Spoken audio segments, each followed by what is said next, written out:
Hi guys, welcome back to Disloyal Order. I'm Rosie and I'm here with one of my closest friends and podcast co-host Samuel. Hello, I got full named. Hello everyone, how are you?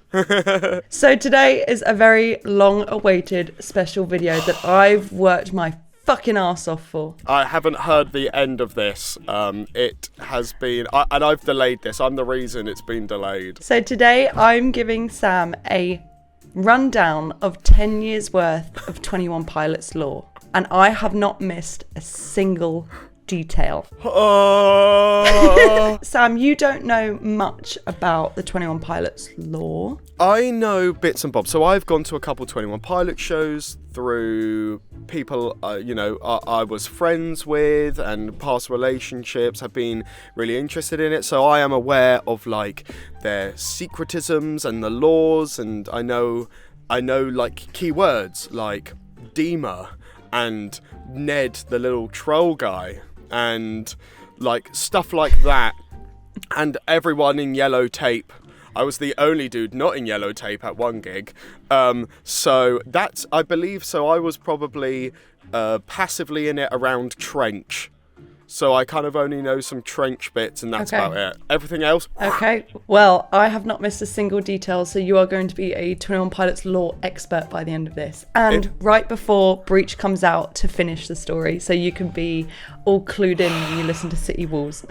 I'm going to be, if this ever comes up in like a pub quiz, or what's your mastermind specialty category, it's unfortunate. Yes. It's unfortunately going to probably be 21 Pilots lore now. If you're new here, my name's Rosie. I'm a music journalist and critic. You can find our website Disloyal Order linked down below, and Sam is a very talented musician. His socials are also down below. Welcome to 21 Pilots the movie, a complete guide to the lore. Okay. Are you ready? No. Let's do this. So let's start with the characters. You need to know the basics, and basically the way I've formatted this presentation is I've done it in chronological order. You are going to learn exactly how we did, but in a much shorter time period. Yes, okay. But imagine this spanned over 10 years and the absolute agony of having to go through it. The carnage. See, yellow tape? I see yellow tape. Yellow tape? Wow.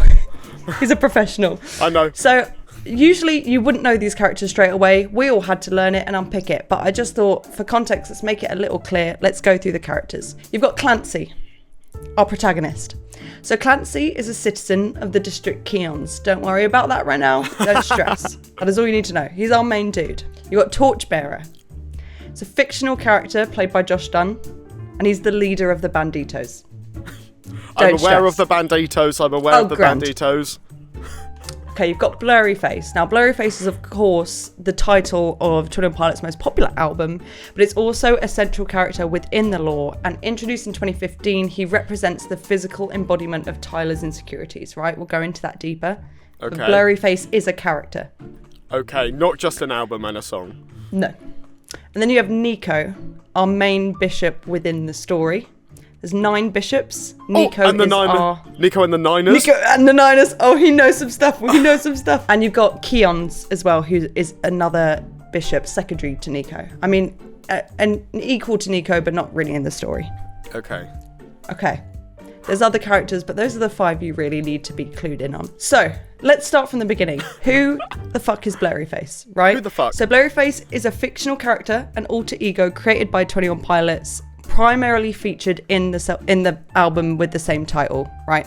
And it's the personifications of all insecurities, self-doubt, anxiety, inner struggles. It's just everything that Tyler deals with that's negative. Relatable. And a way to separate that from himself.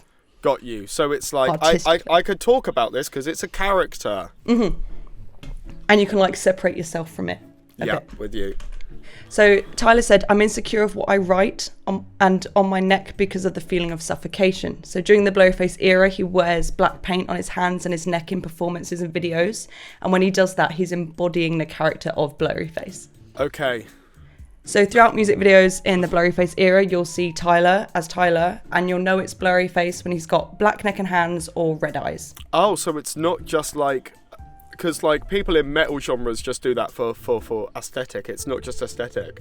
No, it's to separate the two. So sometimes Blurryface will be singing in music videos and it's separate to what Tyler is saying in songs. Oh, okie dokie. And also in some songs, you'll know that the voice is pitched deeper, so it'll be like a octave. I'll show you later. You'll know what I mean. If you listen through Blurryface, there's points where the voice is pitched deeper, and that is Blurryface. Okay, yeah. Okay, cool.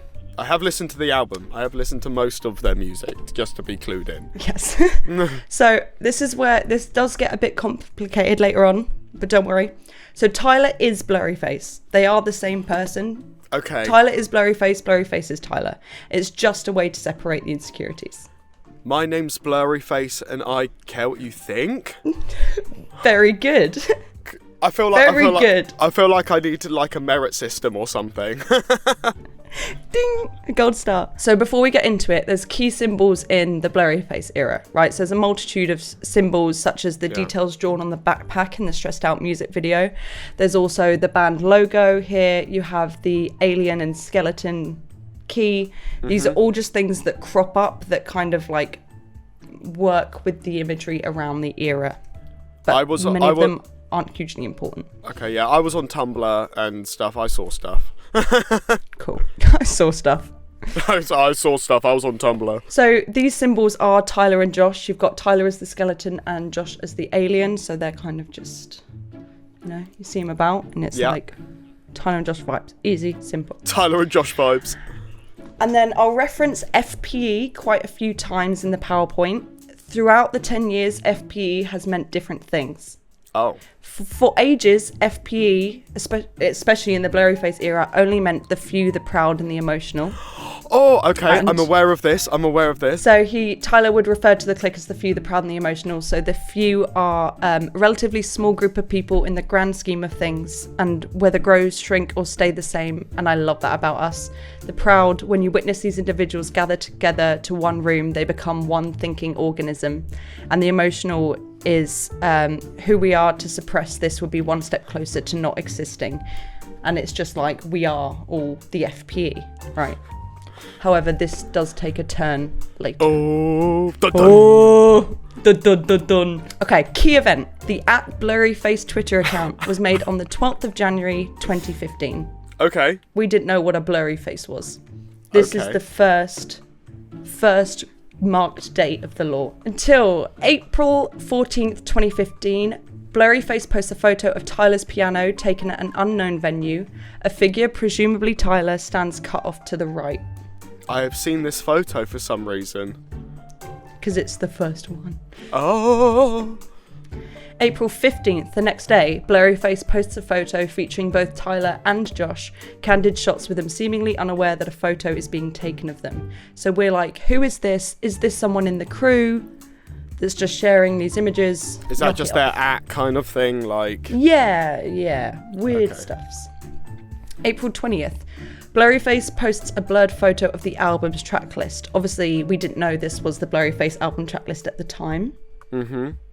But, I mean, we did from this. I do know most of these songs. This was, peak emo phase. 21 Pilots was around. Peak emo phase. April 21st, Blurryface posts a dark photo of Tyler playing the ukulele. Okay. All unseen pictures as well. Very, very of its time, the ukulele was very much loved by YouTubers and musicians alike. Indeed. April 22nd, Blurryface posts a photo of Tyler's old Twitter header, which is a spider he named Brian. So this was a Twitter header that he then removed that was then reposted. So we were like, it's Tyler. This is Tyler's other account.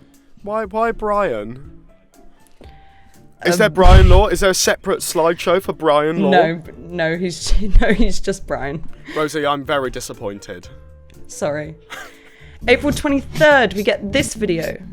It's an old footage of Tyler and Josh performing during Regional at Best era with a distorted audio in the background. Oh my god. Which, if you reverse, is clearly Stressed Out. Oh, cheeky boys. During this time, Blurryface also followed and immediately unfollowed a handful of fans. Can we also just appreciate the drip that this dude is wearing? That 2015 drip of the tie and the bowl cut. I feel you, bro, and I see you. Hell yeah, brother. I see you. But everyone thought this was Tyler on his account leaking his own music and was just following people on accident and then being like, oh crap. Oh god, probably shouldn't do that. Yeah. Probably shouldn't do that, unfollow. April 24th. Overnight and in the morning, Blurryface liked tweets including the words stressed or the phrase stressed out in them. And we were all like,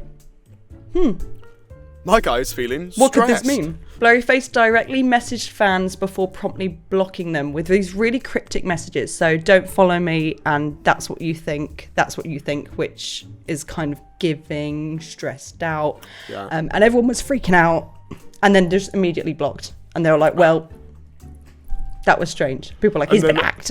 He's been hacked. He's been hacked. Spoiler alert, he was not hacked. Spoiler alert, he was fine. April 24th, Mark, who is 21 Pilots creative director, still is, posted a tweet which has since been deleted that claimed the @Blurryface account did not belong to him and suggested it was fan-made. Did not belong to Tyler, did not belong to Josh, did not belong to the crew.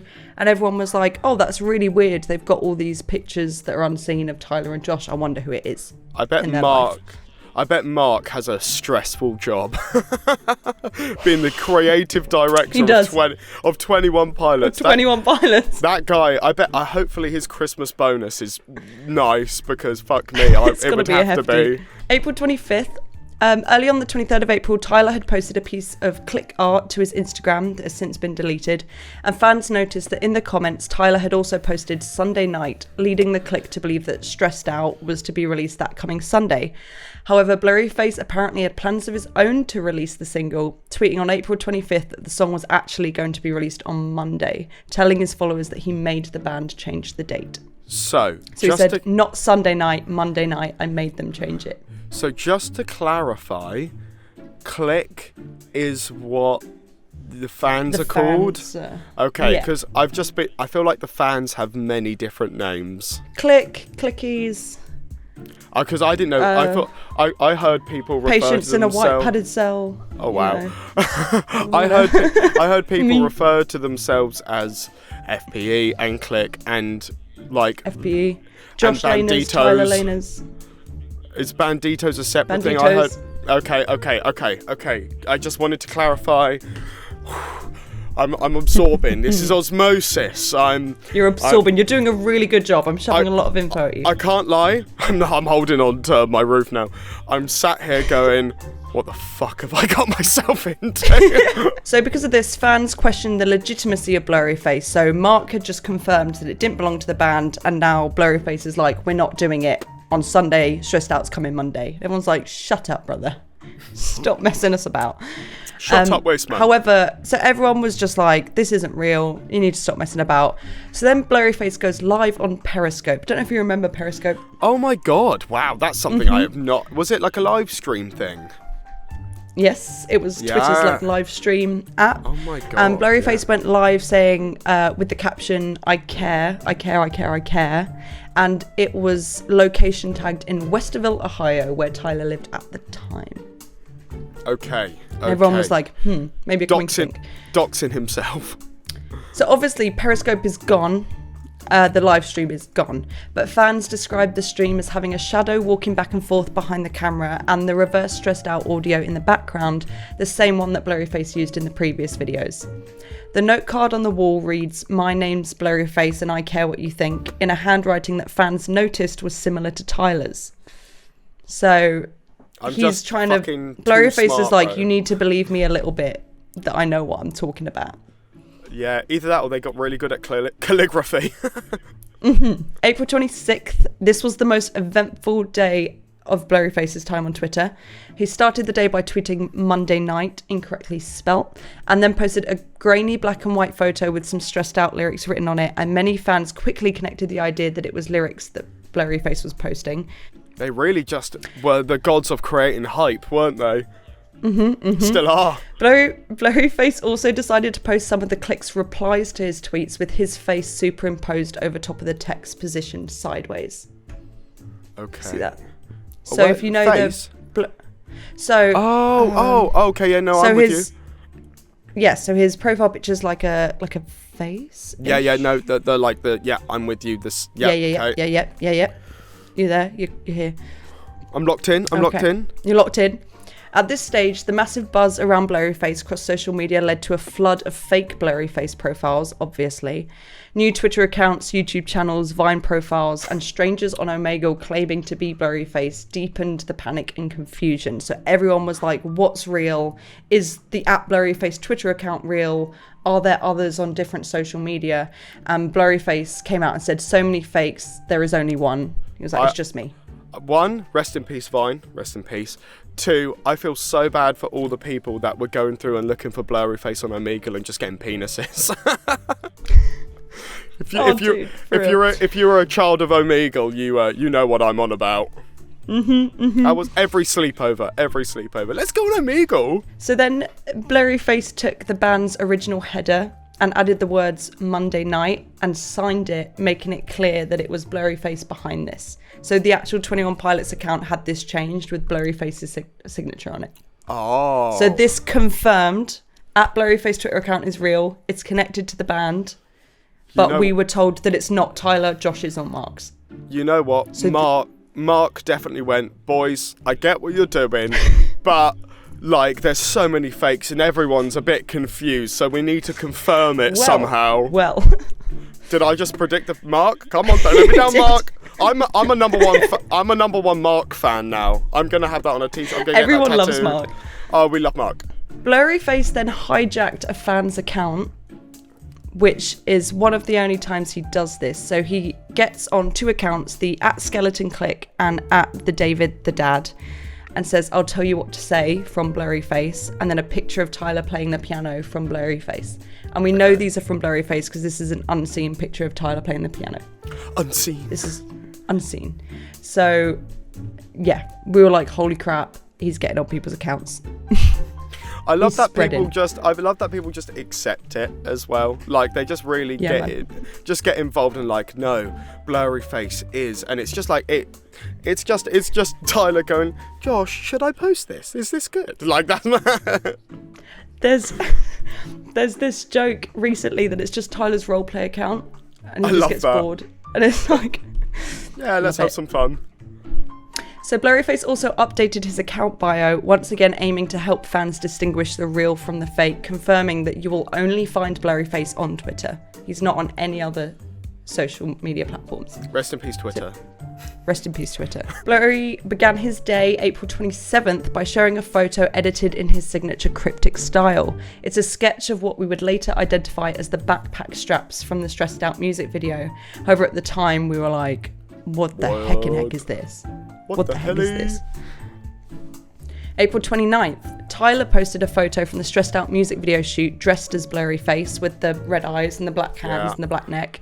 The caption reads, "And I care what you think," typed out in Blurryface's style. This caption is the only instance in which Blurryface is on Tyler's account.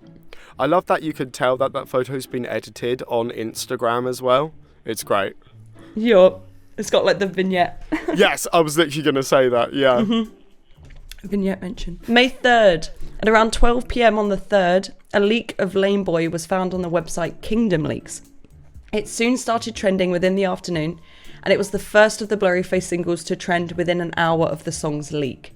At 7:30 p.m, Josh went on Reddit to host an Ask Me Anything Q&A. Among many questions was one about the recent Lame Boy leak. This answer, especially Josh stating that he felt violated, surprised many fans who believed that Tyler was clearly behind the leaks. So Josh said, "We don't personally know who leaked the song. I was thinking today about the whole concept of leaking music. When I was younger, I didn't really have much of a conviction about listening to leaked songs' albums. Never really thought twice about it. Just thought it was a good chance to listen to my favourite bands earlier. Now that I'm on the other end of it, it actually feels pretty violating." So everyone was like, holy crap, we thought Tyler did it as a PR move, but someone's actually leaked it, and that sucks. Yeah. Tyler also tweeted, "Stay with us more this month, May 19, unless I'm told otherwise." So he too was giving off the impression that he has not leaked this. He's like, I know you've heard it, just please, just like wait. I know. More leaks, just wait. I know I might be jumping around here, but I didn't ask this earlier. What does the 21 Pilots logo actually like represent? Because it's just some lines. Do we find out, or? Oh, we'll get to that. Okay. We'll get to that. I apologise. It's all right. May 3rd. Blurryface was quick to make a follow-up to Tyler's tweet. saying forced their hand, drip, drip, drip. The past tense that Blurry used suggested to fans that Blurryface was the one behind the Laneboy leak, and there was more to come. Nonetheless, by 12 a.m. on the 4th, Laneboy was officially out. And this is a kind of common thing that Blurryface does, the drip, drip, drip, because he's like, I leaked it. It's a leak. Oh, okay. I've now just got Lane Boy stuck in my head now. They say stay in your Tune. Lane Boy, but we go when we want to.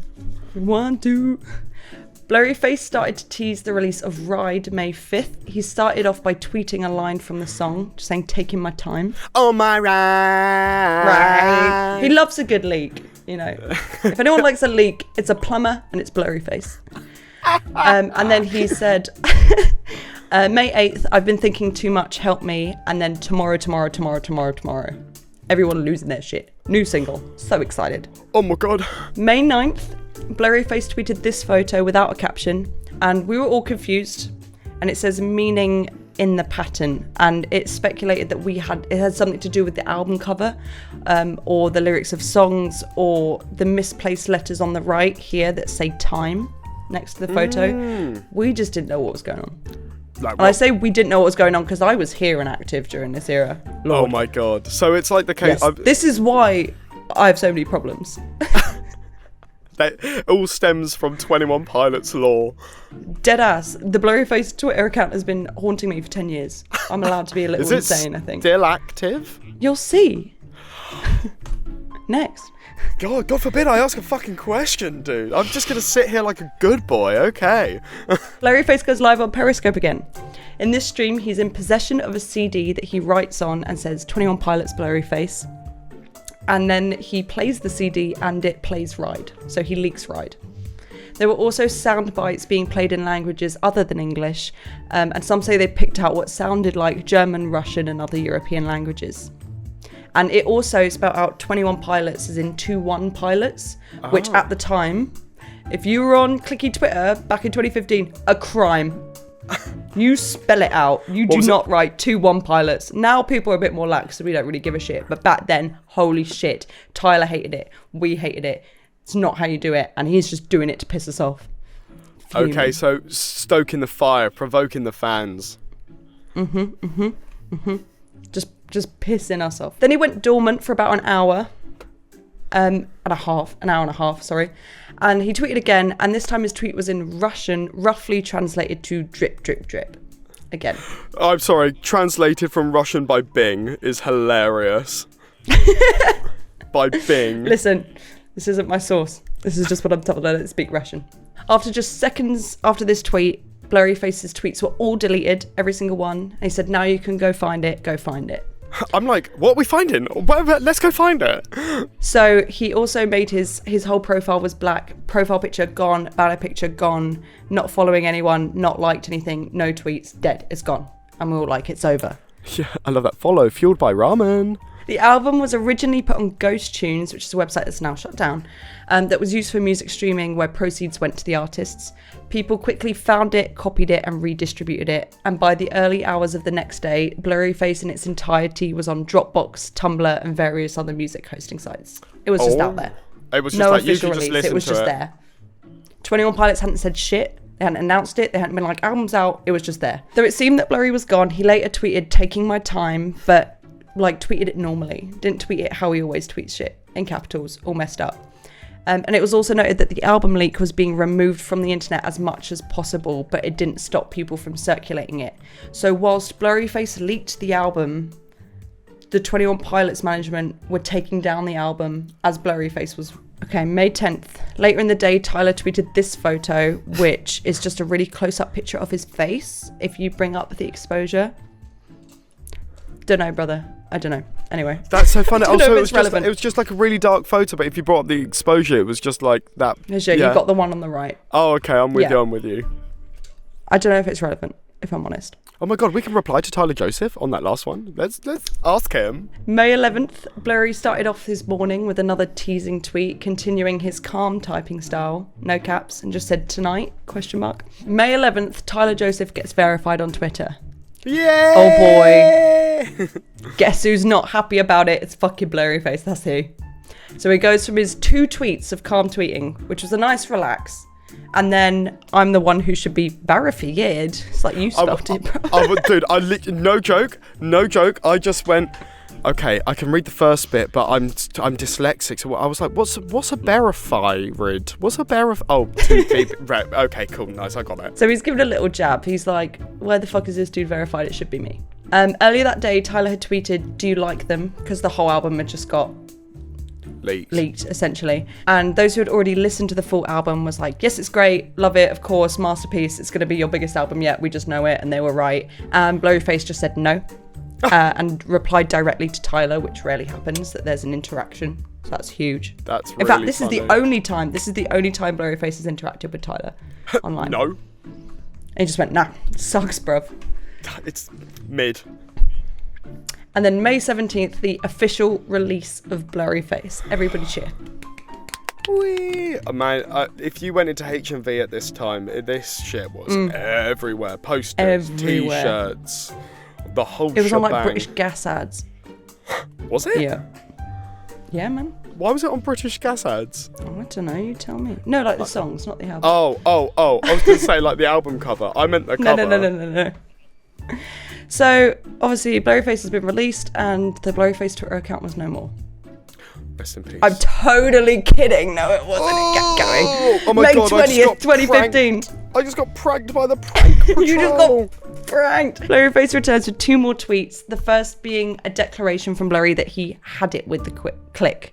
So you've got it and you've had it. I've had it with all of you. So he's fucking sick of us by now. Probably because we won't shut up about how good the album is. May 29th.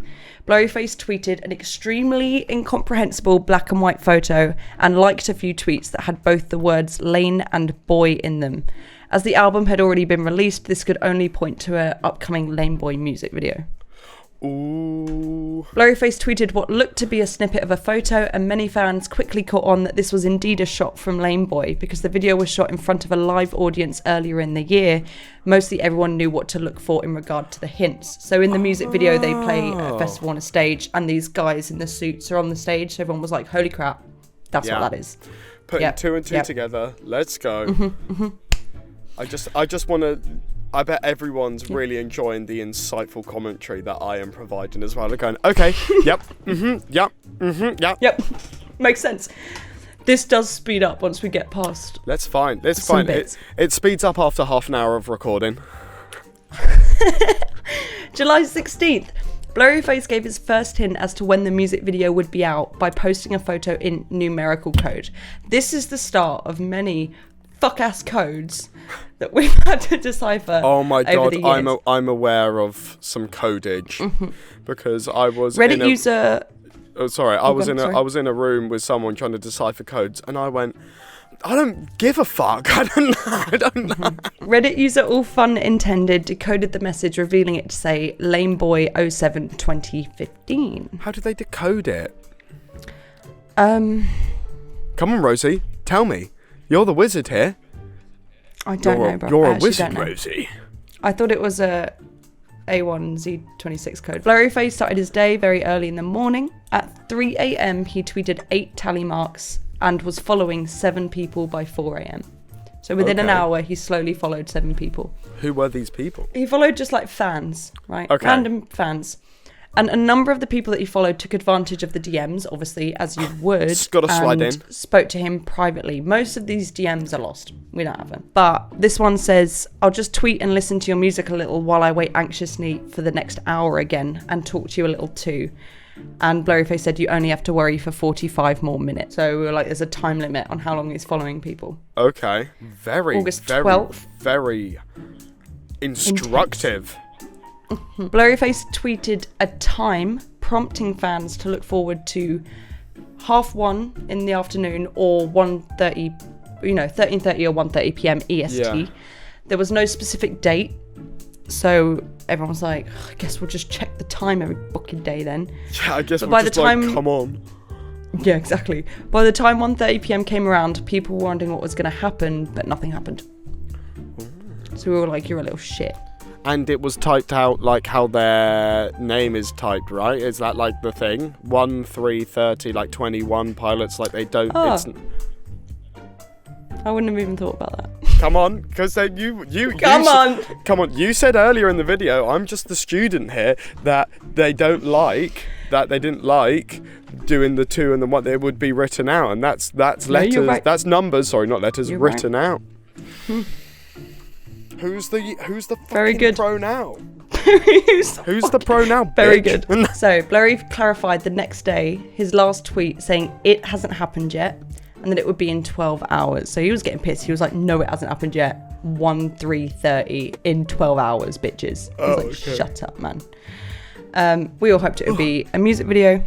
The band released the first episode of their newest mini-series on YouTube, 21 Pilots Goes East.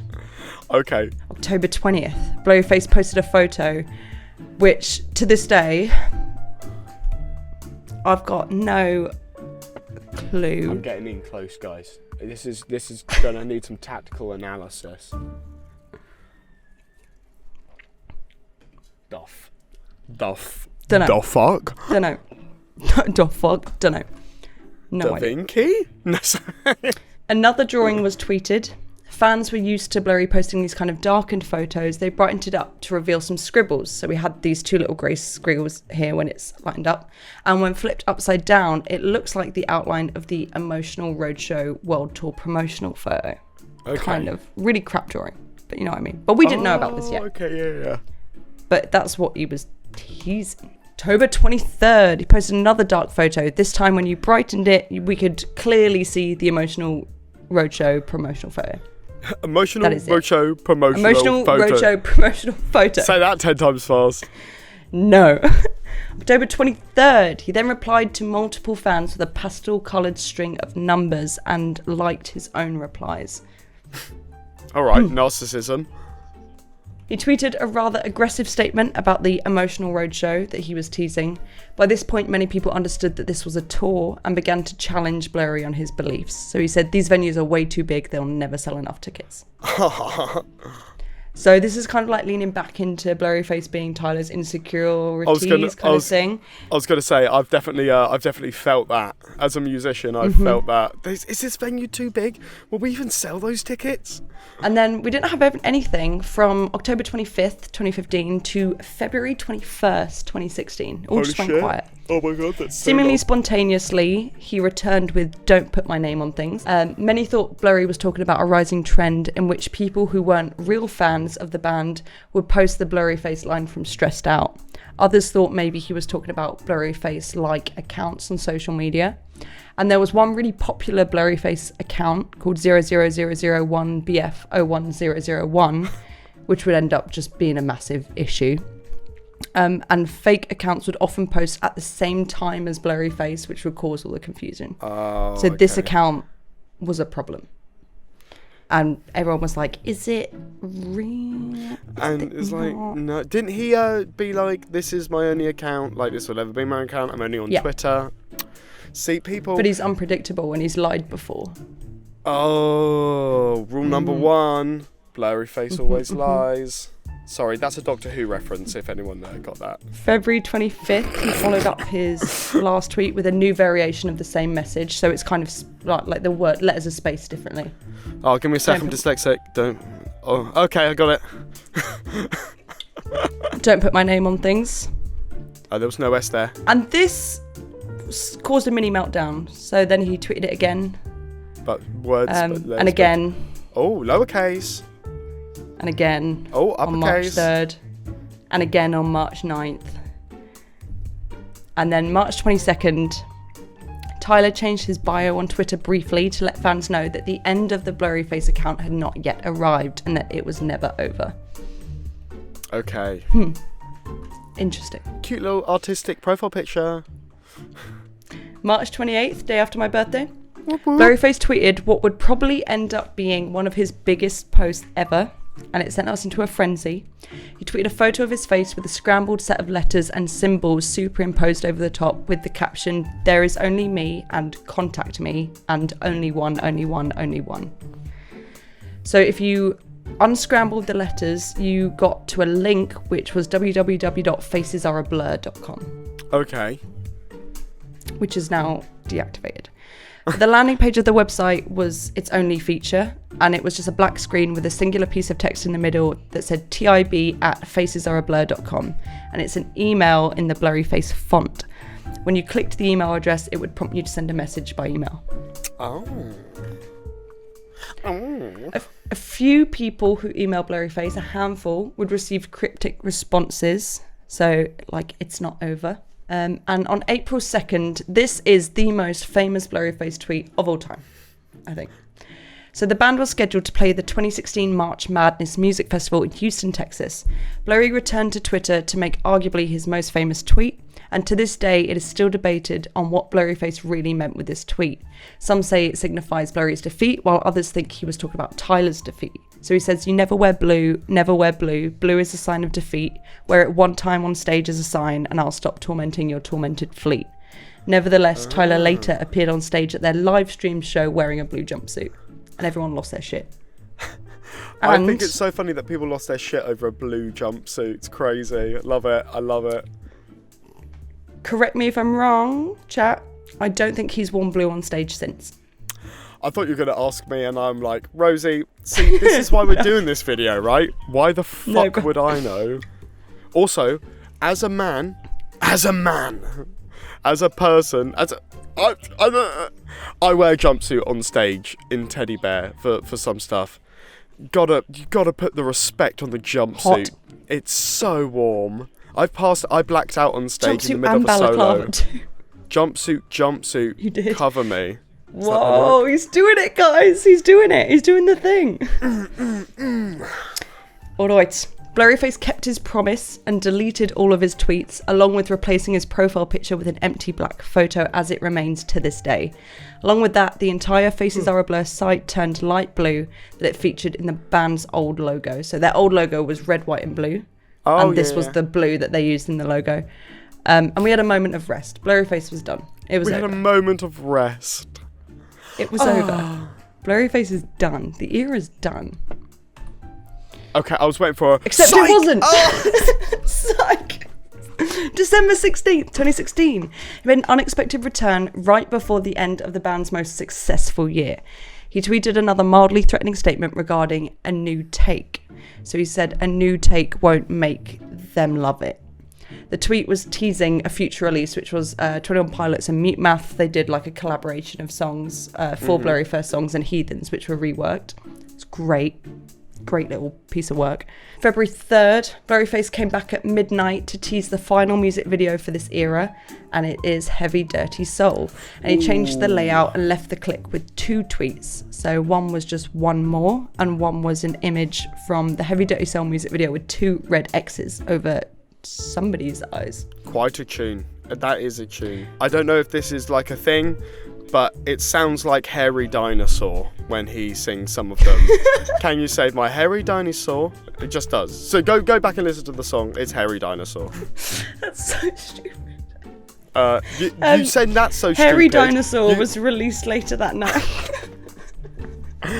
Yeah, I was just about to say, you think that's stupid. You've made a fuck off PowerPoint presentation about the law. And we're not even an eighth of the way through. So, the Hairy Dinosaur music video was released that night. And then Blurryface changed his account all to black again. Black header, black profile picture, deletes gone, tweets deleted, gone. The deletes tweeted. The deletes tweeted. So, Heavy Dirty Soul on the 3rd of February 2017. So, are you familiar with the music video? I am. Okay, so go watch the music video if you haven't already. Come back. Cool. The car is literally disintegrating, symbolically, and it's a metaphor for the destruction of Tyler's former self, or the influence of Blurryface, right? It represents momentum, chaos, and self-destruction, but also survival despite it. And Tyler rides in the passenger seat, not the driver's, because he isn't in control. It's all very... And his shit weren't painted? Video, it was not painted? His shit was not painted. In prior videos, Blurryface is shown manipulating or possessing Tyler with the black hands on and the black neck. And in Heavy Dirty Soul, there's no sign of that possession. It's a sign that Tyler is fighting back or breaking free. We're so Huzzah. End of the Blurryface era. Yeah. Is that a start? Sorry. On the 26th of June, Tyler tweeted a photo of him washing the Blurryface paint off his hands. Finally concluding that it's over. Blurryface is no longer. Yippee. Yippee! And this picture's very famous, and everyone tried to recreate it on the 26th of June 2017. I've probably still got my picture somewhere. Oh my god, did you try and recreate it? Probably. So, at the end of the Blurryface era, the band's profile image changed to an eye. Beginning July 6th, 2017, the eye gradually closed day after day, signalling the start of what would be the most devastating hiatus in 21 Pilots history. The Blurryface Twitter account would sporadically tweet, eventually deleting all tweets and ending all activity on July 17th, 2017. Okay, it's over. Oh, but obviously the band was still doing stuff. Little Josh. I'm a Josh laner. We love Josh. So, at the 2017 Alternative Press Music Awards, Josh Dun accepted the award for Most Dedicated Fan Base on behalf of 21 Pilots, as Tyler Joseph was absent. During his acceptance speech, Josh made a cryptic comment saying Tyler wishes he could be here, but he's off severing ties with Dema. And everyone was like, what the fuck is a Dema? What the heck is that? What is a Dema? Nobody knows. What is a Dema?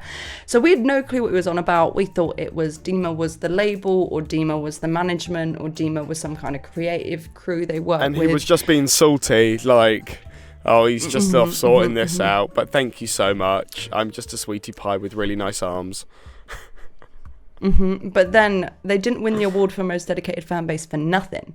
People were like, there's more to this than we think. So Jacrules on Twitter said, cutting ties with Dema theory, Towers of Silence. So Dema is a place in Burkina Faso. They released this tweet, and this was liked by Blurryface, and then radio silence.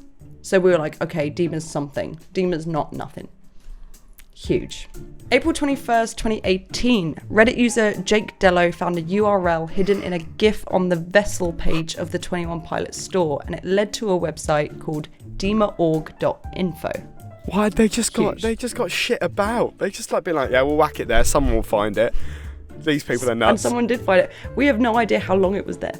Oh my god. Nowadays, people crawl the site if any changes have been made on it. Oh, okay. So they'll get alerts if someone makes a change on the site, because this shit can't happen again. When really someone's just had a typo and they needed to amend it. Well, that has happened.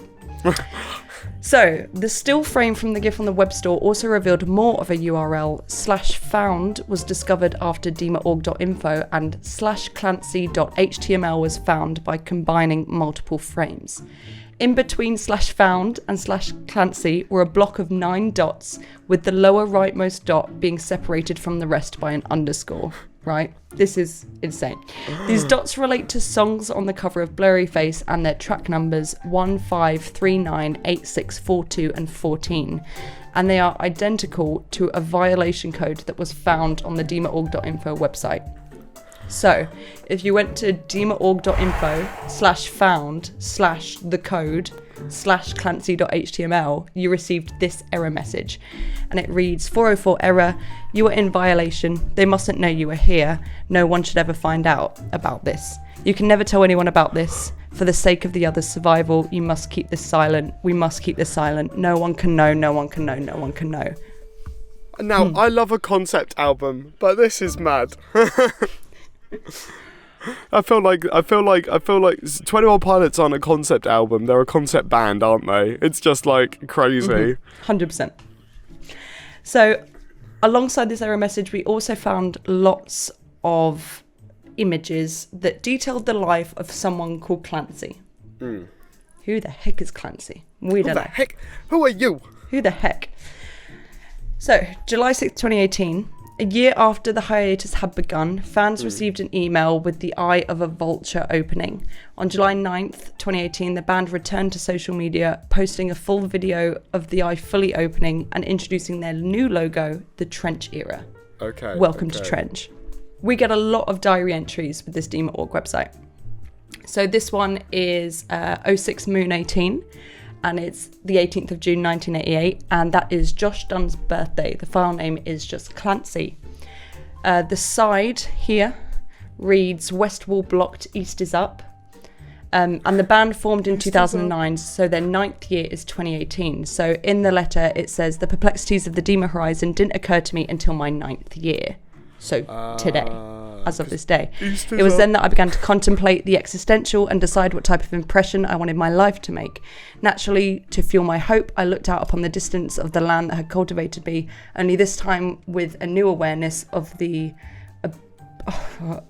You've got this, Rosie. I believe in you. That my youthful ignorance had allowed me to overlook. Was it there the whole time? Now had I not seen something so obvious? How had I not seen something so obvious? Sorry. So this is a huge letter. You can find them all. I'll link something in the description, but you can read them all properly. But this was signed by Clancy. Brill. Who the heck is that? Splendid. What does West Wall blocked East is up mean? We don't know. East is up. Oh, brill. So I forgot I wrote them out so I could read them a bit clearer. So Clancy is becoming aware of his surroundings, but especially outside the walls of Dema. So this letter was written within Dema. Okay. He's contemplating everything he has ever known, and he's realising that Dema is a trap. He said, before I realised I had deep affection for Dema. Clancy is still young and has love for Dema as it's all he's ever known. Okay. And wait, can I just ask something real quick? This might come up. Well, is this linked to Blurryface then? Or is it just a separate concept thing? I don't know. I'm going to have to wait 4 hours to find out. As of when this was posted, it's separate. Okay. So we were all like, new era, exciting. Okay, new thing, Nothing new to do with vibe. Blurryface, new era. Let's go.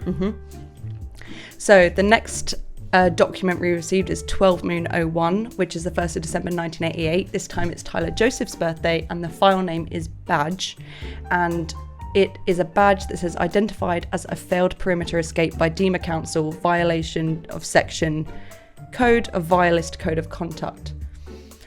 New FPE meaning bitches. Failed perimeter escape. Huh? Huge.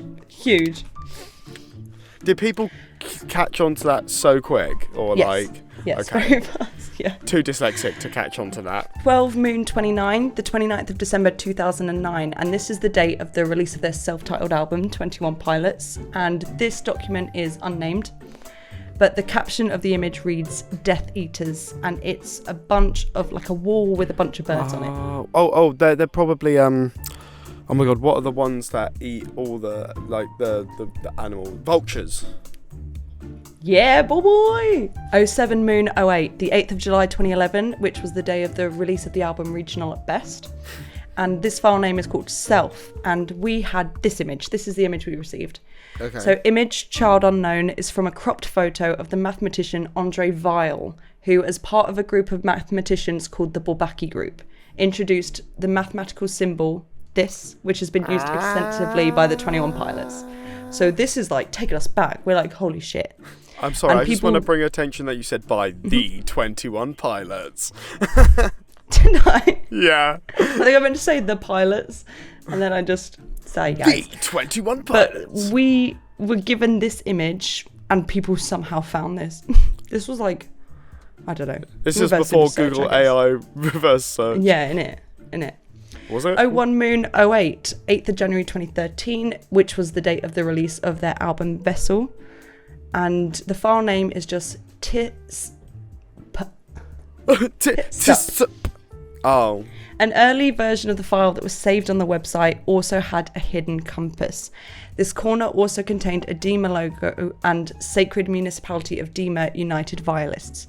At the centre of the map, which is believed to be based on a Tower of Silence, are 9 circles here, each with a name, and these names are Andre, Lisden, Keons, Nico, Riesdro, Sakava, Nils, Vitomo, Listo, and these are the bishops. 9 bishops. Okay, yes, I'm with you. I'm thinking about, yep. Beneath Nico the map and the holds the nines, following caption: severing ties, get out, the compass lies, they don't control you, get out, the compass lies, they don't control you. And you've got all these capital letters that are randomly dotted about. Okay. And the capital letters spell out East is up. So it's like a code. They're trying to tell people something without telling people something. East is up. Okay.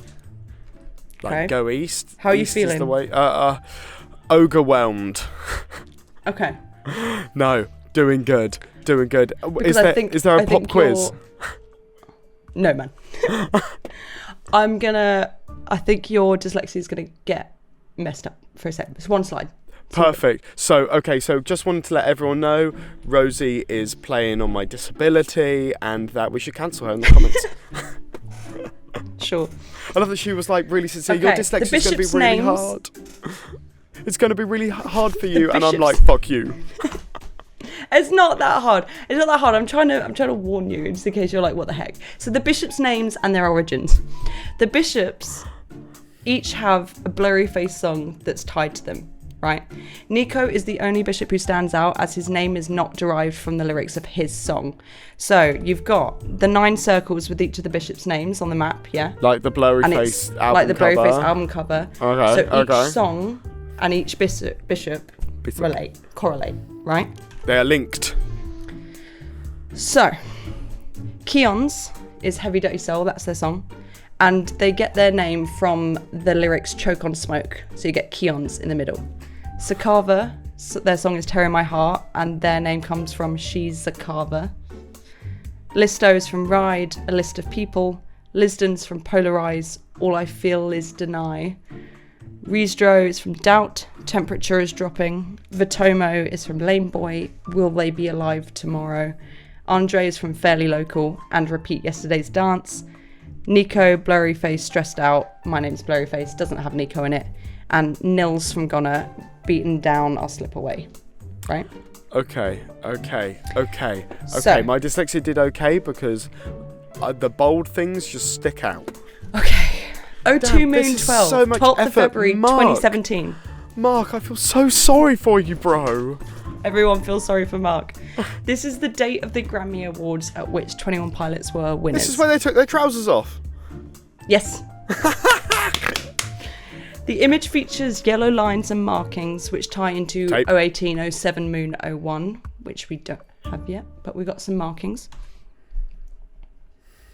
And then 017, 07, Moon 07, the 7th of July 2017, which was the beginning of their hiatus, when they replaced all their social media with the eye.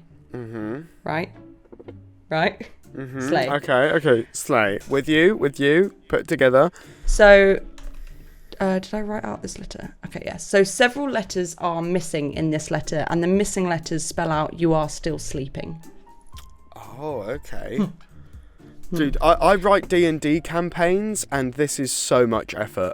Oh, this would be a compared sick to the D&D campaign. Oh my god. Oh my god. No, but the thing is, if I ran a 21 I'd play Pilots D&D. Yeah, I know, but if I ran a 21 Pilots D&D campaign, you would get it. Like you've done it. You've That's done the true. campaign. It'd be Do it with- boring. Yeah, it's true. Okay, so in this letter, Clancy explains how Dema doesn't feel like home anymore and he has dreams and plans of leaving the city. Once again, in true 21 Pilots fashion, there was a hidden cipher that said "You are still sleeping," right? Mm-hmm. And it's signed again with Clancy's signature. Important. Same signature as the last one. All joined up. Nice calligraphy. Come on. 1707 Moon 16, the 16th of July 2017. We don't know what that date's for, but it's okay. And the entry is a gif of a cheetah. The following letters appear in consecutive frames. It says, oh God, unstill, I don't know who his real name. Oh God, it's really hard. Taking out the letters Nico, it says you still don't know his real name, do you? So people had to work that out. And then we understood that his real name was Nico. Okay. Whose real name was Nico? Question. Yes. Does it not bother you that you don't know what the date's for? Because it's obviously no. for something, right? It's for something. It might be for nothing. But, like, let's be honest, it's for something. Or it might be for something personal that we're not meant to know. Oh, okay, so you just accept it. That pissed me off. I'd be like, what is it? What is it? 07 Moon 17, 17th of July 2017, which was the Alternative Press Music Awards, where Josh said that Tyler is severing ties with Dema. When the numbers of the file name, here 2018 51438, are assigned letters, they spell out trench. So are you familiar with the A1Z26 code? No, but I am. I don't even know if I'm that's aware what this of is. it. I'm aware of it. Okay. I'm not even sure if this is A1Z26 code. You know what? Don't worry about it. It's not that deep.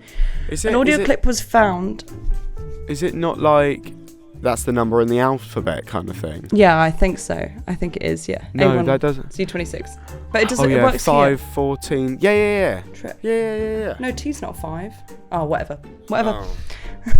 An audio clip was found using the name of the file at dema.org.info/found/2018-51438/clancy.html. When pitched up and reversed, the audio is heard to be Tyler Joseph saying, "We are banditos." The caption of the image reads, "Not my only friend." It is just the alphabet, because the 20th letter of the alphabet is T, and the 18th letter of the alphabet You're right. is You're right. Where was I when all Look of at this you. was happening? Oh, Honestly, we needed you. having sex. Not then. You're lame. 018 07 Moon 01. We don't know what the date's for. 1st of July 2018. It's a picture of an eagle. Lovely. No, that's not an Love to see eagle, it. is it? That's a vulture. Vulture, sorry. I always forget they're different birds. Wow, Rosie. Anyway. David Attenborough would be disappointed in you. Whatever, man. Here we have 018 Rosie 07 fucking up Moon. her slides. Whatever, man. 018 07 Moon 01. 1st of July 2018. Don't know what the date's for. Backwards, the file name reads reverse. So we were actually just given, see the text. Uh-huh. We were just given the text. And then someone said, hey, remember that picture of the yellow line and the numbers from a few days ago? Put the text over that. And it fit. And it spelt out, we are the banditos down the yellow line. Okay, damn. Okay. I just wanted to say, 21 Pilots, I'm very offended that you haven't made this inclusive for dyslexic people. This is all just like my worst nightmare. I mean, that's very on brand. Very on brand of 21 Pilots not to make their stuff inclusive. Oh. Anyway. 018 07 Moon 05, 5th of July 2018. Again, we don't know. It's just a picture of the horizon, and the title of the file name is out. 018 07 Moon 05, the file name is heavy. The white squares on the outer edge of the image correspond to the letters wake up. Now listen, I don't know how. I have no clue. But apparently you don't that's know why? true. I don't know why. Someone worked it out, and I think they're cleverer than I am. So I believe them. Is it like Braille? Is it Braille? No? I don't know, bruv. I don't know, man. Oh, I Clancy, in this letter, names the following day as 1 year since the last convocation. The next day, July 6th, also marked 1 year since the beginning of the hiatus. Huge. Crazy. And again, Okay. signed by Clancy. Typed up, but signed by Clancy. 018 07 Moon 06, 1 year since the beginning of the hiatus. Officially, file name they can't see, FCE300.gif. So FCE300 is a hex shade of yellow. I was going to say Very that's specific shade of yellow. That's a color code. And we had this picture and we were like, huh, what the heck is that? Burning piece of bread? Dunno. Nice bit of toast. Nice bit of toast. 018 07 Moon 08, file name 212.gif. This entry is interesting. Very interesting. It's an inverted half-tone image of Tyler Joseph lying in the stream that we later know is from the Jumpsuit music video. Cover me. Cover me. The shape of this photograph matches the shape of the paper Clancy's next letter is written on, leading us to the conclusion that is written on the back. The file name references the new double bars logo. Because the new trench logo was 2 stripes and then a dash and then 2 stripes. Yes. Okay. So we know that Clancy and Tyler have been in vicinity of each other before. Clancy has taken a picture of Tyler and then written a letter on the back. With you. Right. Yep. Okay. So this is a letter. 01807 Moon 08, titled note.gif. I think I wrote out the important stuff. Yes, so he said, I've made it out. I feel weightless. I know that place has held me down, but for the first time I can feel the unity that I had hoped for. It's been 3 nights now and my breathing has changed. It's slower and more full. It's like the air out here is actually worth taking in. I can see it back in the distance, and I'd be lying if I said that it wasn't constantly on my mind. I wish I could turn that fear off, but maybe the further I go, the less that fear will affect me. I feel betrayed by what I assumed was home. If I ever end up back there, I won't be able to look at it the same way. They are asleep. They're so sure that they know the truth and carry on throughout their day with the same meaningless tasks. They've forgotten to look up and to look outward, to understand that it isn't about in there, it's about out here. This new world surrounds me. I used to think walls back home were massive. These green cliffs engulf me and place me right in the middle. Trench is quite precarious at times and it's easy to grow wary, but it's real and it's true, and I'd much rather endure reality than to mindlessly be obedient to a life that someone else created for me. I've obsessed about this world for so long that it feels more like home than anything I've experienced. Somehow in this vast openness, I feel more protected than ever. The landscape feels endless, and I've found myself walking for hours without any true evidence of getting further down, but I've seen plants and colours out here that I'm not sure I've witnessed before. There's a beauty in the strangest places, and the curiosity of what's next continues to motivate me. I wonder who else is out here. If what I assumed inside is true, there's got to be more like me. Sometimes I'll feel a presence, only to look up and see nothing. It's just another thing that I'm afraid of that also excites me. It all just confirms all the things that I hope to be true for all this time. I'm out here and I'm very alive. I am sometimes scared, but always discovering something new, and I will not stop. Cover me, Clancy. Cover me. Sorry, I took in most of that, but you mentioned massive. Did you say massive wall? Or this wall is massive. This new world surrounding me. I used to think the walls back home were massive. Yeah. So you said the walls back home were massive, and then in my head, for about 20 seconds, were wicked, wicked, these walls are massive. Wicked, wicked, these walls are massive. So I don't know what that says about me, but I was just like, oh my god, like... You're not taking in the beauty of the letter. This is an important letter, Sam. No, I took it in, and these walls are massive. But these walls are massive. Wicked, wicked. These walls are massive. What? I've got to. Do you want a TLDR? What do I want? A what? Too long didn't read. Too long didn't read. No. So. Give me a sec. Brain is braining. I believe in you. I believe in you. Brain is braining. So I'm like, fuck. I love a concept thing, but I was like, who's got this much time? And then, no offense, I was thinking about, actually, I'm going to get berated because only 21 Pilot fans are going to watch this.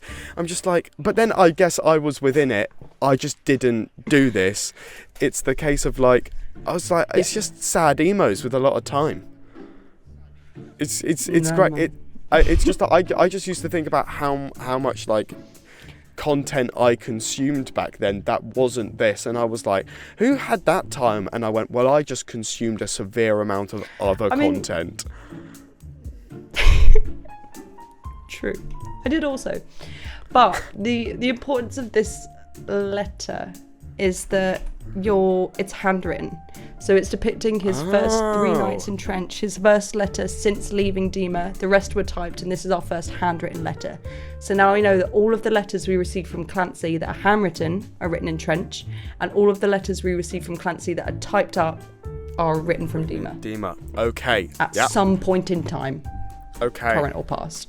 Okay. 01807 Moon 18. Farming on a loan. Question. Yes. So these letters, where were the letters found? Did you just have did people on the Dema.org info website? And they were just all there. They were all there. They didn't come out like sporadic. They were just all there. I can't remember. Okay, but they were just on this website with you. Yes. So this entry is another letter from Clancy, handwritten, detailing the events that we would later find out is the jumpsuit music video. So Clancy was at the jumpsuit music video the whole time, observing it and writing it down. So I won't read the whole thing, But I can't believe what I just saw. I'm still trying to understand. This whole time I thought I was alone, a single soul in this vast unknown world. But a few days into this trek, I looked down to see a figure headed the same way I was. I've tucked myself in these caves and crevices, trying my best to keep hidden, but he was out in the open, making his exhausting journey right down the middle of trench. I was curious enough to follow alongside the path with him. He seemed unaffected by the fear of the unknown, the fear that tends to cripple me. To him, the terrain seemed familiar, as if he had been out here before. So, and then he talks about how the banditos appeared on the cliffs. Yeah. And then they warned him of what was about to come. It was a blur. Faces are a blur. First seeing the figure, then the banditos, only to now have my eyes open to the oncoming bishop upon a white horse drawing closer in the distance. When the bishop was stopped, I was sure he looked up directly at me, so I hid deeper back in a cave. The presence of the robed rider seemed to paralyse the man.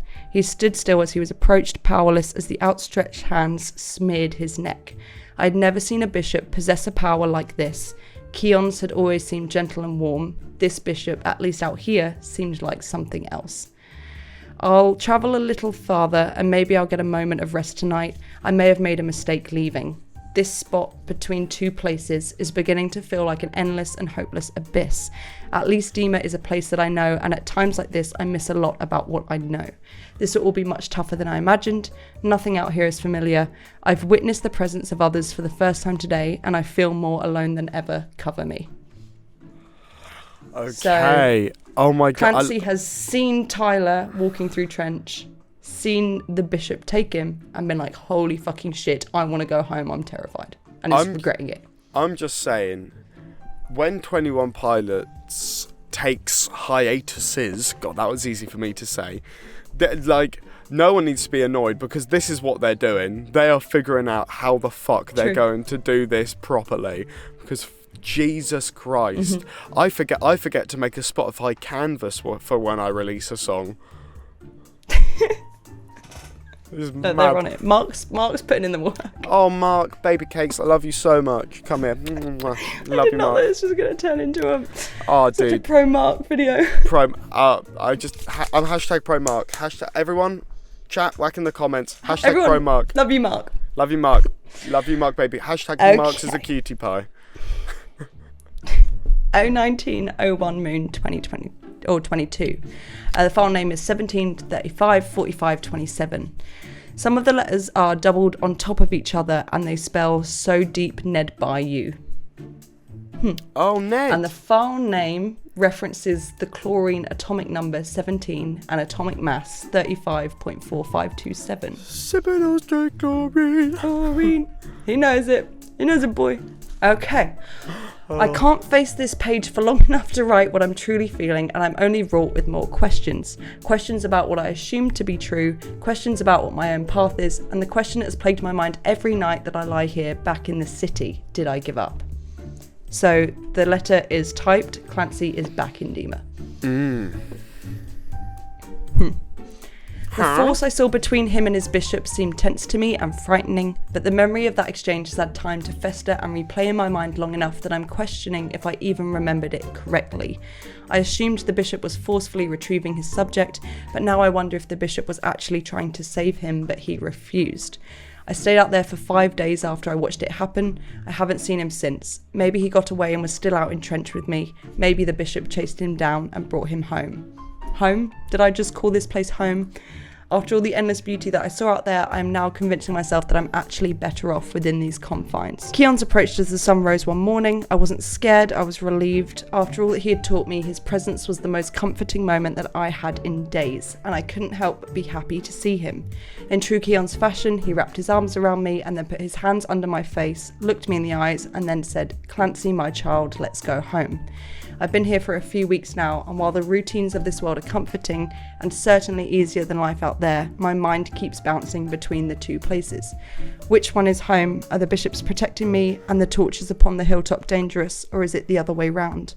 My dreams pull me from world to world, and I feel lost in between all of it. There is still so much I do not understand, Clancy. Take a breath. Take a breath.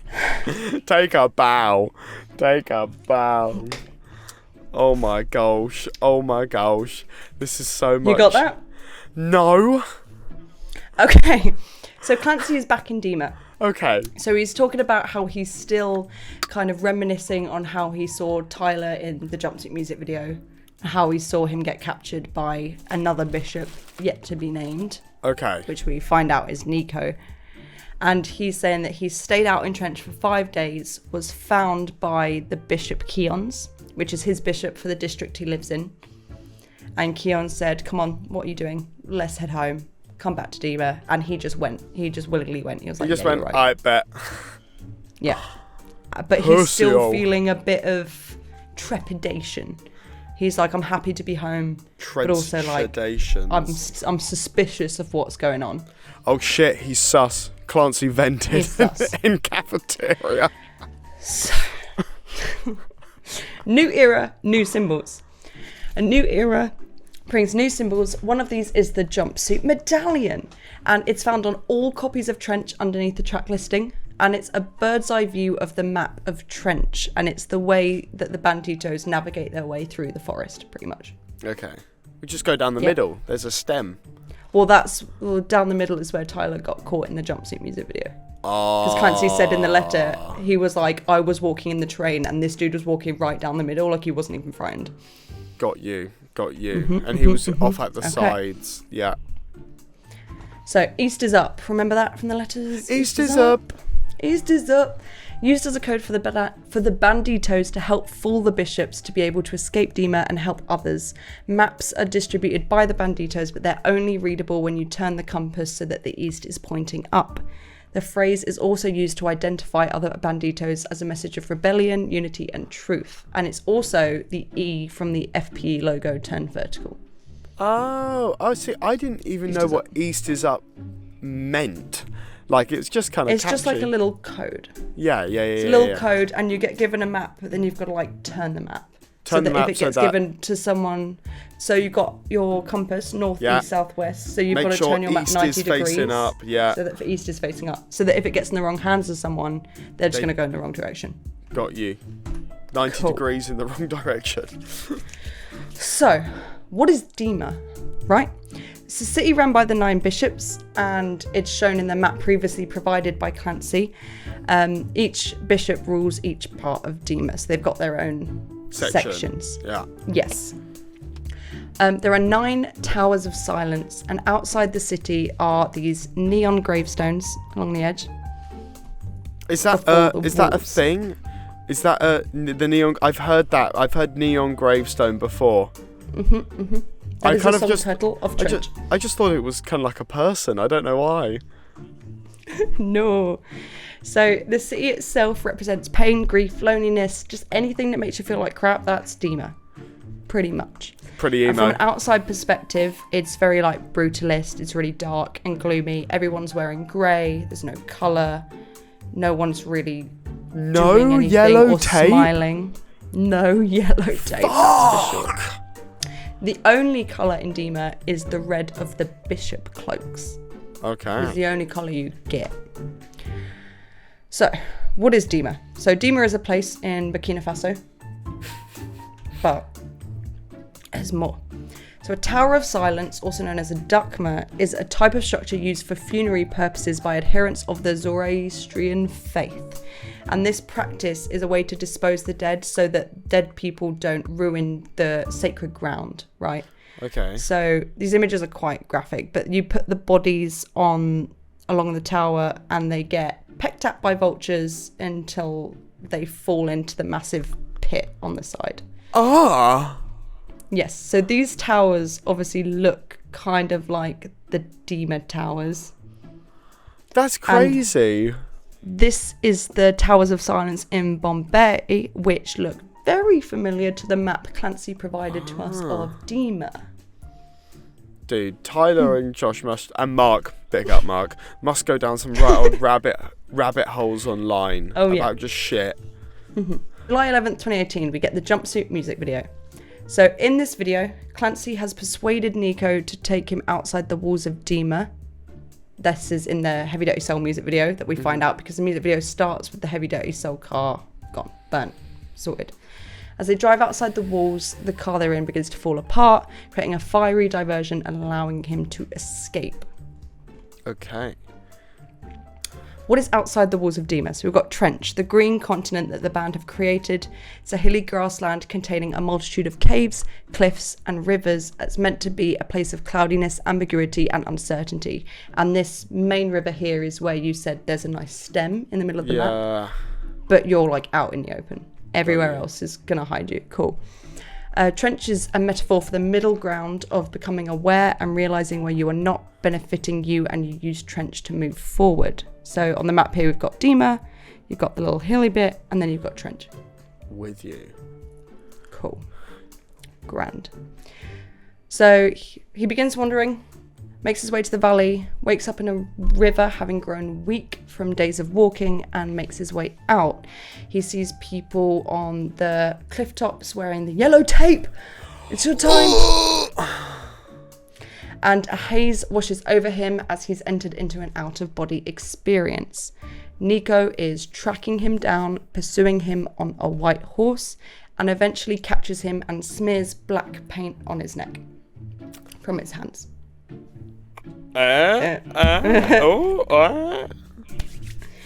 So what does this mean? What is smearing? So it's a technique used by the bishops to create a dazed-like submissive state, desaturating any colour they may have picked up and remembered from their time in Trench. So you get smeared and then you're just blindly following and you're seeing grey again. Ah, okay. No yellow tape. Okay. So, as Nico leads him back towards Dema, the people on the cliff top begin to toss yellow petals down at Nico and Clancy, disorientating Nico's horse. So basically, Nico, as a bishop, cannot see yellow, which is why the banditos wear it. Ah. So they're throwing these yellow petals, and Nico's horse is freaking out because it can see yellow. And Nico's like, "What the heck are you doing?" Why can't Nico see yellow? Shit. Yeah. Why? What? Why can't they see yellow? They just can't. Okay. We're just accepting that. I was like, oh, why can't they see yellow? No. There might be a reason, I don't know. Let us know. So because Nico is distracted trying to get his horse in order, it momentarily frees Tyler from the trance, and Tyler can bolt. And Who's Tyler? Takes his Clancy, sorry. Well, Ty Clancy. Okay, so the vulture is also in the music video. Not an eagle. Symbol. Yes, not an eagle, a vulture. Represents all the darker aspects of nature, and it's a metaphor for the band's ability to face and overcome their inner demons. Within the Dema map, it's based off the Tower of Silence. We know this, and we are vultures. The vulture sees both worlds devouring death, a symbol of our responsibility to turn life into death. May we learn from what we have lost and commit to living, and the fear and pain shall not be elements that stop us, but what feeds us to persevere. The vultures above are our symbol of turning death to life. And this is from the immersive Bandito experience, which was just a little like walkthrough game you could do later cool. down the line, which is pretty cool. Yeah. They made a little game? So who are the Banditos? Goodness, we're introducing everyone now. So they're the group of rebels located in Trench, and they have all either escaped Dema or already been born and brought up in Trench, and they help others escape too, to help them realise that Dema's way of teaching is wrong and that there is hope outside of Dema. So they reside in camps throughout Trench and wear yellow tape and yield torches, and they're kind of like a myth that's spread in Dema between the citizens, where someone will mention the Banditos, people will be like, they're not real. Yeah, like, that's well, not real. Someone said they saw them. They'll be like, they're lying. They're lying. Right. You're a liar and an actress. So the Banditos symbolically are a metaphor for Tyler's loved ones, because I feel like when we go into this lore, it gets so packed that you forget the bigger picture. That you forget it's actually just a fuck off metaphor. Yes, that Blurryface is still the insecurities, and Dema is what resides in that, and then the Banditos are the positive that helps him drag out the dog. Yeah. We need to not forget the whole point, because I feel like people get a bit lost with the story. People just like, it's fun story, ha ha ha. So the colour yellow is commonly associated with things like sunlight, sunflowers, and represent both joy and happiness. If Dema and its bishops do represent the silence and death of things, then it makes sense that the Watchers referred in Clancy's letter wouldn't be able to comprehend or see the colour yellow because they can't understand joy. There you go. Why. See? Yeah, there we go. There was an answer. There we go. There was an answer. Sorry, God. You're lying to me. So, as Clancy tells in his first letter, to refer to Dema as my home has never felt accurate. Dema to me has simply been the place that I've existed, or the slot that they've put me in.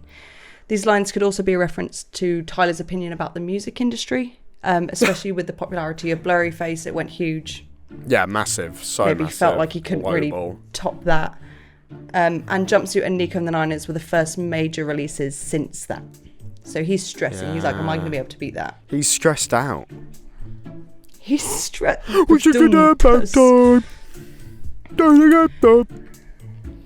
Within his lyrics, Tyler uses spirit-like objects to represent his mental state, particularly evident in Heavy Dirty Soul, but also in Jumpsuit. So, spirits in my room, friend or foe. These lyrics show how Joseph uses his music as a form of catharsis, highlighted by the following statement in a Face Culture interview. It says, when I try to write, I get a lot out of it, like it helps me get through things. I'm sure you'll relate to that. Yeah, I relate. I just want to bring attention. I'm sure people are noticing. I'm trying to basically break Rosie because, like, not like, but like I'm like making a joke and she go, and like you are locked in, bro. You are committed. This is like. Yes, go watch the last fucking podcast episode we do and how unhinged it was. This is the same day. This is not the same day. This is your Bible, dude. You are. This is my magnum opus. This is your magnum opus. You have done so much work. I know. We're only on Trench. We're only on Trench and we're an hour and a half in to recording. So I got this resource for Corrected on Twitter, and it kind of shows you the Tyler's timeline and Clancy's timeline based on the letters, right? So we're not sure when Heavy Dirty Soul's music video takes place date-wise, but at the very least it occurs a few weeks prior to Jumpsuit. Only weeks? Okay. Yep. The day Jumpsuit occurs, Tyler is taken back to Dema. An unspecified time passes before he is taken out by the Banditos. It appeared that he is taken back by Nico on the same day. Spoilies. Okay. Oh, what? Spoilers? So, Mark. Oh, Mark! Mark tweeted. Yay. I'm here for Mark. A few months after the events of Heavy Dirty Soul, Tyler finds a jacket in the trunk, heads out into Trench. We pick up with him weeks later when he is in the water. Jumpsuit happens, gets dragged back to Dema. Josh starts a rescue mission. Mark confirms that timeline because I think we were all confused for a bit.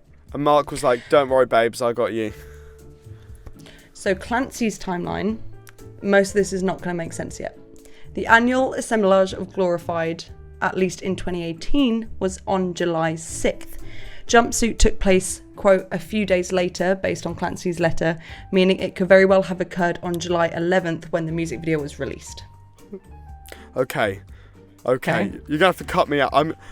This is interesting. I'm just not breathing enough because I'm like, and then I yawn. I'm not actually tired. I'm just yawning. I promise you it's not boring, guys. I'm just like, and then I've been turning some of the, you can keep this in, I've been turning some of the yawns into like a, oh. Clancy was in Trench for around 10 days based on the timeline of his letters. So then we got Nico and the Niners. Clancy, now back in Dema, plans another escape during the annual assemblage of the Glorified, a dark ceremony performed as part of vialism that allows the bishops to grow their power. Cool. Whatever happened to just like writing tunes, bruv? No, it's not. I love that I say that, but I'm literally just about to release a concept EP, which might be out by the time this is out. I'm literally about to release a whole. It's called Live Lobotomy View, and it's got a whole storyline and everything. And I'm like, what? He can't help but plug himself. Mark would be upset with you. What? No, think of all this work he's don't put say into that. when you're promoting Don't say it. that. Don't say that. Don't say that. No, take it back. Take it back. I take it back. I'm sorry. Mark is really proud of you. Thanks, Mark. I love you. So, vialism. So, vialism is the religion that the city follows, that Dema follows. And the end goal is for someone to take their own life as it's the only route to paradise. and that the bland dystopia they're living in should be embraced and kind of accepted so that you can then live in paradise. Okay. It's like a bit of suffering for an eternity of good. Okay. The Bourbaki group portrayed themselves as one person, right? This is real life. So Nicholas Bourbaki. Okay. This is real. This is real life. This is real history. Okay. So Nicholas Bourbaki, the person from the picture, was never a person who existed. It was a pseudonym for a man named General Charles Bourbaki. Whenever Tyler has been asked about the Bourbaki group in an interview, he said that the Bourbaki group was named after Blurryface, not the other way around, and that Blurryface came first and was always Bourbaki. Okay. Charles Denis Bourbaki was a French general who sent many men to their death, and instead of surrendering, he delegated the duties to someone else and attempted to take his own life because he wanted a glorious death. However, he did not succeed in doing so. Pussy. I'm so sorry. Mark would be sad. Mark would be sad at this man. This is not Mark approved. This is not Mark approved. So then we got Andre Weil. Okay. So he was one of the founding members of the Bourbaki group and is the only one mentioned in the law. So we have a bishop called Andre. Okay. So Andre, in real life, was arrested for espionage in Finland, and on him was a fake passport with the name Nicholas Bourbaki. So he had taken on that pseudonym from Charles Bourbaki. So, separate from the Bourbaki group, there's H. Petard. And this is a different mathematical group inspired by the Bourbaki group. And their writing was just satirical. It was a piss take. They were doing maths, but it wasn't like helpful. So their most famous writing was A Mathematical Theory of Big Game Hunting.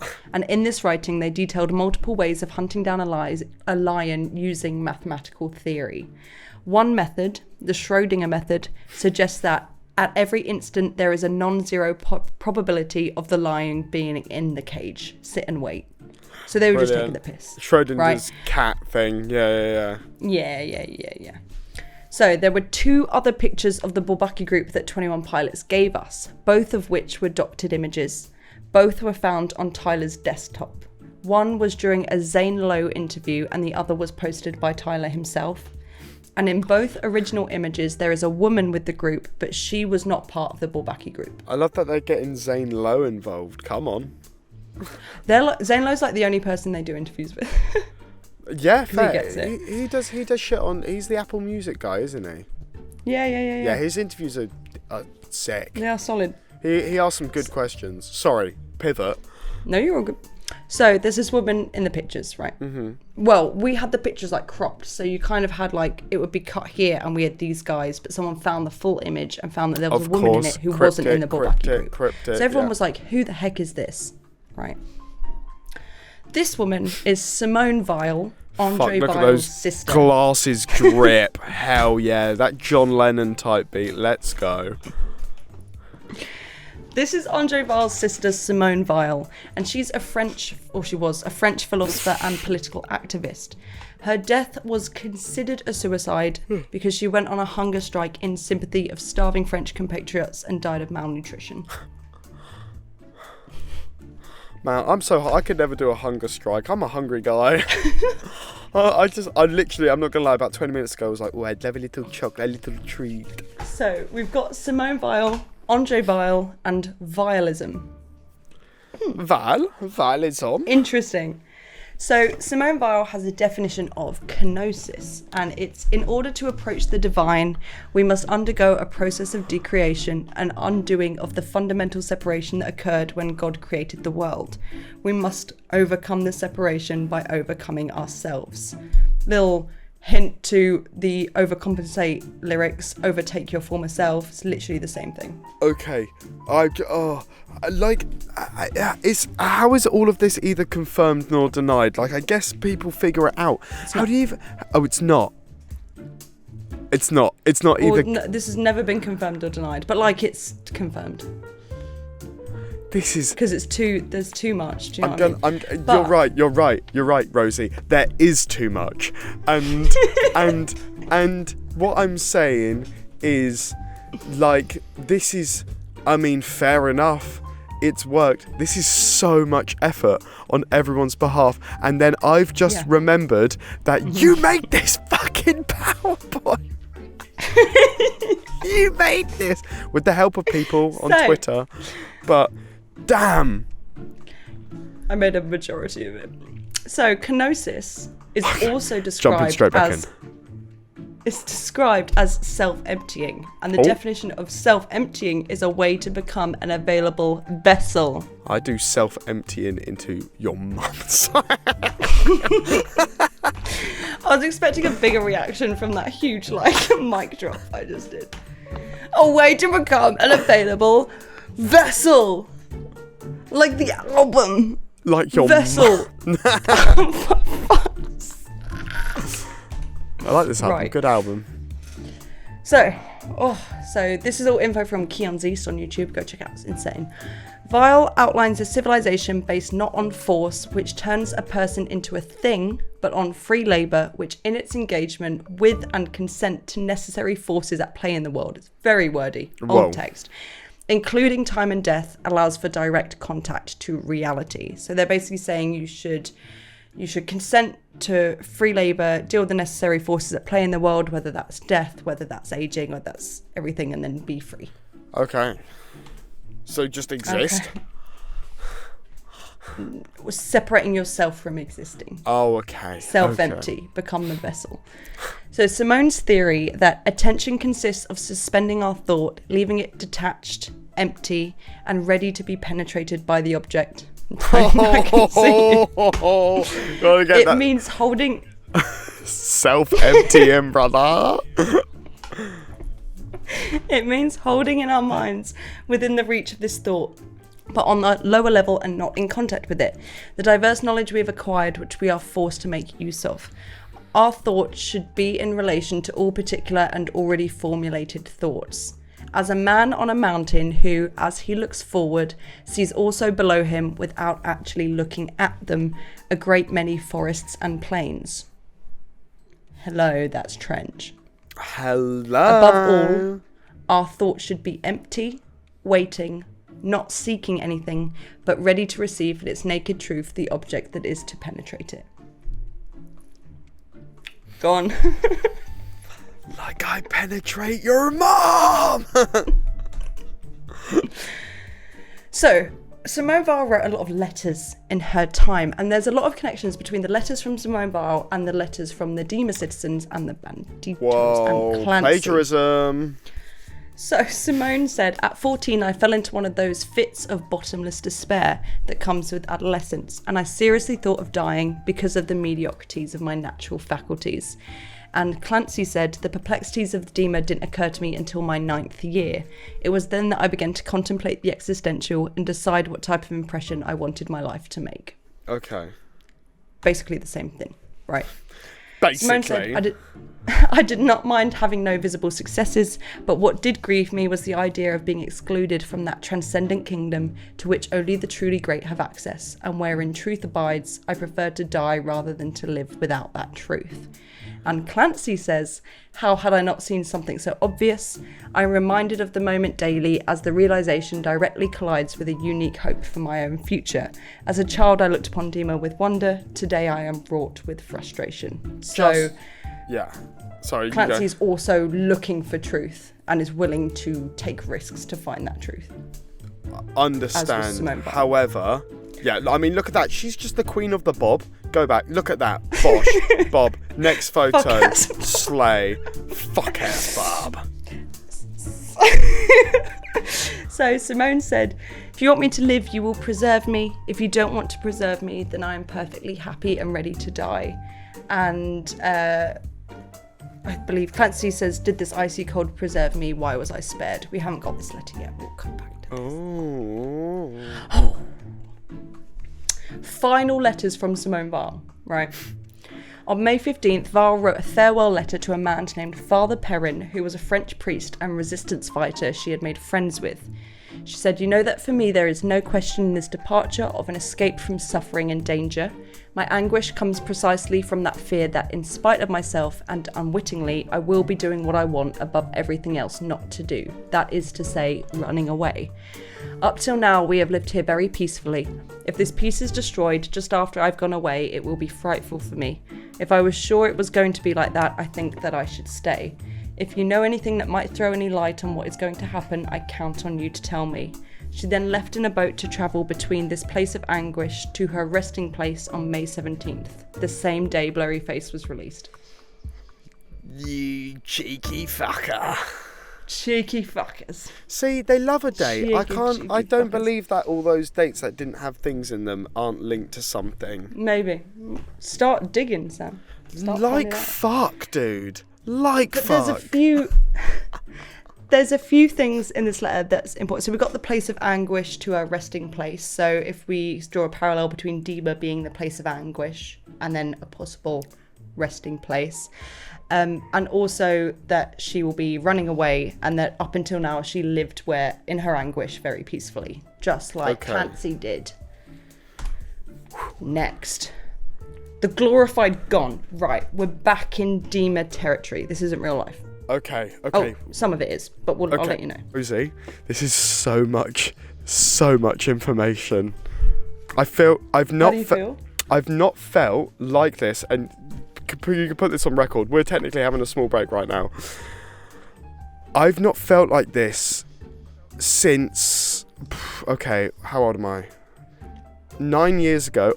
9 years ago, when I had to cram for GCSEs. Like, I feel sorry. You know what, guys? I feel sorry for the Clique. That's what it's called, right? The Clique. I feel sorry for you guys. Like, damn. Like, this is a lot for me right now. I can't imagine not being able to know. There's two sides. It's overwhelming for you because you're getting it all crammed in one go. Oh. It was also very overwhelming having to pick it up over 10 years. Yeah. You know. Right, the glorified gone. Are you ready? Yes, let's go. So, let's lock in. Each year in Dema, there is a celebration known as the annual assemblage of the glorified. This has been mentioned in Clancy's letters. Okay. At this ceremony, citizens that Clancy refers to as Premier gather to die and become the glorious gone or the glorified, in a process seen in the Nico and the Niners music video. Mm-hmm. During this process, the bishops are creating glass tubes later revealed to be the neon gravestones that mark where the glorified gone are buried. Okay, that's what's that. Okay, that's what that is. Okay. Mm-hmm. So, later gatherings involve a lively performance and celebration before the ceremony. Mm-hmm. So, this is an excerpt from the Episcopal Church of the Diocese of Ohio, being Ohio, where Tyler and Josh are from, which is essentially part of what set Episcopal churches aside, is that they try in some ways to look past denominational differences between the varying sects of Christianity. So they're like, we don't care how you interpret the Bible, we love you. Right? This is it just all of it's fine. Yeah, they're like, we all believe in the same God, let's all just be peaceful.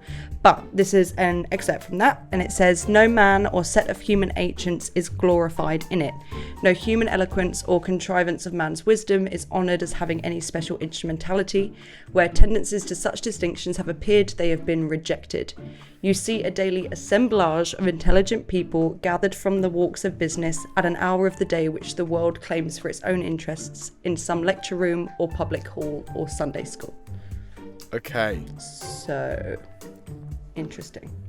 So, back to Nico and the Niners. We took a little sidetrack to understand what is going on. For context. So, unbeknownst to Clancy, the group he saw on the cliffs during Jumpsuit were sneaking into Dema to rescue him.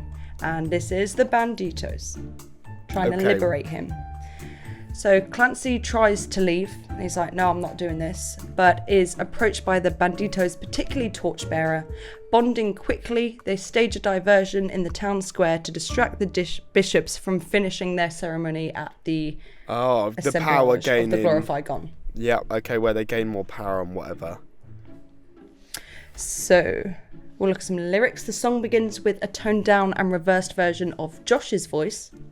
When played forwards, the track can be heard as, we denounce vialism, you will leave Dema and head true east, we are Banditos.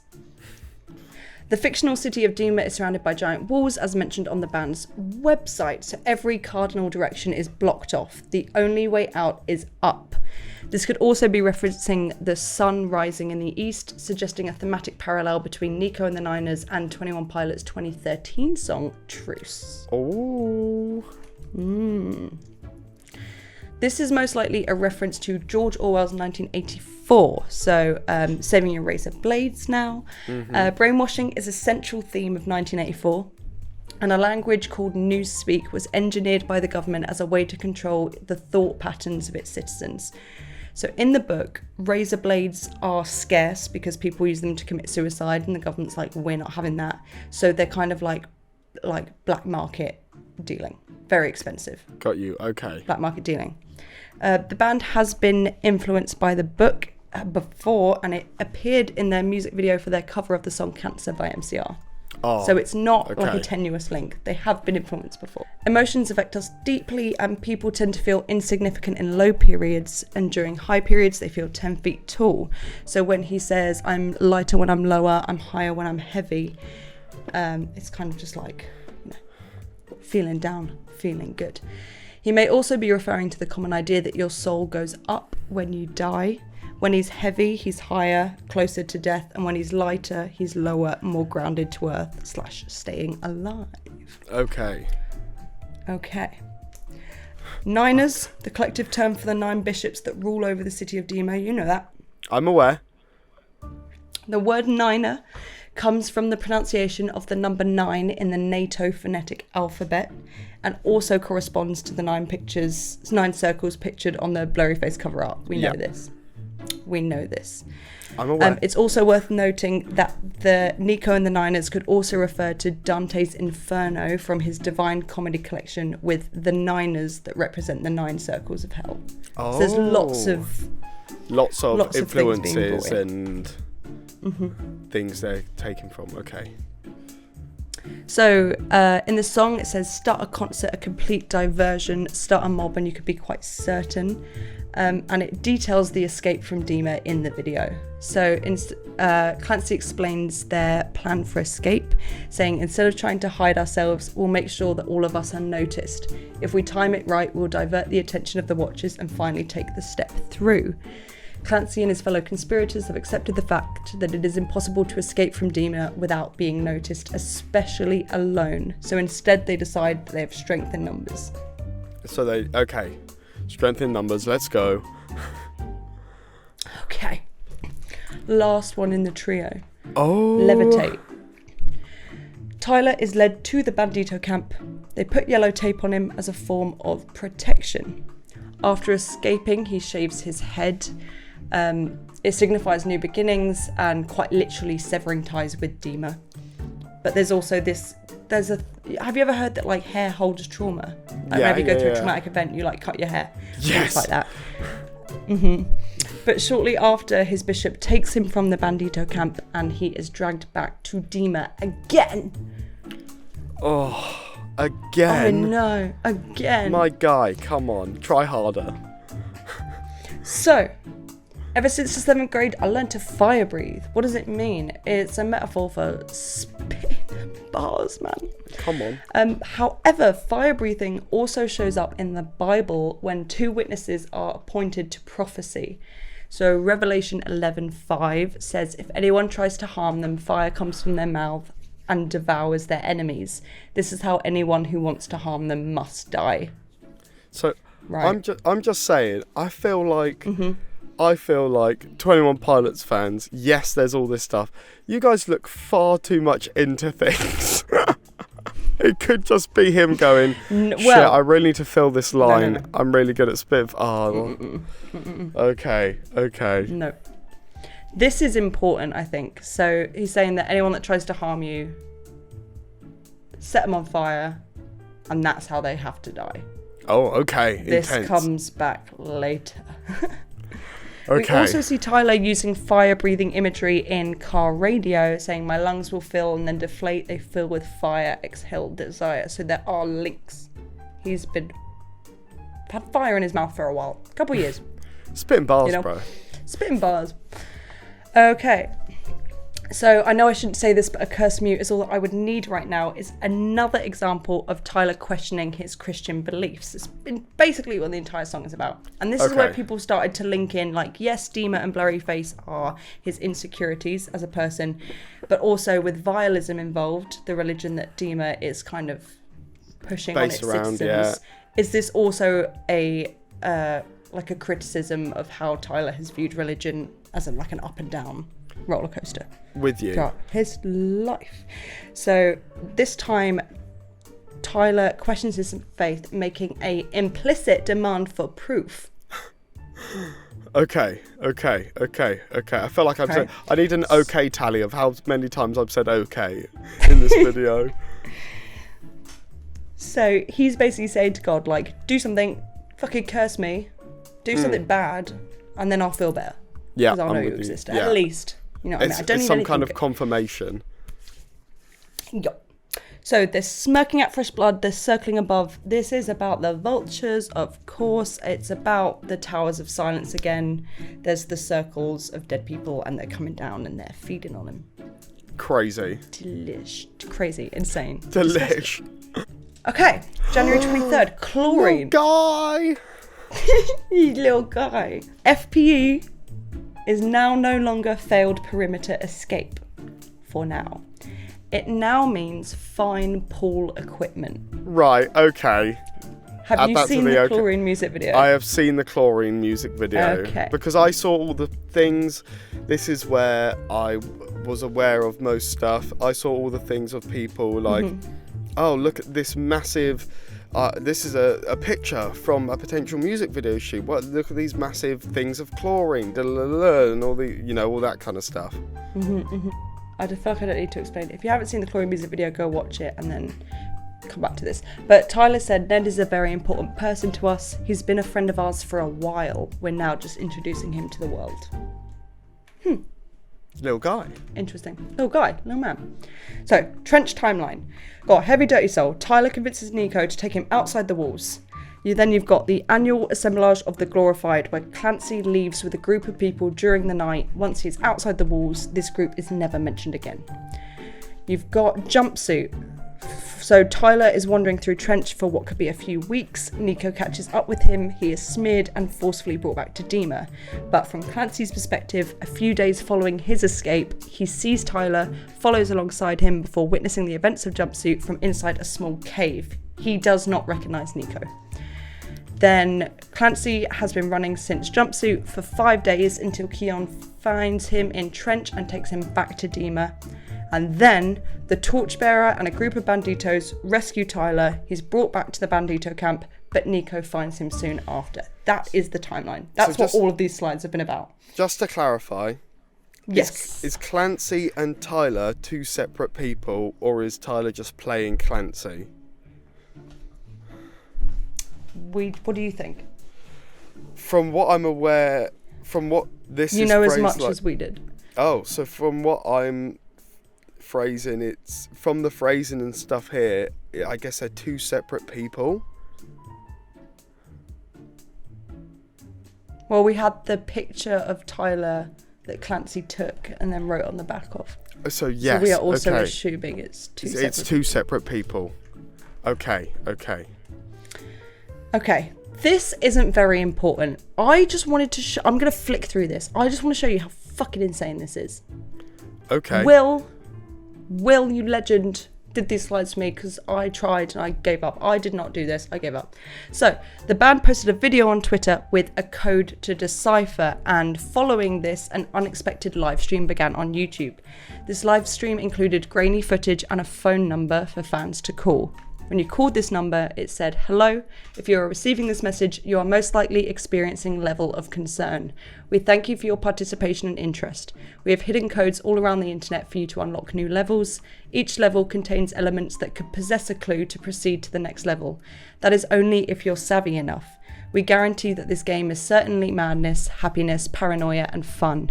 Good luck. That concludes our session. Thank you. Have a pleasant day." After calling the phone number at the end of the call, a man's voice whispers, "It's hidden in the static." Insane. So this was also like the start of COVID. So everyone was like, "Ugh, what are they making us do?" Fans later identified this voice as the return of an early character outside of the Dema storyline called Nigel. You don't need to know who Nigel is. He's between 300 and 1,000 years old, has a wife, and lives within a light bulb. Don't worry about it. Honestly, just don't worry about it. It's fine. Okay. So Nigel's just Nigel. Just don't worry about it. It's too Not much. Mark. We love Mark. Not Mark. Do we love Mark. Nigel? Does Mark love Yeah, we Nigel? love Nigel. Did Mark I assume so. put thumbs up for Nigel? Thumbs up for Nigel. So you're taken to this website where you had to enter a code. Oh my god, okay, I'm again, aware of this website. Yeah, COVID, yeah. I didn't do any of this. I'm just going to show you what other people did. Okay. Level 1. So for example, Deep breaths, the clue Rosie. about the Deep breaths. static. This one fucks me up. I can't do this. With the clue about the static, the code could be found in the static on the television screen shown within the first hour of the live stream. Okay. The live stream lasted 24 hours, which then began the scavenger hunt they set up. How the codes were found. Now listen, I'm not reading all of these out. Okay. Just have a look at how insane this shit is. I don't get it. On Twitch. I don't get it, man. Oh my god, okay, fair. So that was up to level 5. There was more. Oh my fucking There god. are- Okay. Yes, brother. If you did this level of Concern ARG, there's something wrong with you, man. This is stupid. I was witness to someone doing it, and the amount of Twitter scrolling that was happening of, has anyone figured this out? It's not even funny. Crazy. So, just more stuff. If you want to read this and get involved, please pause and read it. But I just thought it was crazy. It's not super lore related. I just thought it was a good. Oh my god, how many levels are there? 20. Holy shit. That was level 20. Brother, I don't know. I tried to read this while I was putting this PowerPoint together. I gave up. Was this Will, did you say that sorted this? Will put these slides together for me. Shout out Will. Deadass. Fuck that. So, what happened after each level? This is fine. Okay.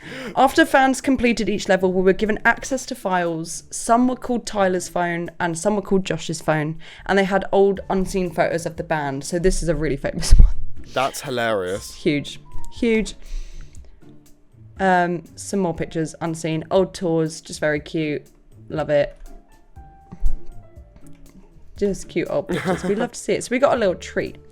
So the band's Twitter account then posted a video of Josh accidentally pulling the plug on the Neverending video. Okay. To plug in his Christmas tree, therefore ending the stream. Although Josh said it was accidental, fans then realised there was a camera in the background of the video with the recording light on. The camera was the same type that recorded Tyler and Josh in the Level of Concern music video. Okay. As this camera was pointing at the fans, I believe when you sent a video to the Neverending video... So, okay, I haven't explained this well. So you could like upload videos and it would play Level of Concern on loop. Yes. And it became a Neverending video. So when you sent a video to the Neverending video, it was to indoctrinate us into Dema, and Josh possibly knew this and recorded the video to make it seem accidental. This is Will's little theory. Cheeky boy. That's why it's in bold. It's just a theory. After that turn of events, certain fans received a physical level of Concern USB within the post. What? Within this USB, it contained demo tracks and 2 videos. One of the demo tracks sounds very similar to the contract. I've put a link here to a Reddit thing about it. It's insane. It's literally the contract, and this was 2020. Insane. Wow. The first video on this USB was Josh, and in this he was congratulating you for completing the game. He also says how the fans probably clicked on Tyler's video first as he's more important, which was more than likely his Blurryface. Hi, this is Josh. Wanted to send you a video on a flash drive to you personally, along with Tyler's video. I know that you probably clicked on his first because he's the lead singer and probably has more important things to say, and I get that, and he ultimately does. I look at it that way too. I think anytime I see tagged videos or photos on my Instagram, I click on the ones of him first, just to kind of see what he's saying, what he's up to, just because it's probably more important than, you know, whatever I'm up to. But all that being said, I thought I would contribute a video of my own and to say thank you personally from me as well. We'd make a video together, but obviously that's tough right now. So 2 videos from both of us just to say thank you. We really appreciate you. You were one of the first 500 people to crack the code, play the game, send us your address, and that's meaningful to us. We didn't think that you would figure those out as quick as you did. We had faith that you would do it, but you slammed through that and proved once again that you guys are the best. And I truly believe that, and thank you for everything you do, and hope that we'll be playing shows soon. Hope to see you soon. See you out there. So there's a character within the Blurryface era called Spooky Jim. Essentially Josh's Blurryface. Spooky Jim. Tyler's video was then him also thanking the fans for completing the game, but he was acting really robotic. In the background of Tyler's video, there is a TV that flashes characters which fans deciphered as Clancy is dead.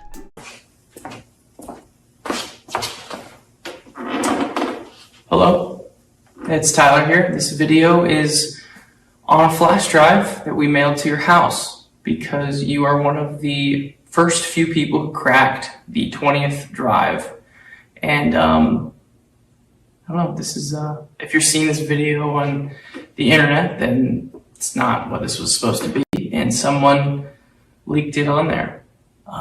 But we wanted to thank you guys for, you know, playing the game, being a part of what we're doing, continuing to care. Josh is doing a video too. I don't know what his looks like. Probably cooler than mine. I'm just down here, actually sitting next to the first piano that I ever purchased. And to think that some of the songs and things that I discovered on that thing got me here is pretty incredible, and I have you guys to thank. So keep listening, keep paying attention, and I really hope we see you soon. Weird, strange, bizarre, weird. After the scavenger hunt was completed, fans were given access to upload their own video footage to be part of the never-ending video, right? Clearly misplaced this slide, I'm sorry. This video continued for 177 days, with fans' videos playing with the song on loop, and it won a Guinness World Record for the longest music video. Let's go. Come Big on. up. Come on. And then a sad day, Desaturation Day. In January of 2021, the band updated their Twitter to a red photo of them with the Trench double bar logo, and over the span of 3 months, every Wednesday, the saturation of this photo was brought down by 21%. The fans call this Desaturation Day. The header then turned completely black and white, symbolising the end of the Trench era. So this is straight away for you guys, but it's been a couple days for us. We're in different clothes.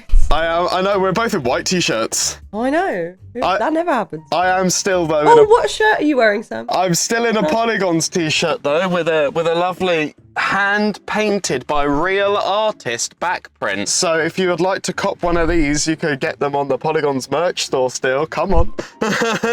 Come on.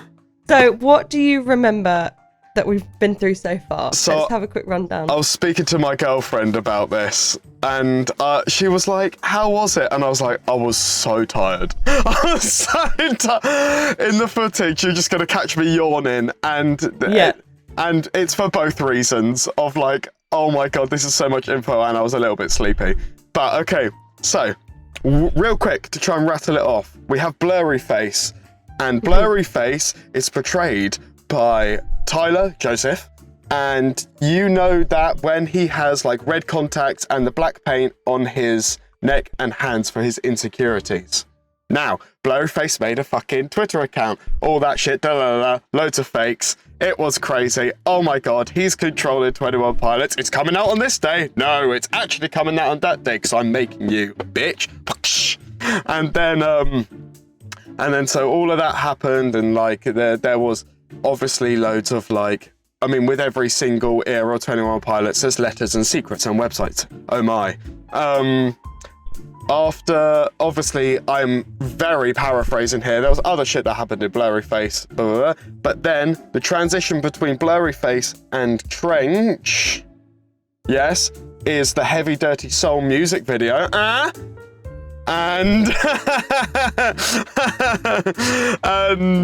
And obviously you have the actual Trench, which is outside of Dema. Josh accepted an award at the Heavy Music Award thing, AP Press Award thing for most dedicated fans, you absolute nut jobs. And he was like, oh, Tyler can't make it because he's trying to like cut ties with Dema. Ooh. And then everyone was trying to like figure that shit out. They changed their profile picture to an eye, and they weren't heard for a year. And then Matt had a nervous breakdown. Is it Matt or Mark?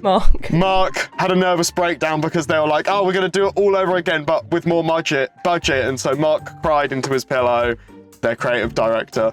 Obviously, in Trench and Dema, you've got the Bishops and like Nico and the Niners. Yeah, the Bishops, yeah. The whole East is Up thing, because you got to turn the map, and Torchbearer and all that malark. And like that fucking 20 crazy finding stuff with, you know, like the going around. And then obviously Ned and Chlorine and all that malark. So, but that was basically the last 2 hours summarized. You retained a lot more information than I thought you were going to. It's because, do you know why I think it is? It's because we recorded that and I fucking went to bed and I went to sleep. And so it like, you know, when you like, they always say you should revise like 30 minutes before you go to bed. I think it's because we'd done all that and then I went to sleep. So. And you dreamed about it. And you dreamed about Mark. I dreamed about my beautiful baby girl. We spoke about Desaturation Day. Yes. So this was kind of giving the eye closing, and everyone was like, holy crap, like, it's going to happen again. What is going on? What happened next, you asked? That's a great question. April 2nd, 2021, the Terminating Files. So we had Desaturation Day. The end of the Trench era is upon us. So, the Dema.org website changed on Friday, April 2nd at 3 p.m. Eastern Time. At the top of the page, a line of text reading Terminating Files appeared, followed by a continually changing file name. The file name that followed was either the name of an actual image on the page that we've previously seen, 0 to 3 dots, or text randomly generated by the website with a random ending. So like .txt, .zip, whatever. Yeah. There was also a progress bar that was changed at 3 p.m. EST every day. Okay. Right. Okay. Okay. So going on to the source code of the website, people found that the equation the script was using would reach 100% on Monday, April 5th. Okay. Okay. The full site was inverted using a line of code, turning the page black and inverting all images. The images that were already inverted on the original version of the Dema.org website were now correct images, and they look the same. The map of Dema was made completely black and white, and because the original version was kind of like tungsten. Okay. Gone. It's all just black and white now. And the image with the yellow lines, remember where it was like... Yeah, where it lined up on the words, yeah. Was inverted, so not to a deep blue, as if the actual image was inverted. So if you actually inverted the image, the yellow lines would be blue. Okay. But they were actually red this time. Oh. So they weren't officially inverted. Not official. Mark, you fucked up. I'm joking. So the trench era has come to a close. The Dema.org website has been terminated, and the new outlet for cryptic posting is now back onto the Blurryface Twitter account. Oh. So he made a return exactly 5 years after the "You Never Wear Blue" tweet, where it once on stage as a sign. Yeah. And he liked a tweet from a fan who had garnered a large presence, so Shay, who's still massive on 21 Pilots Twitter, for their law-based knowledge. And this tweet, now the termination of the website, the only answer is the bishops found out, tried to smear him and forced him to dogmatic beliefs when he protested. Vialism took place. Remember smearing? Yes. The hands on the neck. There's a lot of hands on the neck and paint on the neck and... Yes. Indeed. Lot of neck. So basically, we all saw the website get inverted and kind of darkened. And we were like, we're looking at the website now from Tyler's perspective as he's been smeared. Got you. That's what it looks like, because all the colour's gone, except for red. That's why it wasn't blue or yellow. Okay. April 5th, Blurryface tweeted, the name of the new record is Scaled and Icy. Everyone was like, okay, great. Okay, cool, nice one. Blurryface. This tweet was left undeleted for 3 years, which isn't very common. Usually it's there and gone. Yeah. Or at least within a day. 3 years this tweet stayed up. Scaled and Icy is an anagram of Clancy is dead. Is it really?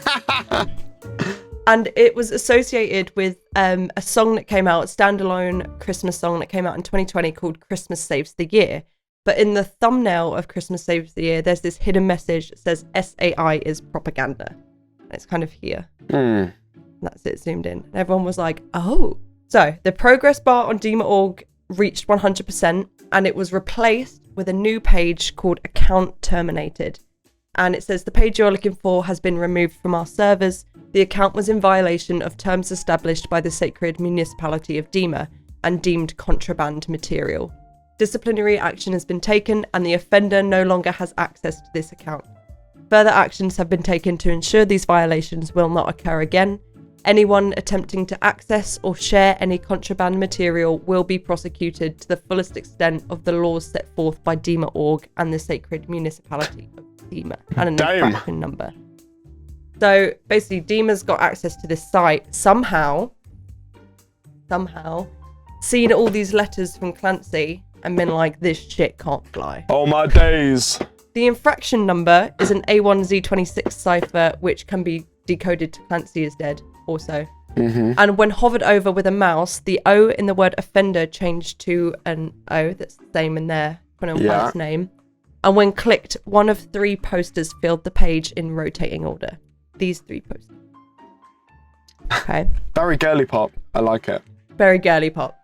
The first poster featured a lineup of the vinyl and cassette versions of the album, which for artwork had a blue fire-breathing dragon, later revealed to be Trash the Dragon, next to a television which featured Tyler and Josh with the top half of their heads replaced with a silhouette of a man and a dragon, respectively. The second poster featured the same album lineup with Tyler, Josh, and a dragon in the centre.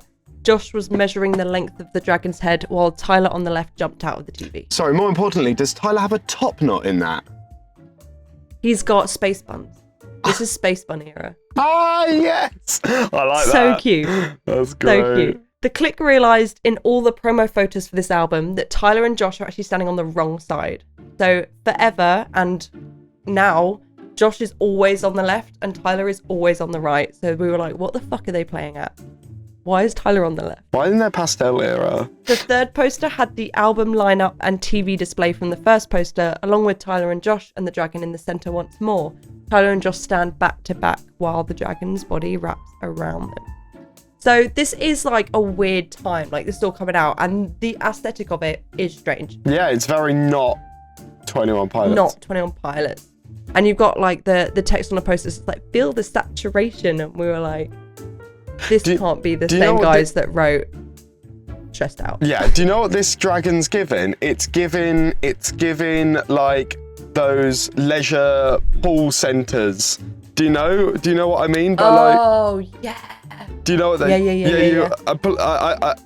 I don't know if this is a thing the rest of the world, but in the UK we'd have leisure centres and you'd have these big plastic animals, and they were old as shit anyway, so they look kind of desaturated and stuff. That's what that is looking like. So the colour schemes of the first two posters were bright pink, bright blue and bright yellow, while the colour scheme of the third poster was the same but more desaturated. So like this one compared to these don't look right. Yeah, they kind of desaturate as they go in a way. Hashtag Desaturation Day. Whoa.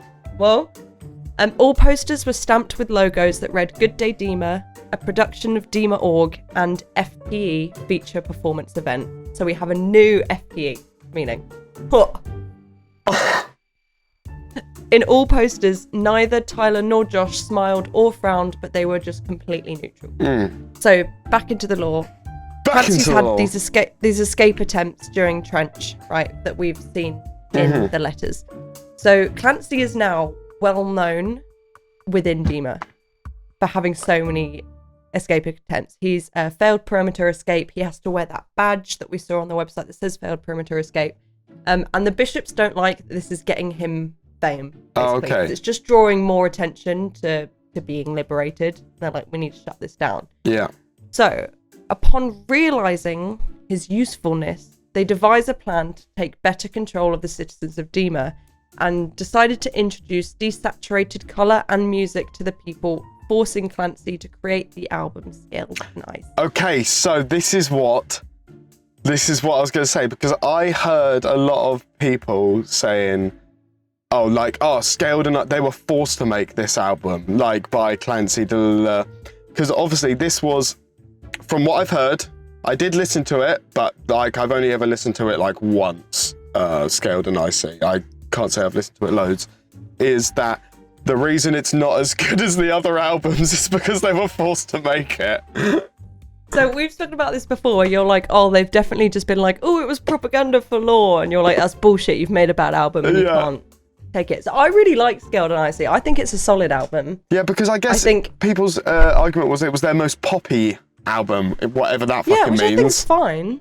But I just don't think it's what people were looking for. But it came out in like during a heat wave, so I was living my best life. Oh, you're in your summer vibes, yeah. Yeah, so I think it's like I wouldn't listen to this in October. You know what I mean? Yeah, that's spooky season. But I'm here to prove you wrong, because this wasn't a cover-up for a bad album release. This was propaganda. Just saying, I wasn't saying that.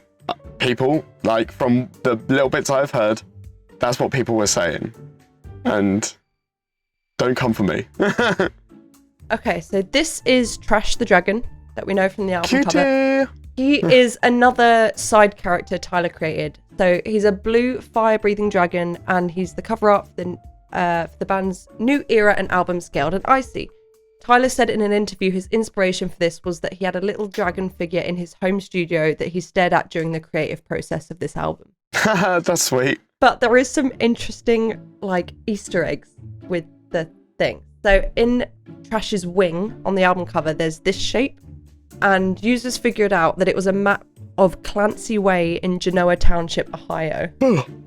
What the fuck? Like, how would you even think to look for that? Do they give any clue? Like, what the hell? No, someone just found it. The meaning of this wasn't known entirely yet, but it was believed to be an intentional Easter egg. And this is actually the road that Tyler stands at during Goner, the music video. So it is. Damn. That's crazy. But I just can't. But I can't. Like, like, don't get me wrong, like, if I had the fan base and the budget, I would do so much. Me and Nathan, you know, in Teddy Bear stuff, already love to do like little Easter eggy bits and little fun bits, like, just a heads up, in our new EP, we've got an intro track, and if you listen to some bits in the background, or maybe put something in reverse, you'll hear other stuff, right? It's fun. But this is like ridiculous. This Yeah, is like if you so did this, no intricate. one would find it. No, it's crazy. It's so intricate. And like him have stand there, maybe because he had stand there, someone would look anyway. But like, it's all just, I'm just, one, so impressed by the band and Mark.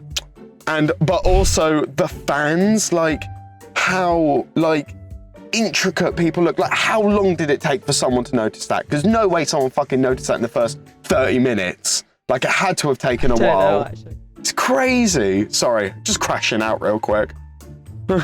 On the same wing, just above the pattern of Clancy Way, is the word destroy. So if you like turn your head to the left, it's like a D and an E and an S and a T, which is just interesting. That's cool. That's got to be on purpose. Yeah. That's definitely that's really and then there's cool. Clancy Way. Okay, maybe. So yeah. new era, new symbols. This is the logo scaled and icy, and it's very similar to the East is Up Bandito symbol. I was going to say it looks kind of like the E. Yeah. Which is a rebellion symbol. So it's weird that it's now been redefined. It's like era. reclaimed in a way. Yeah, so the bishops have basically taken the East is Up symbol, has learnt it from reading Clancy's letters when they accessed the Dema.org website, and have now kind of made it into something of their own so that banditos are less inclined to use it. Got and you. therefore there's a confusion and yeah. So and so. So April 7th, 2021, Shy Away. In this music video, Josh and Tyler are surrounded by bright lights, and it is clear that they were both in Dema, and Tyler seems frustrated in this music video, which could show how he was angry that he's being forced to create this propaganda under supervision of the bishops, right? Yeah, this all sounds like an excuse for a shit album. He frequently looked to the side of the set, more than likely seeking instructions. He's then seen in a gas station called Ned's Last Stop, and then uses the payphone, which glows yellow. Many have said he uses it to call Ned for creative help. So just real quick, just a quick recap. Is Ned like a personification of something, like how Blurryface is a personification of like the anxiety and the fear? Like is Ned, what is Ned? Is Ned just a fun, quirky little guy, or is he like? We will get to it. I'm not certain. There's characters in this like Ned and like Trash the Dragon where they're just kind of there. Role in the lore is important and like big, but very small. Got you. It's only brief, but and it so is we huge. haven't talked about Ned's too much, have we? Really? It's just kind of like, did we talk about Ned's lore too much? Like, as in, like, I can't really remember it completely. I think you said we were going to be getting onto some bits later. Yeah. Is there more Ned? It's bigger in this era than it was in. Oh, okay, cool. With you. Let's carry on. Okay. See, it's all coming back. So after Tyler makes this call at the gas station to maybe Ned, the band is back surrounded by clones of themselves. Could be a reference to the lyrics in Morth where the line said, he goes by Nico, he told me I'm a copy. So Nico, his bishop, is being like, you're a copy, here's fucking 10 of you. Okay. And what, you're not special, you're not shit, you ain't shit. The bishops could have potentially cloned them to prove that they are replaceable. And these clones are wearing ski masks, which the band have been using for years throughout, like Vessel, Guns for Hands music video. They got ski masks. Back in the day, they've been wearing them. I remember live shows, they'd be like, take the mask off, Yeah. So they've been kind of using ski masks in their music to allow themselves to speak freely without judgment. And then that's why throughout the show, they take it off. They're like, we're with our people. So now they're wearing a ski mask again, but they've like ripped it. There's holes in them. You can make up that will. Yeah. I guess it's not super important to like. Just kind of like breaking through, like trying to take that kind of mask away. Exactly. Get High School Musical with it. And then, Good Day Dema. This is where shit hits the ban. So May 21st, 2021 was the release of Scaled and Icy, and the Bishops were going to make it the event of the decade. Good Day Dema was a live stream that the band put on, and it starts off as a 70s style morning show called Good Day Dema, and it has two hosts, Dan Lisden and Sally Sakava, which Lisden and Sakava are two of the Bishops. So these are people that are being controlled by the Bishops to do this. We presume dead people, based on the whole assemblage of the glorified, glorious gone thing, you know. Okay. So it opens with Tyler sitting on the couch in between the two hosts, and the hosts are mocking him and insults the existence of Josh. And this whole time they say Tyler and Josh. Okay. They say Tyler and Josh this whole time. They're like, we're here with Tyler, and then Sally Sakava's like, where is Josh? Oh, where is Josh? Don't even know where he is. He's not here right now. The show was I forgot to put a picture. Oh, no, I didn't. The show was a concert filled with various mashups and cut-offs, often being stopped or changed during a song or lyrics about rebellion or personal power. So a majority of the songs were off Scaled and Icy, but every now and then he'd play something from Vessel or Blurryface. And if it was too anti-Blurryface or anti-Dema, it would just stop midway through and get cut off. So occasionally the Bishop hosts would come back for infomercial segments where they're like, buy the album. Look at how great this album is. Buy the album. And the performance carried on, eventually getting to car radio, where alarms start to blare and chaos erupts in the studio. And during this, Tyler is the only person on set not running through the studio. So everyone's in a fucking panic, and he is calm as hell. So he knew this was gonna happen. Got you. Almost. So and here's a clip I made earlier.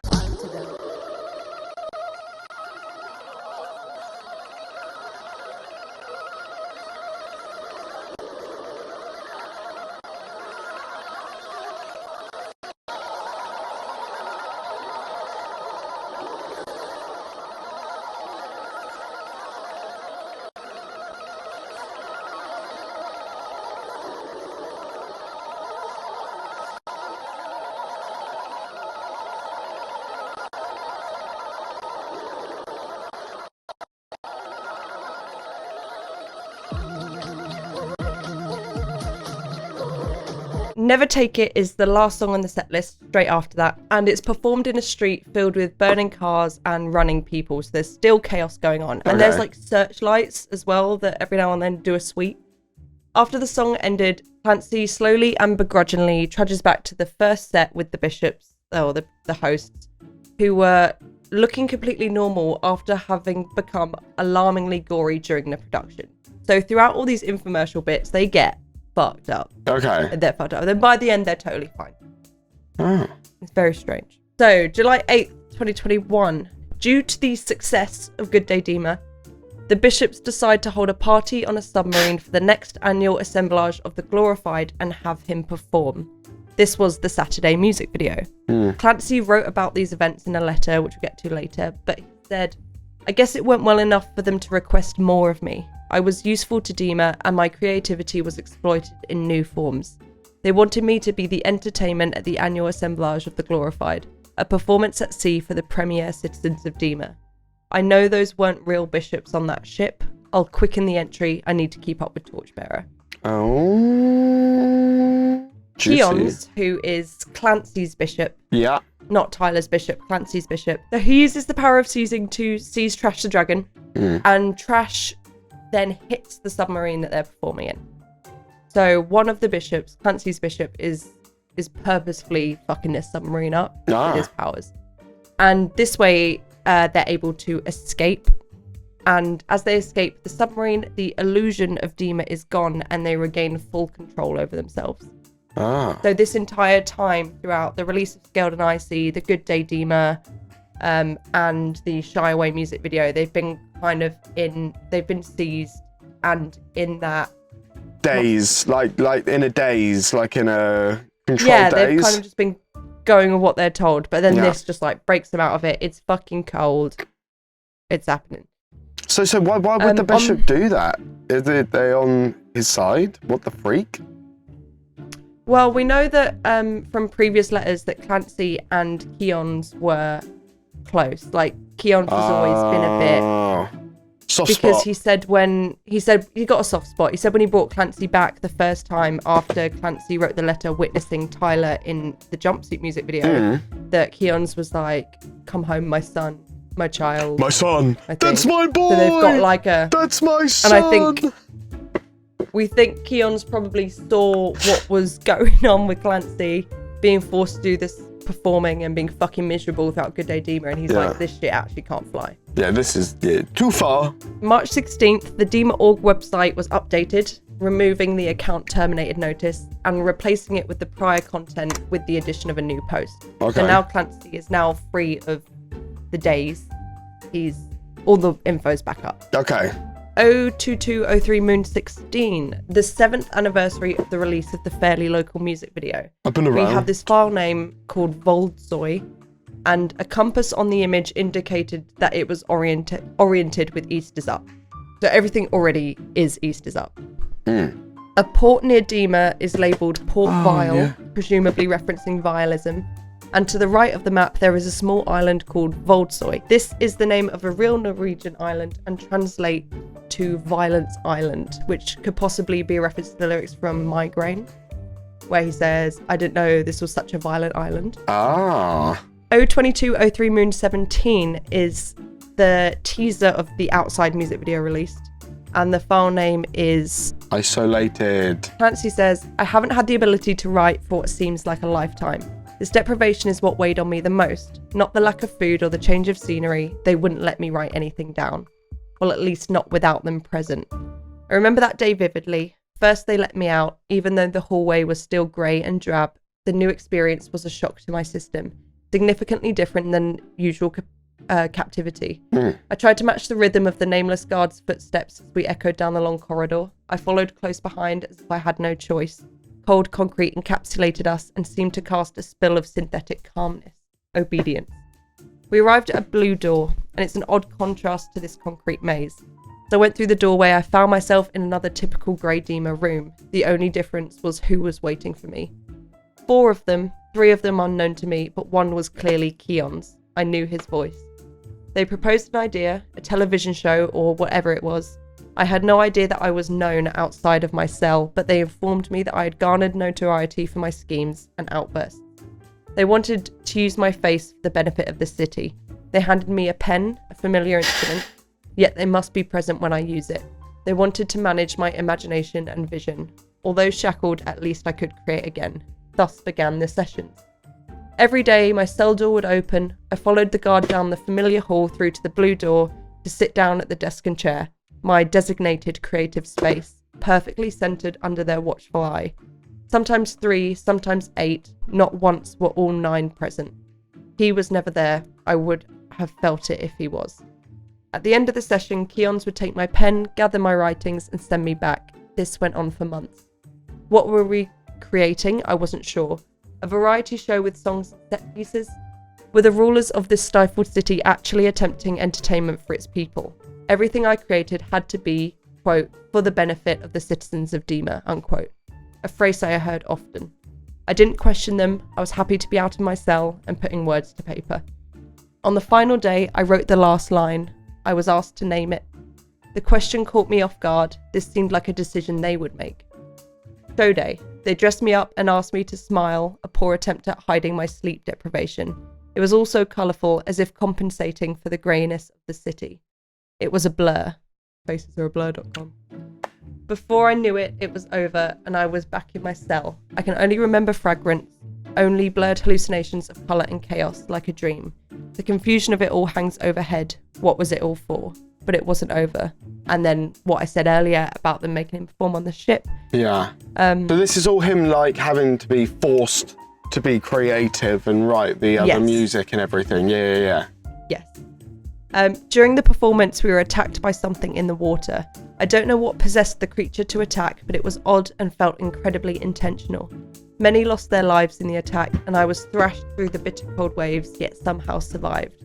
Did this icy cold preserve me? Why was I spared? I'm still so cold as I write. This place feels foreign. Nothing like Trench. From the frigid sea, the air here is somehow colder than the water that surrounds it. I have a strange feeling that this island will provide answers. I must go, Clancy.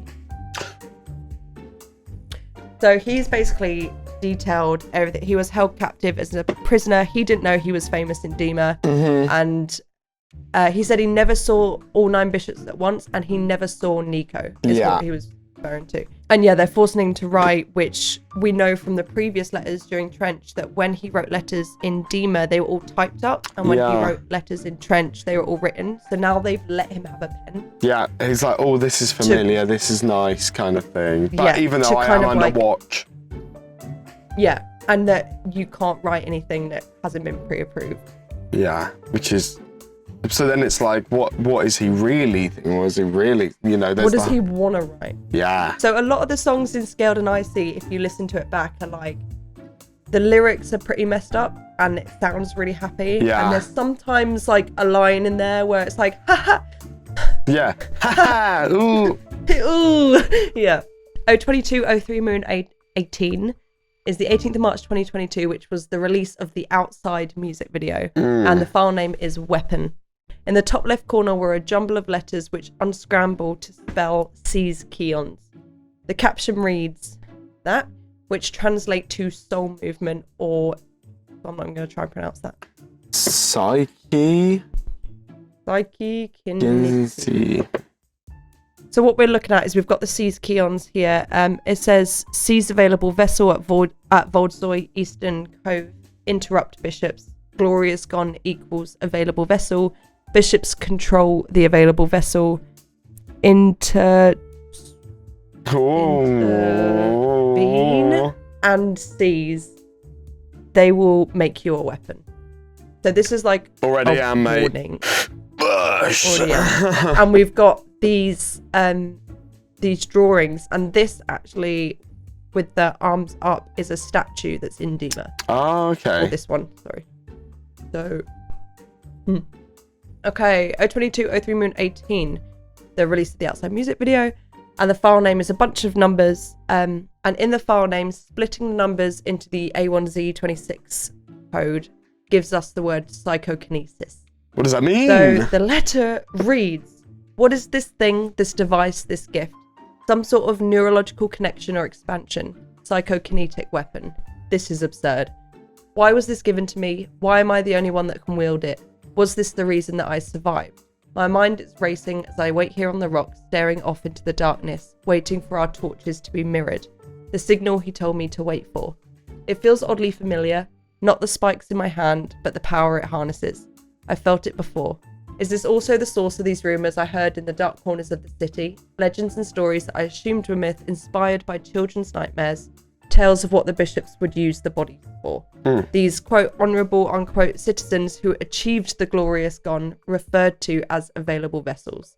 So he's kind of realising that this whole time when people were becoming the glorious gone and, like, killing themselves, that the bishops have been telling everyone that this is your road to paradise, this is what happens, this is how vialism runs the city, when this whole time they've been being lied to and they're being referred to as available vessels. They're all for the bishops' interest. Okay, I'm with you. Their interest.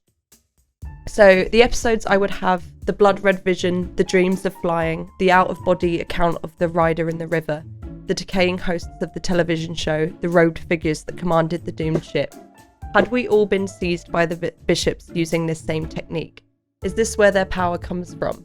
Are they immortal or just feeding off the next body, giving their hosts a brief second life? I am in my original life. Why am I available to this control? So Clancy's like, I haven't died. How are they seizing me? Okay, I'm with you. Because they can only do it to dead things. But they can still seize Clancy. So then is Clancy like, oh, half dead, part dead, it is dead? Emotionally dead, aren't we all? This whole time I thought I was battling my inner self. Was I actually under assault for something else? Someone else? This small eerie island has made me a weapon. We both believe that we can use it to change the momentum of this war. Now we must return to the mainland where they should be there to receive it. We will destroy and rebuild. Though it's been years since he last spoke with them, I hope they have not lost faith in the Torchbearer's plan. But how could any of this have been planned? Clancy. Damn, they just like in the thick of it. Call me KSI because they're in the thick of it. Thick of it. I'm in the thick of it, everybody. So 2402 Moon 09. We don't know what this date's for, but the file name is evidence, and this is typed up, now not written. In Dema. I'm not as scared as I used to be. Their mystery begins to fade as a method to defeat them becomes more clear. I no longer feel powerless. I can outsmart them. This new power of psychokinesis worked, and I believe it can work again. I stand here, looking down at the line where the water meets the sand, a starting line, all the while knowing there is a finish line across the strait. Their compass lies, but mine remains true. I've left embers of inspiration. I only hope whatever spark was left has grown to a torch, and together we create an inferno. Signed, Clancy. But it's typed. But how are we getting letters from Clancy if Clancy is dead? Scaled and icy means Clancy is dead. But Yeah. Clancy clearly isn't dead because we're getting letters. So, Tyler gets taken back to Dema. He's used for all this music mumbo jumbo propaganda. Music propaganda. As stated, Tyler was allowed to choose the album name. So it said in a previous letter, I thought that was a decision they would be making. Why have they asked me what to name it? So he chose Scaled and Icy because he wanted the citizens of Dema to know that Clancy died due to the bishop. So Clancy is dead. Yeah. And Tyler's just signing off all his letters as Clancy. Oh. We can only assume that Tyler has now resumed Clancy's name as a badge of honour. So he is now not only fighting for himself, he is fighting for Clancy, as Clancy was one of the first people to ever speak out about the teachings of Dema. So it's unaware where Clancy died. Okay. But Tyler's just But like... you can see in the original Clancy letters, the handwriting is different to the current Clancy letters. So it's Mark. Mark is Clancy. So Mark is Clancy. Canon. Mark is Clancy. March 18th, 2022 is when we get the outside music video. And this video is basically everything that Clancy has detailed in all the previous letters. From now on, I'll be referring to Clancy and Ty Clancy. Just to get it straight. Ty Clancy. We've got Ty Clancy, right? So this music video is lore heavy, and it starts off with Keon's while he's seizing trash. Okay. So we confirm that Keon's have seized trash, and he's using Ned's antlers to do this. Oh. That's hella Nico lore. and the other in it. So Ned's making a comeback in these next few Don't slides. call it a comeback. Huge comeback. Nico and the other bishops see Keon's seizing trash and they kill him, stab him. He is dead. Kill Keon's? He's been, yeah, because Keon's has basically betrayed Nico and the other bishops. He's got Ty Clancy out, and they're like, "You fucking knob, you're dead." That was so British, Rosie. You absolute knob. You absolutely. You sounded like knob. Michael Caine. You absolute So, knob. you're absolute knob. So Clancy and Torchbearer then wash up on Voldsoi. After travelling on this island, they come to a cave. In the opening of the cave, they see Ned with antlers, and Ned provides them with clothes and backpacks, and as Antler Ned goes into the cave, Tyler and Josh follow. So Clancy is met, or Ty Clancy is met in the cave with other Neds, all sat around a campfire, very cute. And a lot of them only have small horns and not antlers. Okay, So yeah. it seems like this is a form that you kind of get to. Baby Neds. Antler Ned then leaves the campfire and Ty Clancy follows. And outside of the cave, Ned gives his antlers to Clancy, which gives Clancy the power of seizing. Ah. So this is something that only bishops do. Got you. And now Ty Clancy can do it. Okay, Yeah, now everyone's Ty Clancy can do it. Okay. Sorry, yeah. It's Come on, very- Rosie. You're confusing me. You're Come on. confusing these people. Let's go. I'm sorry. Did they ever make So a Ty plush toy Clancy, or plush Ned? Because they that did. I was They going to did, I say think. that probably sell quite well. So what is psychokinesis, right? So the bishops can wield the power of psychokinesis, and this means that by using a tool fashioned from the horns of Neds, they can extend their consciousness into the body of an available vessel and pilot the body around as if they were living inside it. Vessel. Pilot. The act is called seizing, and the catch is that the vessel always has to be dead, and they have a limited amount of time to inhabit the bodies before they begin to decay. And this is why in the Scaled and Icy Good Day Dema live stream, they were getting like more fucked up because it was a big live stream, so they were decaying. Got you. Right. So Clancy's scientific miracle. So he is the exception to this rule, and he is able to be seized while still being alive. So he can both be seized while alive, and he can also seize. So is this Clancy or Ty Clancy? Ty Clancy, sorry. Dude! I'm trying to lore absorb here, and you're fucking me over. Well, this is the confusion we had because everyone just calls him Clancy, and we were like, "Who are we talking about?" Okay. So I'm living the real experience. Kind of. So this makes Ty Clancy a very important asset to the bishops, as he's a vessel that does not expire. Okay. So while the others are like disintegrating and dying because he's not dead, they can just carry on. Yeah. And eventually Clancy is able to perform psychokinesis with the help of his bishop Keons, right? Mm-hmm. So because Keons got stabbed and killed by Nico, Clancy then seizes Keons as a warning for the other bishops. So he's seizing him and moving Keons around, and the bishops know if that's not us doing it, the only other dude can do it is Ty Clancy. Got you. Cool. Tyler then proceeds to seize Keon's body as it has become an available vessel and makes him dance. And then he shatters a vial of neon light to signify that one of the 9 are dead. Makes him dance. And it starts a small fire. Oh. Very small contained Start the fire. Back in Dema, it's revealed that we already knew that. Sorry. Some of these slides it took me very long to make this. So it's revealed that Keons was actually working with Torchbearer to seize the dragon to get Ty Clancy out. Got you. And this is seen in a letter hung up in Ned's cozy fireplace. So you've got the East is Up logo, the neon gravestones, the half a map of French, and then Ned saw Clancy and Torchbearer just like Keons said, "Hope you are well, Ned." Which is cute. Okay, February 13th, 2024. 1,500 red letters were sent out to the public by the sacred municipality of Dema, containing evidence seemingly seized from Clancy's belongings. Okay. It included a new letter from Clancy where he talked about having renewed hope in his plan, an updated map showing the new Paladin Strait between Voldsoy and the mainland of Trench, and a request for information on Clancy's whereabouts from the bishops of Dema. Oh, Ty Clancy, sorry. Both letters included hidden messages, but handwritten was a question: how did you find demaorg.info/found/code/Clancy.html? Slash dot slash dot slash dot. The bottom of the first letter reads, "Take excessive measures in attempting to correct or make amends for an error, weakness, or problem." And this is the definition of the word overcompensate, which will later become the first single of the next album. Okay. Yeah, that was a banger. I can't lie. That is a banger. The hidden message in the second letter reads, "Still alive." So we were told in Scaled and Icy with the anagram that Clancy is dead. Yeah. And now we're being told still alive, and everyone's like, because there's been a kind of Ty Clancy. Ty Clancy. And the hidden message in the third letter reads that. Catch you, Pepe.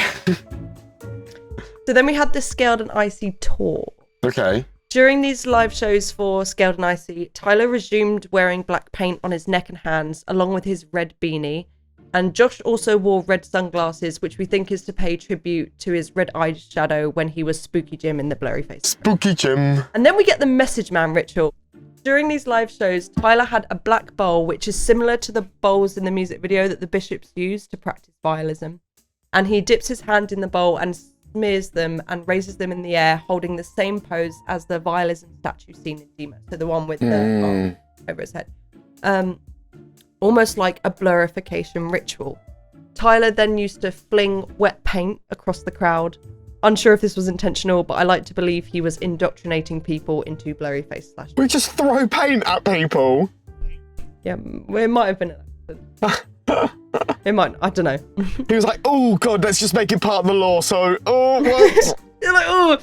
sorry guys. He has said before that. He said before he was like, oh, sometimes I read fan theories on the law and I just change it because it's better than what I thought of. Yeah, I love that. All of it coming from Oh, yeah. Mark, going, oh, guys, we need to change this. So the yellow tape during this era, Josh still technically wore yellow tape, although it was bleached into his clothes. This could be a symbol of all hope draining as well as saturation fading, which is a huge theme for the era. And Tyler's hair did the same, slowly fading from pink to blonde tips. So at the start of the era, he had like cotton candy pink hair, Yeah. and then he had like fuck ass frosted tips. Yeah, it's actually my favourite.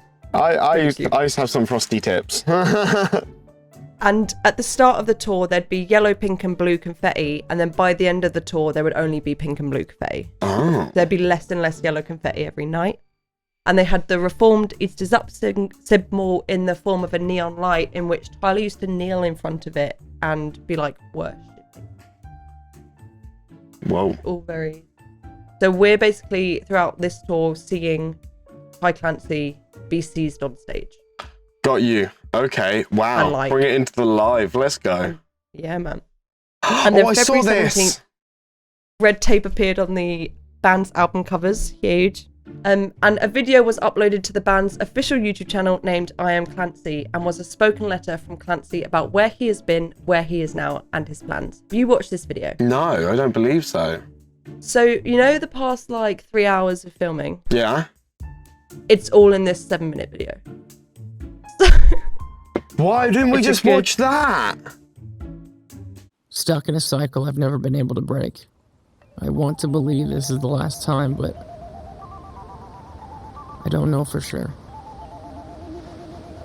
I'll start with what I do know. I am a citizen of an old city. Well, they say it's old, but there's just no proof. I can feel my friends rolling their eyes. I'll keep it simple. I am a citizen of Dema, a circular cement city in the lower portion of an otherwise wild and green continent trench. We aren't allowed to go out there. Most haven't even seen it, but I have. I am an escapee, getting better at it with every attempt, but they always find me. Well, he does. Nico.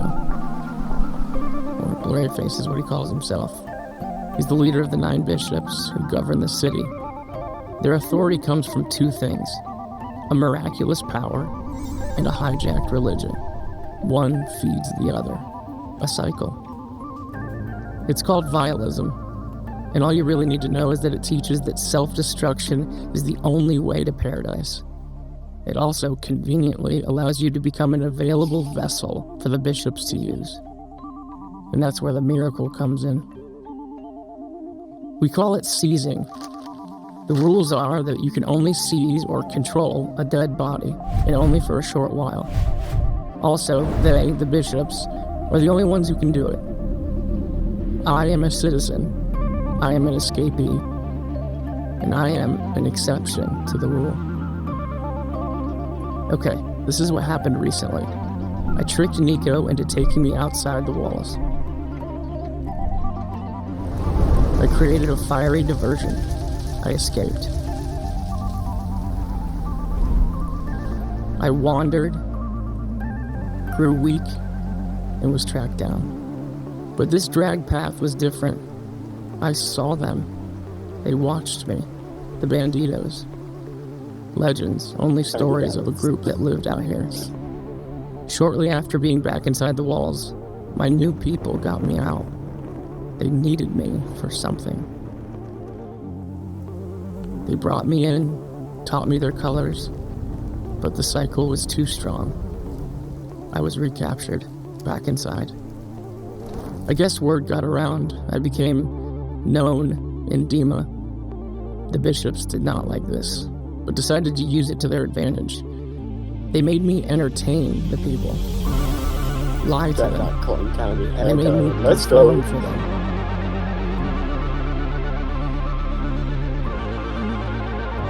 Then Nico was betrayed.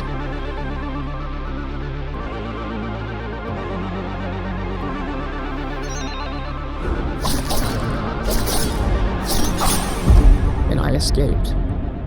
Again. This time, I found myself at a new place, washed up on an island. And there, I was given a gift, thought to be extinct. I now had the same exact miraculous power they wielded from their towers.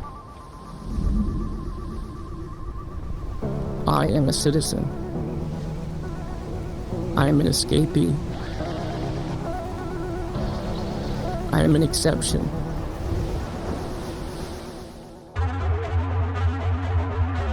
I am returning to Trench. This is bitchin'. I am Clancy. Oh, Hey. oh, I got a little shit. That was hard. That was hard. You have any comments? Yeah, why the fuck have you wasted my time? We could just watch that. You didn't get as much detail. But no, basically the but that was sick. It kind of felt fucking like sick, innit? Last season on 21 Pilots. Yeah. Yeah. Last 9 years on 21. Yeah, crazy. So wait, so is the one of the bishops also Blurryface? Nico is Blurryface. Nico is Blurryface. Yeah. Slay. What's huge about this video is, and I tried to do it with this PowerPoint and then gave up because it just wasn't making sense. Because the Lord didn't make sense when we were doing it, really. Was that all of the letters we've been receiving from Clancy this entire time, we had no idea that some of those letters at the end were being written by Tyler, and we didn't know that Tyler was Clancy. Yeah. So this came out, and that last I am Clancy lost our fucking shit. Everyone was Lost like, our fucking shit. oh. Because everyone was confused. They were like, we're still getting letters from Clancy, but Clancy's dead. And also, Clancy is talking about his experience in the Scaled and Icy live stream, but in the Scaled and Icy live stream, they referenced Tyler, not Clancy. But then did they just do that for casual fans, or is that part of the law? Like, we were all like, what the fuck is going on? And then this came out. Yeah. This came out, and we were like, he is Damn. Clancy. He's taken on the name, confirmed, sorted, and it was huge. Wicked, Yeah. wicked. Clancy Awesome. is massive. So recap. on what you just said. Tyler is now Clancy, but Clancy is not Tyler. Okay. And this is where it gets a little confusing. But it's alright. Tyler is Blurryface, and Blurryface is Nico, but Tyler is not Nico. Wait, back up. So back remember up. at the beginning- Throw it back to the previous slide. Throw it back. This is bullshit. Throw it back. So Tyler is now Clancy. Wait, no. Oh, sorry, hold on. Wait, Hold wait. on. Okay. So Tyler is now Clancy, cutie photo, but Clancy is not Tyler. But that's fine. So Tyler just took on the persona of Clancy, correct? Of Clancy, because Clancy was like the first person to resist Dema, and he was like, this is a legacy that needs to live. So it's kind of, yeah, I'm with you. So then it's kind of like in the Santa Claus films where like Santa Claus dies and then someone else becomes Santa Claus, but it's just like taken on the title. Or like James Bond is a cooler reference. Oh, but- yeah. No, but Or like the the Doctor. Santa Claus films are fucking sick. Nah, Doctor Who's different. It's the same person, just regenerates, isn't it? We said at the This is beginning why this is that Tyler bullshit. is Blurryface. This is right. Tyler is Blurryface because Blurryface is the like personification of Yeah. his insecurities, and Blurryface is also Nico. Like Nico and Blurryface are interchangeable, but Tyler is not Nico. They are two separate characters. Tyler is only Blurryface. You see this yawn? That's a bullshit yawn. I don't get it. Okay, No, that's all right. but I do get it, but it just doesn't quite make sense. No, it doesn't. Okay, cool. I'm No. glad we're all on the same page. 024 02 Moon 25. We don't know what the date's for. File name Maniac Clay. Oh. The hidden message in this letter reads, follow the torches. And Maniac Clay is, I am Clancy Unscrambled. Okay. So, and it says, these campfires feel like home. As I stare deeply into them, finding more and more clarity, they tried to tell us we were different. But the flame that burns inside of me is the same fire I found on the hilltops of Trench. The banditos have lived their rebellion, and a resistance is growing inside the concrete walls. One powerful enough to burn out all of the stale teachings and usher in true hope and a path to actual life. We march in the morning, the revolution shall arrive with the sun. Okay, I really like all the funky, like, odd lettering bits. It's kind of a sick font. What font's that? Yeah, someone in the comments, let me know what font's that. What's the font? It's the Clancy font. It's the Clancy font. Okay. 024 02 Moon 28. Again, don't know the date. And the file name is Claim 00FFFF. And 00FFFF is the color code for cyan, which is the exact opposite of the red that is the theme color of Clancy. And the hidden message in this letter reads flyby. And it says, I found a way in, a way they'll never suspect, and a way they'll never understand. Everything about our cause is so hard for them to understand, but so close to the hearts of the growing resistance. I can reach them all. I can recruit everyone with eyes, see beyond the horizon. I can teach them. They can learn what I've learned and fly by all of the constructs that Dema has placed in front of them. We will take it back. So now Clancy's getting... I'm going to say, when I say Clancy from here on out, I mean Ty Clancy. Okay, from here on out, guys, from here on out, Clancy is Ty Clancy. So he's getting ballsy. He's like, I can liberate the entirety of Dema. Oh, he's like, in my sleep, bruv. And then we get the Overcompensate music video. And this is the first time we see the Clancy mask in full action. So Clancy, who is wearing the mask, returns to Dema and teaches the residents about everything he has with projections of his letters from the past. So they obviously don't have access to the Dema Org website, really. So he's going through in this old gymnasium. He's like, here's everything about the story that you need to know. Kind of what I'm doing with you right now. Wow, guys, I am a resident of Dema and Rosie is Clancy. Confirmed. Lord confirmed. This is meta. This is meta as So fuck. the citizens in Dema are willing to take part in this rebellion. And the music video is him just being like, here's our exit routes. By the way, here's what East is up means. Don't go the wrong way. Guys, I just fill in all the bits and bobs. Yeah, come on. Don't be stupid. At the end of the music video, as the citizens agree for this liberation plan with Clancy, he drops to the floor and the citizens take off the mask. And it's actually not Tyler under the mask, it's someone else.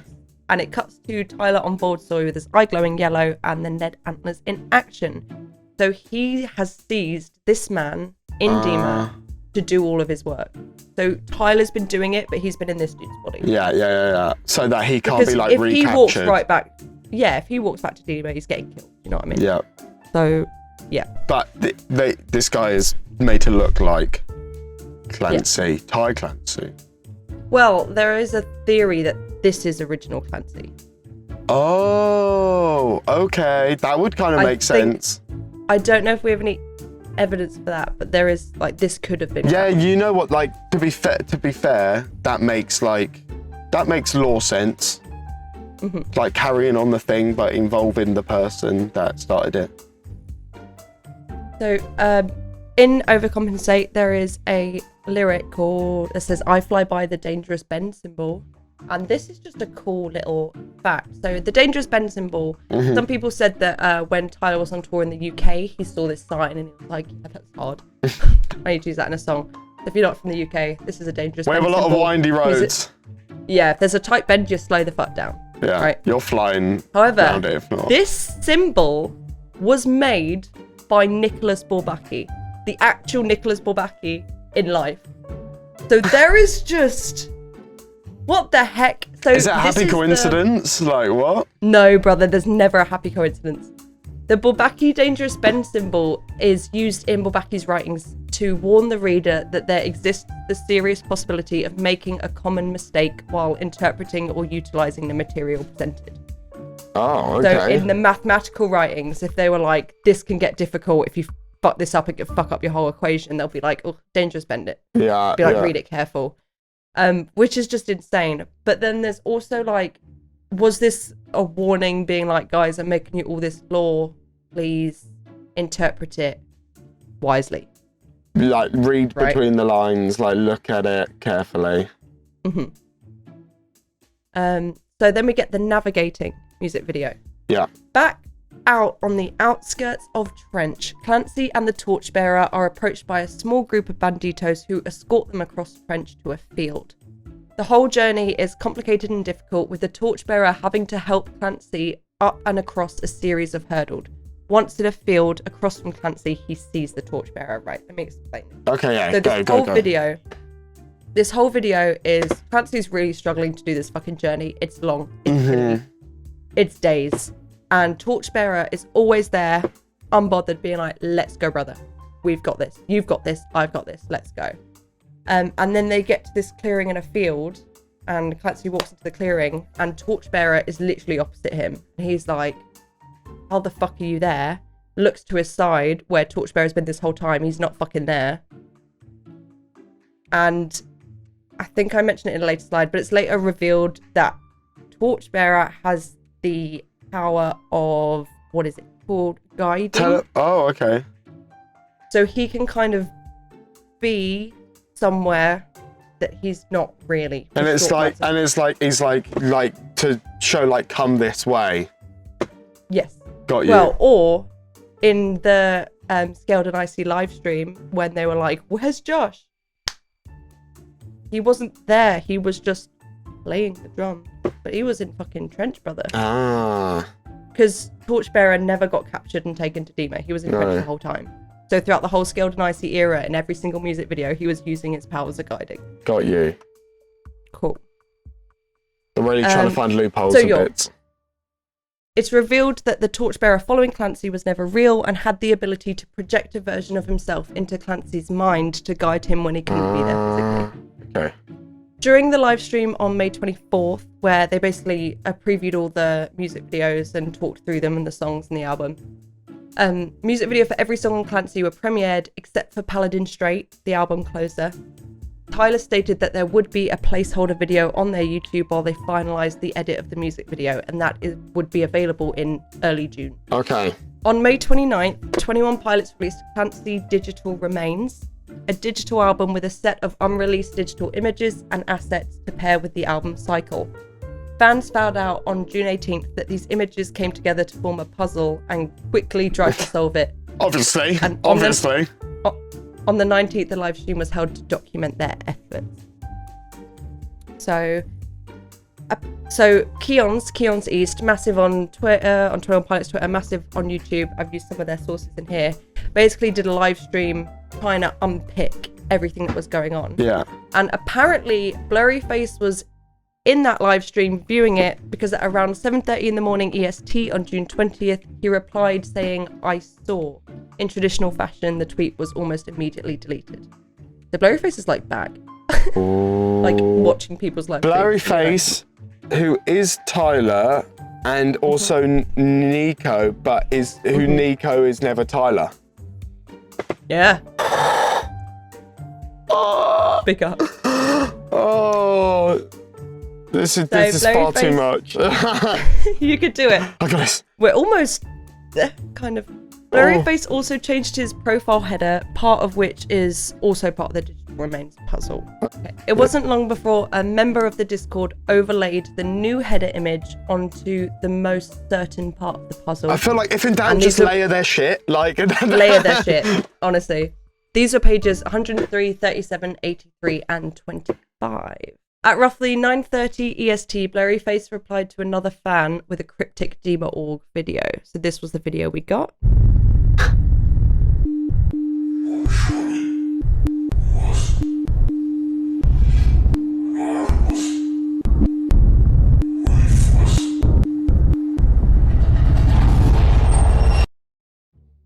Creepy as shit. 21 Pilots would not have been able to do any of this shit without Twitter. No, man. So the video contains a Morse code in the beeping, spelling out pages, and of course reverse it's Morse audio code. Of course it is. Why would it not be? Of course it's Morse code. Why wouldn't it be? Why wouldn't it be Morse code? And reversed audio from Blurryface's part at the end of the song Paladin Straight. So in the Paladin Straight song, there's a bit at the end where Blurryface goes, so few, so proud, so emotional, hello Clancy. At the end, everyone loses their shit. If you put in the violation code shown in the video on the Dema.org info website, it leads to a page locked by a password. Using the numbers previously found, removing 103 and 37 and putting the other two together, the password is 8325. Upon finding the password for that page, Blurryface deleted the video. He's like, you guys got it. You don't need this anymore. Yeah, okay. The password leads to a new webpage on Dema.org showing a video named Violation Code Dema 8325, and it contained scenes from part of the Paladin Straight music video with Dema Council violation codes interrupting occasionally, and this was essentially a trailer. Oh, okay, for the music okay. video we were getting. It was just a fancy way of going, here's a trailer for the music video. Yeah. But law! So, the Paladin Straight music video, insane. Would highly recommend it's on you my watch birthday. it after this. Clancy, the torchbearer, and the banditos prepare to head to Dema and take on the bishops. They're like, final fight, let's go. Let's fucking Clancy go! is sharpening the antlers to fine-tune his attack and was approached by torchbearer and some banditos who give him a chest containing his full outfit and a map of Dema. So he's got his like Dema outfit red tape on again.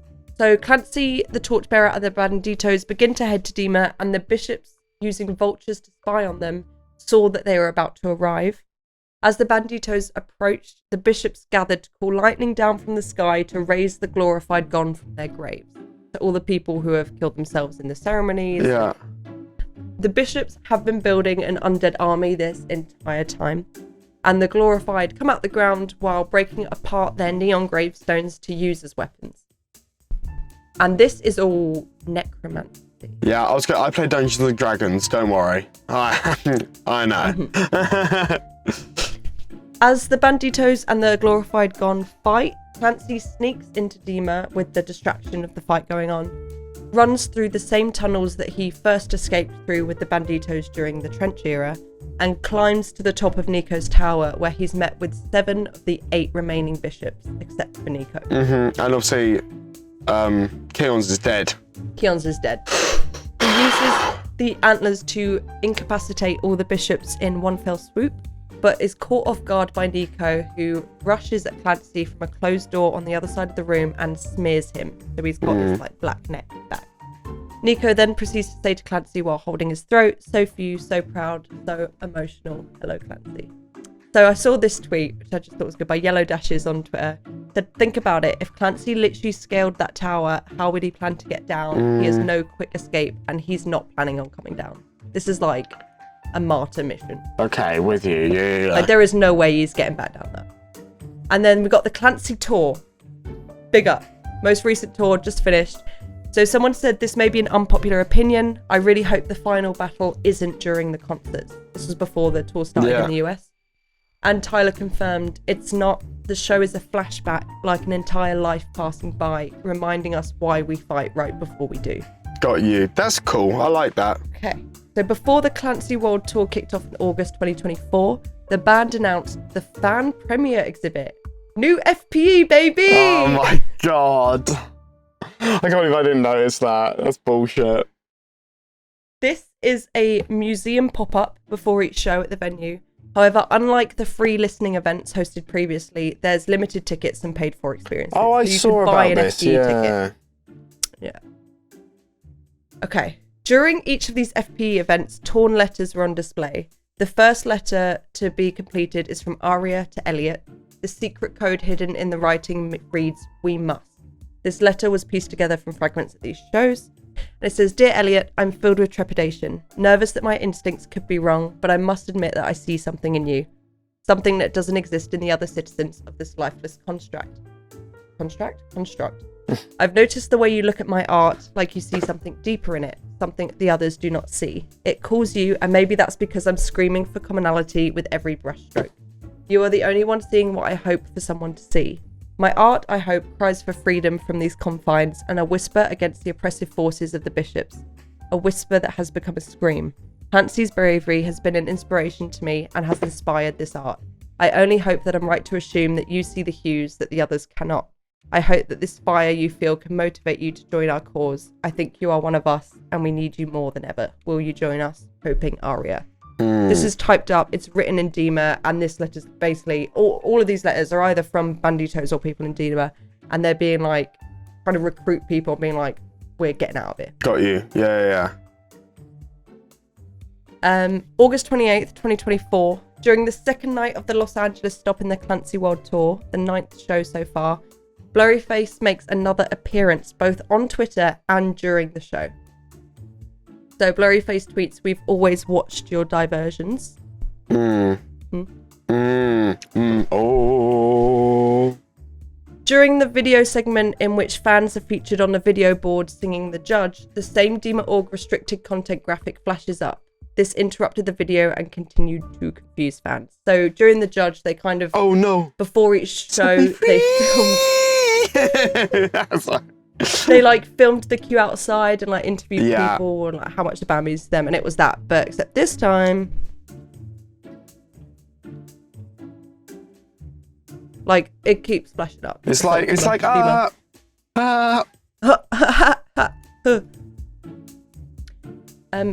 Additionally, before the show, the featured Clancy style letter in the fan premiere exhibit was covered in what looked to be black Blurryface paint.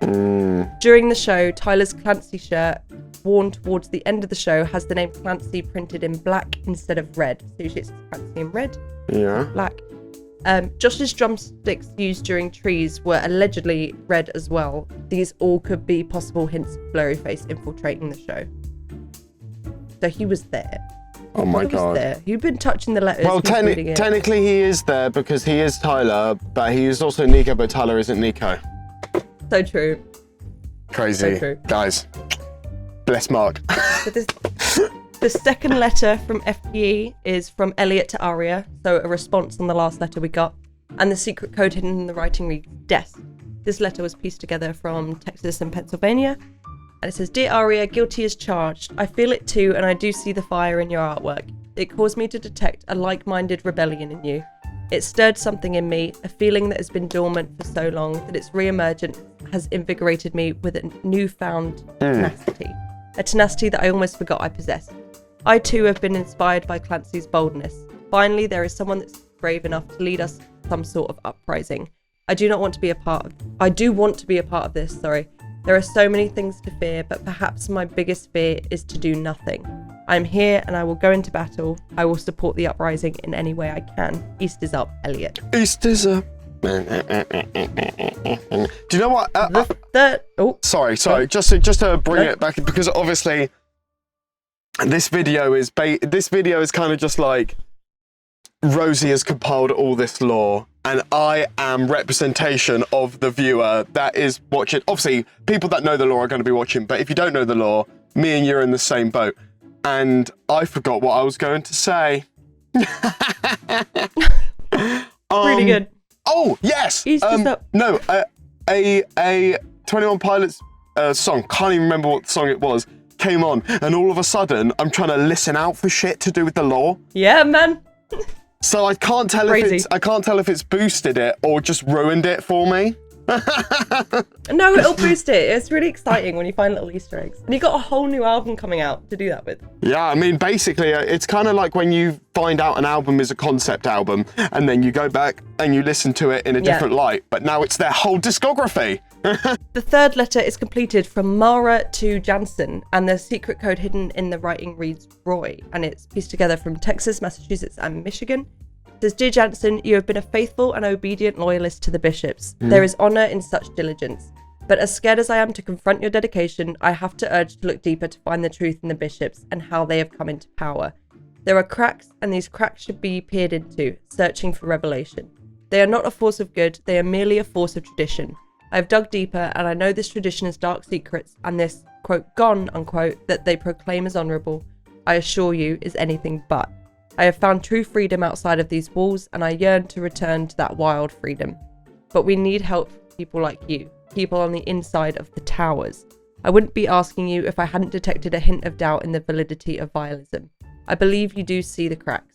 I'm hoping we can break them open. I hope you join us in destroying this tyranny. I hope you join our quest for actual glory. Sincerely, Mara."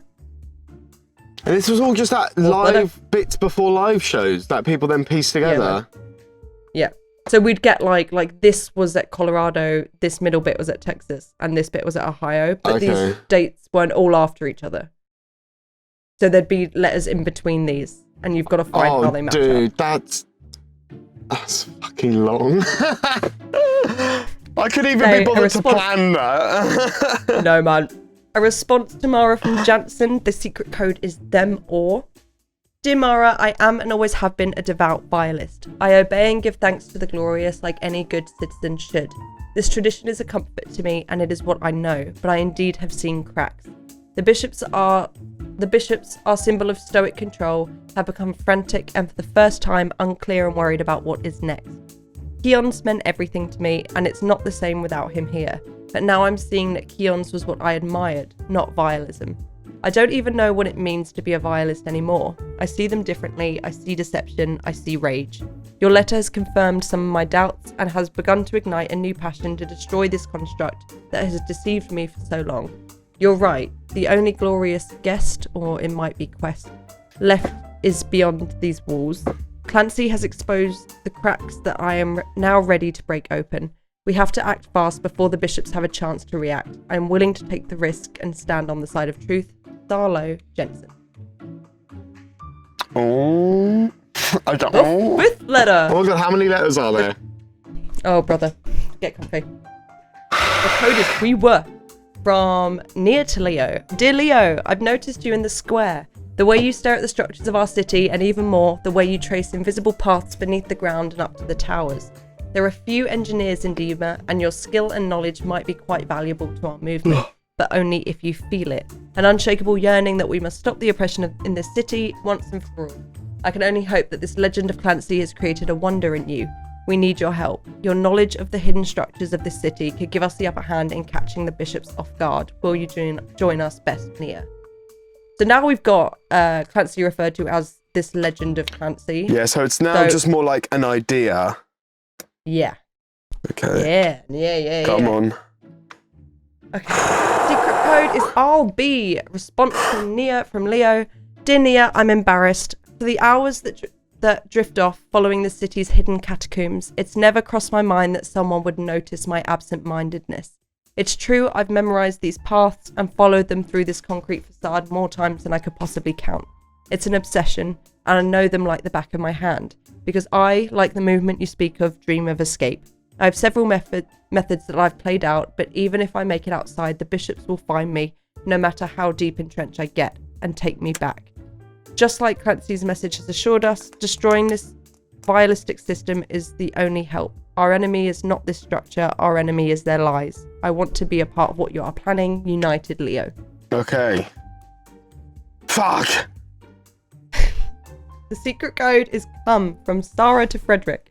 Dear Frederick, the library must be a boring place, maybe the most boring part of our already dreadful concrete prison. But you don't seem like a librarian. You seem to have found a role in the city that allows you access to information and texts that most of us are unaware of. In fact, some of us have heard rumours of your stories, and our movement has become quite intrigued with your knowledge. There's more than they're telling us, we know that. We all theorise about the ancient violist texts and wonder about how ancient they really are. We could use your knowledge. Your knowledge can help confirm our suspicions and inspire our quest to end the suffering of our people. We know they have lied to us and you can prove it. Please consider hearing our plan. Warmly, Sarah. What's that word you can say? Intrigued? Become quite... It probably is intrigued. Oh. It is intrigued. It's just spelt wrong here. It is. Yeah. Sorry, gang. Goosey gang. The code is them. It's a response, Sarah. Come, It's Sarah. them. I suppose I haven't hidden myself as well as I had hoped. Perhaps my arrogance at times has let my tongue slip in a conversation or two, and word has gotten around. It doesn't take too long here. Rumours seem to bounce off the circular walls quite rapidly, and here I am already hearing my own echo. It's true, I know more than they want me to. I've found more than I should have. I have read contraband documents that make it increasingly difficult to stay silent. In this new age of Clancy's uprising, his fight is sparking emotions that most of us have never felt. Rebellion is contagious. I want to be a part of it. Let's meet. Ignited, Frederick. I will not read you all these letters. I will not read you all these letters. But the kind of gist we're getting is everyone has a job which is seemingly pointless. Okay. Librarian, engineer, this, whatever. Very basic. Together, if they all work together, they've got a really good set of skills to fuck shit up. And every single letter comes back to Clancy as an inspiration. Yeah. They're like, Clancy's great thing, Clancy's doing this, Clancy, and everyone's like, hooray, Clancy, love Clancy. I'll say, Big up. let's get this going. Let's go. I will flick through this. If you're interested in reading the letters, please do. There are some important ones, but I'll get there. But they're all just, you know. It's all just to build thick lore and to sell that pre-show tickets. Hell yeah, brother. Hell yeah, brother. But that show 10, show 22, like, all like just different shows. Crazy. Gonna flick through so people can pause and read if they would like to. You're welcome, but it's all kind of the same. They got that one's in like got red on the over the top. Yes. Dear This letter is Clancy. from Torchbearer to Clancy. Ah, so this is quite an important one. Yes. So, it reads, Dear Clancy, you are what they said you were. I see the weathering on your face and the journey you've been on. Although we were away, I hope you now know that I've never left you. It's time, Clancy. They believe in the movement. They are ready for this oppression to end. They are ready to defeat this archaic rule once and for all. We can meet out in trench at camp to lay out our plan. We will bring you everything you need. We have support from Yellow and Red now, and our militia is strong. No matter what, when that day comes, we will get you to the tower, covering you, Torchbearer. So this was the letter that was sent TB. pre-Paladin Straight music video. TB. Teddy bear. TB. Oh, Tuberculosis. tuberculosis. Torchbearer. So this is the letter that was sent pre-Paladin Straight music video before they did their attack. Oh yeah, because it was all. It's all like a. What is it? It was a flashback. Cool. Yeah. Flashback. However, this letter has Dear Clancy scribbled in red pen. There's red tape on it, and there's black fingerprints on it. So this letter between Torchbearer and Clancy at some point has been intercepted. Yeah. And retrieved as evidence. And it's unclear so far where in the storyline that It a was bishop has gotten a retrieved. hold of this letter. But we can also assume that Nico got a hold of this letter pre-attack, and that's how he seized Clancy during Paladin Strait. Got you. Just because he knew it was coming. They're like expecting it. So there's either a mole or... So overall, throughout the FP exhibits, the phrase, when you put all of the secret phrases together, said, we must destroy them or we will become them, and if we become them, we must do better. Okay. So during the Clancy World Tour, Tyler would often wear a t-shirt with a vague image on it, and by September 26th, 2024, 4 of these images were confirmed to be of graves in various locations around the world. These include the Ribaldo family grave at the Stagliano Cemetery, the Eternal Silence statue at Graceland Cemetery, the Recoleta Cemetery in Buenos Aires, and the catacombs of San Sebastiano in Rome. Okay. So, like... Yeah, they all link, yeah. They all link. October 12th at 2:50 p.m, Blurryface posted a heavily filtered black and white photo and immediately deleted it within a couple of seconds. Oh, damn. The photo depicts the Bandito Lounge at the Clancy Tour FP event with a bishop robe in place of the tent, flipped upside down with a shredded flag. The letter attached to the robe appears to read for Clancy. So throughout the FP event, there was loads of stuff. It's just like a big museum. So Yeah. they had like old set lists and old pictures from old shows and like the masks they wore in their Guns N' music video. But they also had the tent that was used in the Bandito camp, the music videos, flowers around it, and all of the bishop robes. So you could be like, wow, it's a thing from the music video. I Yeah. think that's cool. Except this time, there was no tent. There was just the robe. Okay. And for Clancy, stapled to it. So why is there a bishop robe that says for Clancy? What do you think? What do you make of that? Oh, they're trying to invite him to become a bishop. Mm. Try and change sides, you know? Interesting. Oh, it's also worth noting that the bishop robes that were already there were 9 of them. Okay. So Keon's robe was there.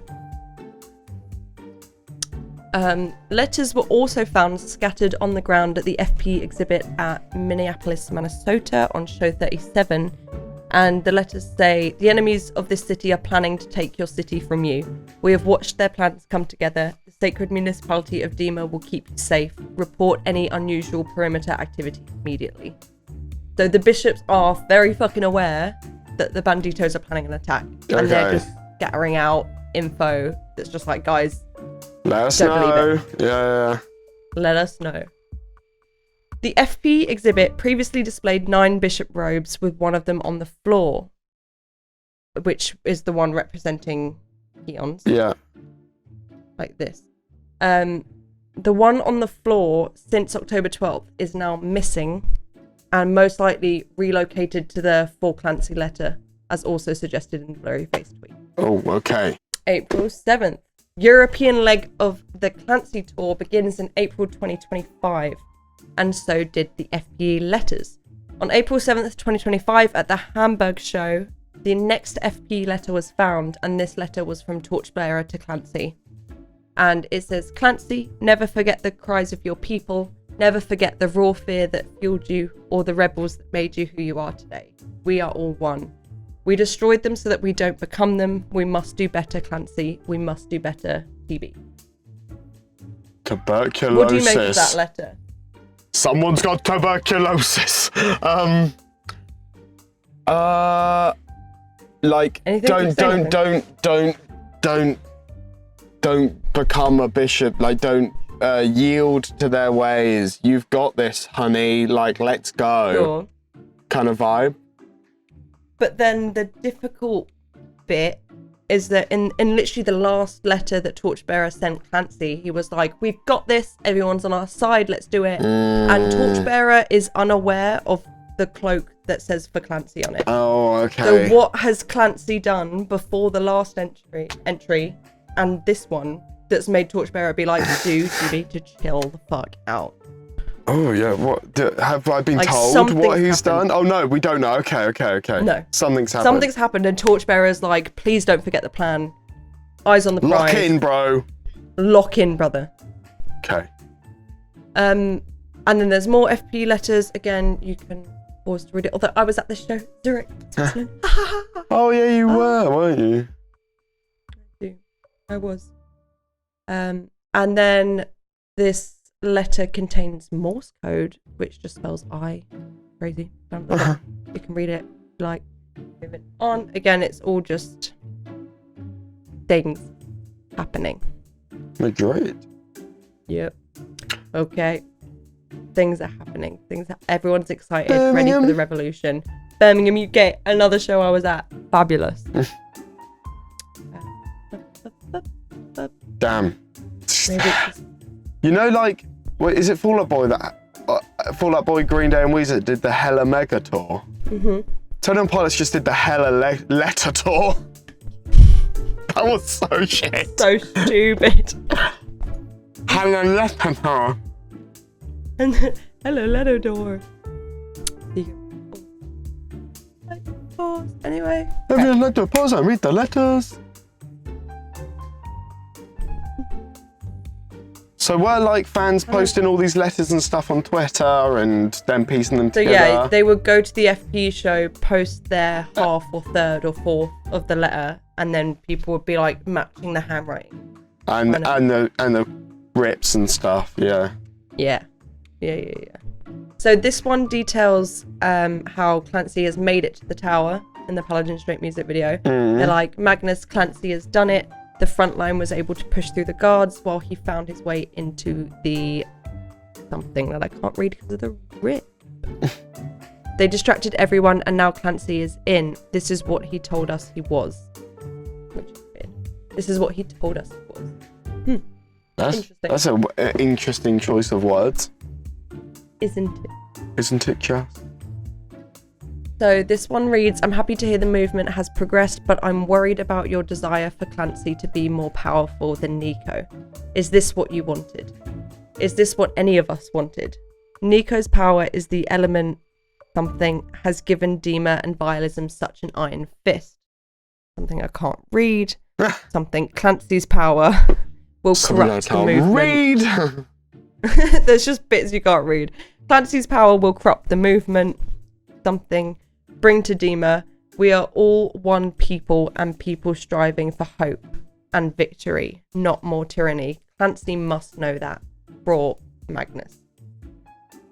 So this is where there's been some doubt now in the people escaping Dema. So half of them are like, Clancy has literally liberated this entire city. Yeah. Clancy for president. Big up. And the others are like, oh, the whole point was that we weren't going to do this again. Yeah. And they're being like, surely Clancy knows that we're not going to do this again. But then when we think back to Torchbearer's letter where he was like, dude, remember why we're doing this? Yeah. There's something going on with Clancy where he's like, oh, I could be the leader. I could be in charge. I could be the It's kind of leader. fun. During the Bologna show, the bottom piece of the letter that was found that says Clancy must know that flashed briefly on the screen in the harangue. So Clancy must know that. Surely. Right? Right? Come on. Clancy must know that. And then the final letter from the FP was completed, and this is a letter from Clancy to Torchbearer, the only one from Clancy, and the only one in its entirety at London Night 2. Oh, really? And it says, the crown is heavy, but I can carry it. This city needs hope, and I alone can give it to them. But this city needs to feel powerful again and snap out of the lifeless obedience they've been trapped in. I can give it to them. I can give them hope. I will be their example of absolute power. I feel alive again. Clancy. Oh. So it's getting sinister. It's getting a bit crazy. And he's starting to be like, I'm hot shit. I literally did all this. Come on. I feel Check alive me. again. And he's getting a kick out of this power. And everyone's now like, Clancy, don't do it. Don't do it. No. Don't do it, Dad. Okay, during the European leg of the tour, Tyler appeared to wear more shirts with different images printed on them, and for some shows the shirt contained a code, and fans linked these names to a double album theory. So everyone thought Clancy was going to be a double album. Okay. With potential songs such as Seldom Surface, No Kin, Do You Feel at Home, and Is This Really You? The shirt during the Manchester show had Tyler's suit from the Blurryface era, along with the East is Up symbol reverse. East is down? Oh. East is down? Question mark? East is down. It doesn't have the same ring, you know. No, it doesn't. While the European shows progressed, it seems that the Clancy storyline does too. During the April 24th show in Lyon, France, Dema didn't burn. So he's got Dema as the background, you've got all these buildings, and every single show, they burn, they set on fire. Yeah. Much like the Clancy album cover, which shows a load of flames behind him. Yeah. Which is what we thought we were going to get in the Paladin Straight music video, and then we didn't. Okay. So they did not burn in France. And also in the show, there's a bit where Torchbearer comes round through the crowd with his torch and holds out a jacket with red tape on it for Clancy, much like in Paladin Straight. And Clancy takes it and puts it on, and then they do a whole thing. But in this show, he hesitated. He was like, okay, I'll take the jacket. He also didn't sing the bridge from the song Navigating, which happened a couple times. And during future shows, Clancy would waver between hesitating and immediately putting the jacket on. So sometimes he was like, yes, jacket me up. Sometimes he was like, I'm not so sure. I love that the Dema didn't burn. He didn't sing the bridge. He screamed for a minute straight, dude. What the fuck? This is huge. Live tweeting the gigs, like on Twitter at this time, crazy. Yeah. Toward the end of the European leg of the tour, the Bandito camp in the FPE exhibit became more blackened. At the Manchester show, the tent was almost completely black, and the flag was indiscernible, and the projected image contained a previous Dema org letter. By the London show, the final on the tour, the projected image was almost entirely black, while the tent was completely blackened and burned down on the final day of tour. The flag was also fully blackened and burnt. The mirror besides the roll of tape grew blackened too. So this was the tent to start. Someone That someone accidentally set that shit on fire, and they needed to make it law.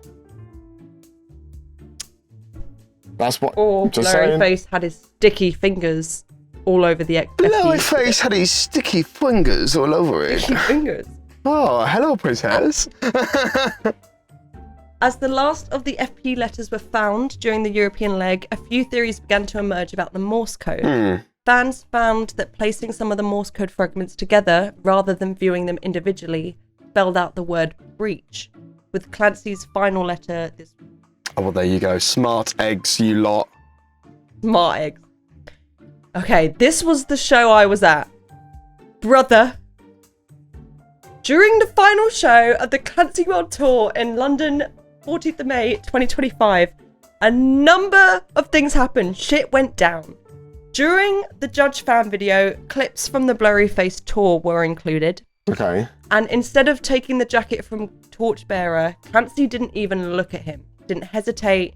Torchbearer came up onto the B stage, and Clancy was like, Who's this guy? Am I right? He either ignored or didn't see Torchbearer and walked past him without taking the jacket.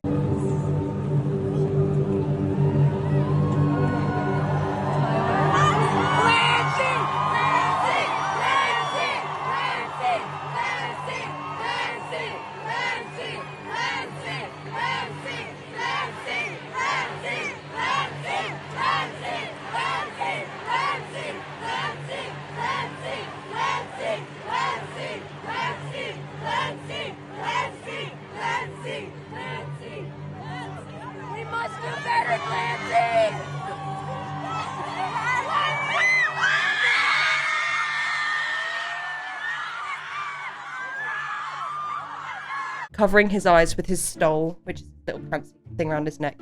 Similar to the way dead characters had their eyes covered on album covers prior to Clancy's release. Remember the red tape over the covers, over the eyes? So he was covering his eyes here. And then the Torchbearer usually follows Clancy, and they go up on stage and they perform a song as Dema sets on fire. Except Clancy ignored that and went straight through the crowd, and Torchbearer went to the stage alone and watched Dema. Oh, okay. The only show that Clancy was not there to watch it. During Doubt, Clancy had the stole over his eyes again before scratching at his neck when the stole was wrapped around it as if he was being strangled. And multiple times during the show, Clancy made visual references to suicide, either by tying his stole in a way that seemed like a noose or miming putting a noose around his neck or with his microphone cord. His Clancy shirt was black again for the third time in the Clancy World Tour, but this time no Blurryface tweet followed. Oh my gosh. So that's a bit intense for anyone that's been following that whole tour. Oh my god, I screamed so loud.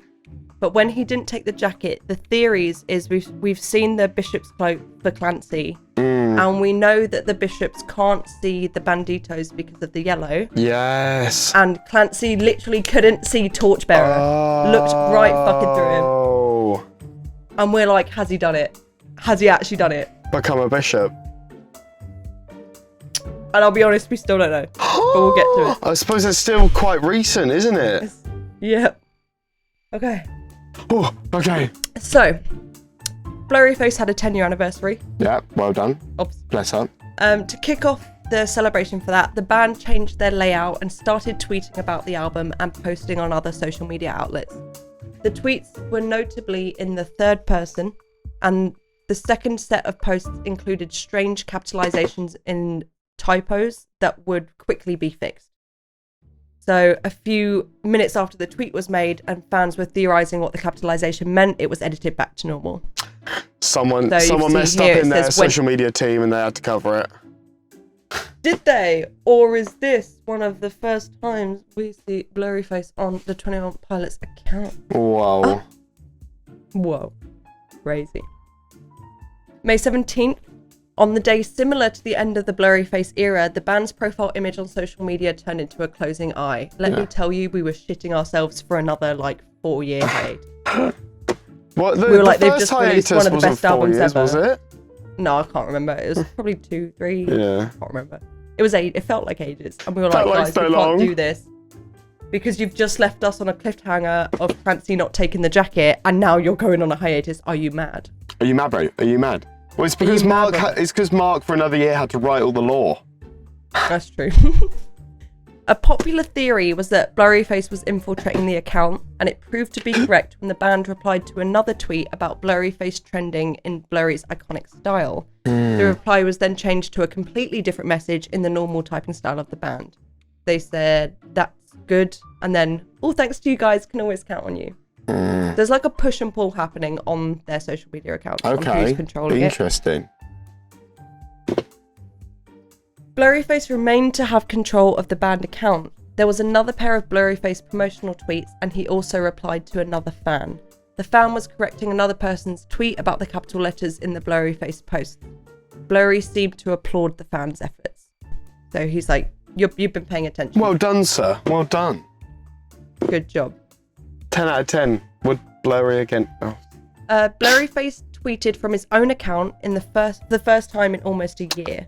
The tweet seems to be poking fun at the band and also referencing the end of the song Paladin Straight, in which Nico addresses Clancy. The tweet was deleted seconds later. There were 2 B's included in this tweet, so it says B broke your confidence B, which is why my name on Twitter is B breach B. Follow me. Is that just your 21 Pilots? Do you have a separate Twitter? I do, it's Raddington Bear. May 21st, the band announced their next full-length album, Breach. So we were all ready for a hiatus, then being like, guys, we're stepping away. And then a week, literally 7 days after tour ended, they're like, new album. And we were all fucking gagged. Letters pieced together from the Clancy World Tour European leg spelled out Breach. So we were all like, oh. God, it's literally obviously, God, you're fucking looking at weird Google Maps shit idiot. and you can't even see what's in front of you. It's because you're trying to look too deep into it. It's because they did it too simple. Yeah. They literally gave us the album and we were like, what does this mean? What does this mean?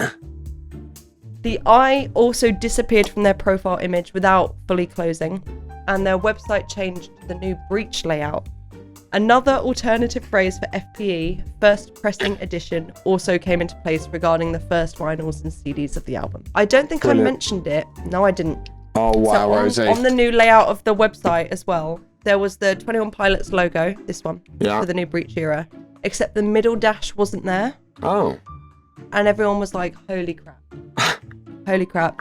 Mark did come out and say, hey guys, that was a fuck up on a developer error. I know the law's really heavy and all very intense, and I don't want people stressing over something that's not a thing. So just to let you know, that's nothing. Big up Mark. Love you, Mark. Baby Cakes Mark. But also, remember when Mark said the Blurryface account has nothing to do with the band? None of us believe it. Blurryface is Mark. Okay, wait. Tyler is Blurryface and Blurryface is Nico, but Tyler isn't Nico, but is Mark. Guys, Tyler is Mark. Get me on. I don't use Twitter. I don't even. Zane Lowe, hello. Yeah, hello, Zane. Hello. Zane, hello. All right. So these are the letters we got for ages, and I'll be honest, I was trying to unscramble these. And I was getting torchbearer everywhere, but I was like, we don't have enough letters. But if you remove the double B's, as per Blurryface's tweet, when he said B broke your confidence B, you then get it unscrambles to the contract, which was the first single we got off Breach, the contract. Huge. And I was like, I feel stupid. But anyway. I feel stupid. This made me lose sleep for quite a while. At around 11 a.m. EST, Blurryface tweeted a video featuring visuals of the Clancy stole and Tyler. The audio is a digitized male voice that matched neither Blurryface's usual voice, Tyler's voice, or any other recognized voice from 21 Pilots projects. So we don't know who the heck is behind this. I check the doors, check the windows, and pull up the blind, pull up the blind, pull up the blind. I bet this started a frenzy, bruv. Oh man, you have no idea. I don't. This is why we're sat here. Blurryface returned the next morning, which is super fast, super quick, to post another video in the exact same style, same length, with the same voice. The phrases in the video differ slightly, and there are some added clicking sounds and clearer visuals. Check the clock. I checked the clock. Wondering what he'll pull this time. Wondering what he'll pull this time. Wandering something? Check What? Something like that. Who's saying check the clock, wondering what he will pull this time. So he's starting to leak us the lyrics to the contract. Oh, okay. I could not find the video for this out of everyone I know on 21 Pilots Twitter. No one I knew had this saved. Oh. But after taking a weekend break, Blurryface posted another video in the morning on Monday, same as his recent style. However, this video also included red-coloured footage as well. Which we don't have. Which doesn't help. No. Which didn't help my heart with the Clancy Bishop theory, to be honest. Yeah. But I just... someone must have it. I just could not find it. But it's same... If you do, slide in. You know where we are. For the first time in almost... Fuck it out. For the first time in almost 10 years, Blurryface DM'd multiple accounts on Twitter, including top updaters, Dema org updates, and local dreamer. And he also tweeted... I want to get out there, but I don't try. I want to get out there, but I don't... Something. Right. Try. June 5th, 2025. In the morning, fans who had previously signed up for ticket access to a previous 21 Pilots concert via text messages were sent a YouTube link by the same number. It was just this bottom one. The link sent people to the 21 Pilots YouTube channel to an unlisted video in which the title and caption were all in Blurry's usual typing style. And it says, "That's maybe how you know that, my hallucination."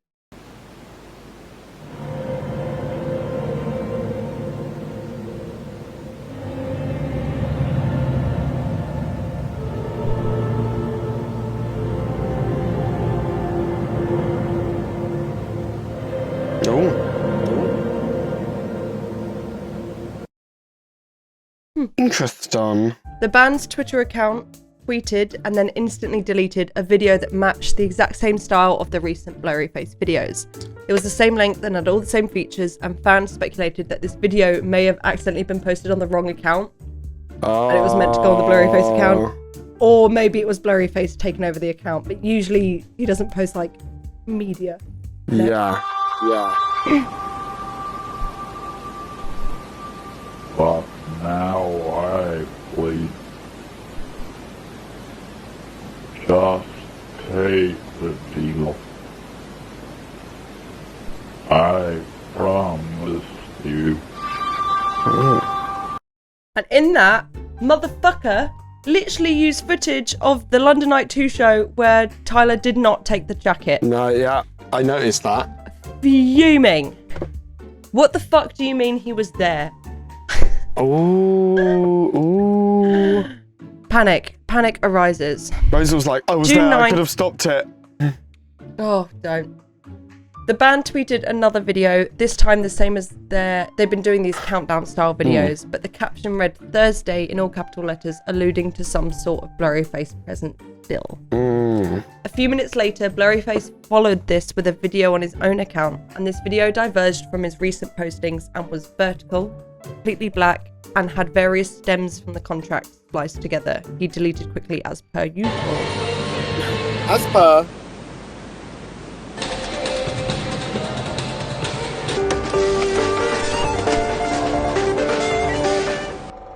And I'm just trying to stay quiet.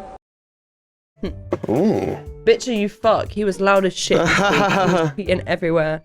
In the morning, Blurryface tweeted a video with reversed audio similar to his very first videos teasing Stressed Out in 2015. So some of the first tweets he ever made. The visual style of the video was cohesive with his recent posts and included both the analog voice and a snippet of the contract. When it was reversed, it started with a line from the fully produced upcoming single and then was cut off by the analog voice repeating the last lines from Paladin Straight. So this was the original.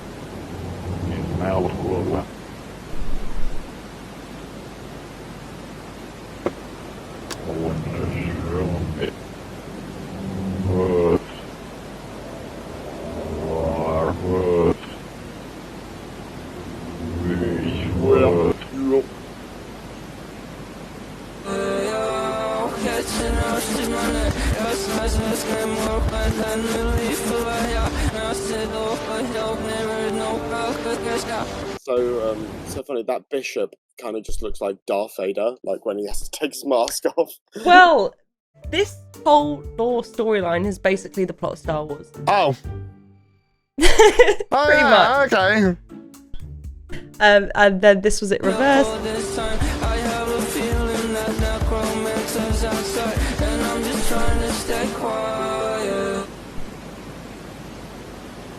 So few.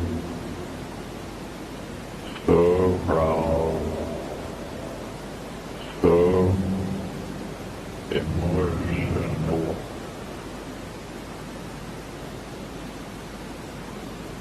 Hello, Clancy.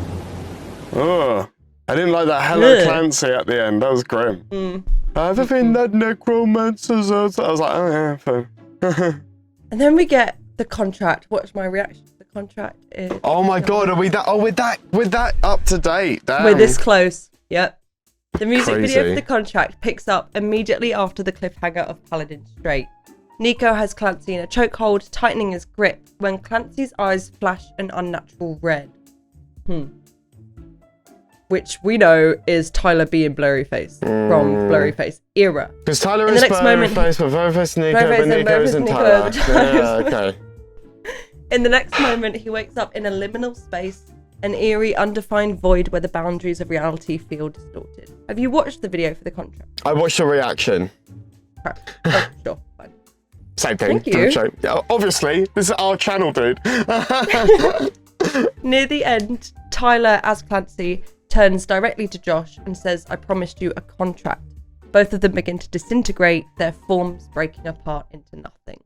And Josh is that little bit of red eyeliner, cutie pie. Yes, which is Spooky Jim from Blurryface. Yeah. Spooky Jim. Spooky Jim. Spoopy Jim. In the final moments, a piano melody, which is Torchbearer's theme, begins to play. And this theme was previously used on the Clancy World Tour when Clancy was about to take the jacket. We'd hear the bomb, bomb, bomb, bomb, bomb. The Torchbearer appears, holding the jacket out for Clancy once again, but the video ends before we see whether Clancy takes it. So that is unresolved on what happened at the end of the contract. Last we knew, he didn't take it. Yeah, because in London, yeah. But there's also this theory because Josh has got the red eye makeup on and he's Spooky Jim. And in Blurryface era, Spooky Jim was like Josh's equivalent of Blurryface. Is this Josh or is this Nico making a Josh to trick Clancy into... It's all...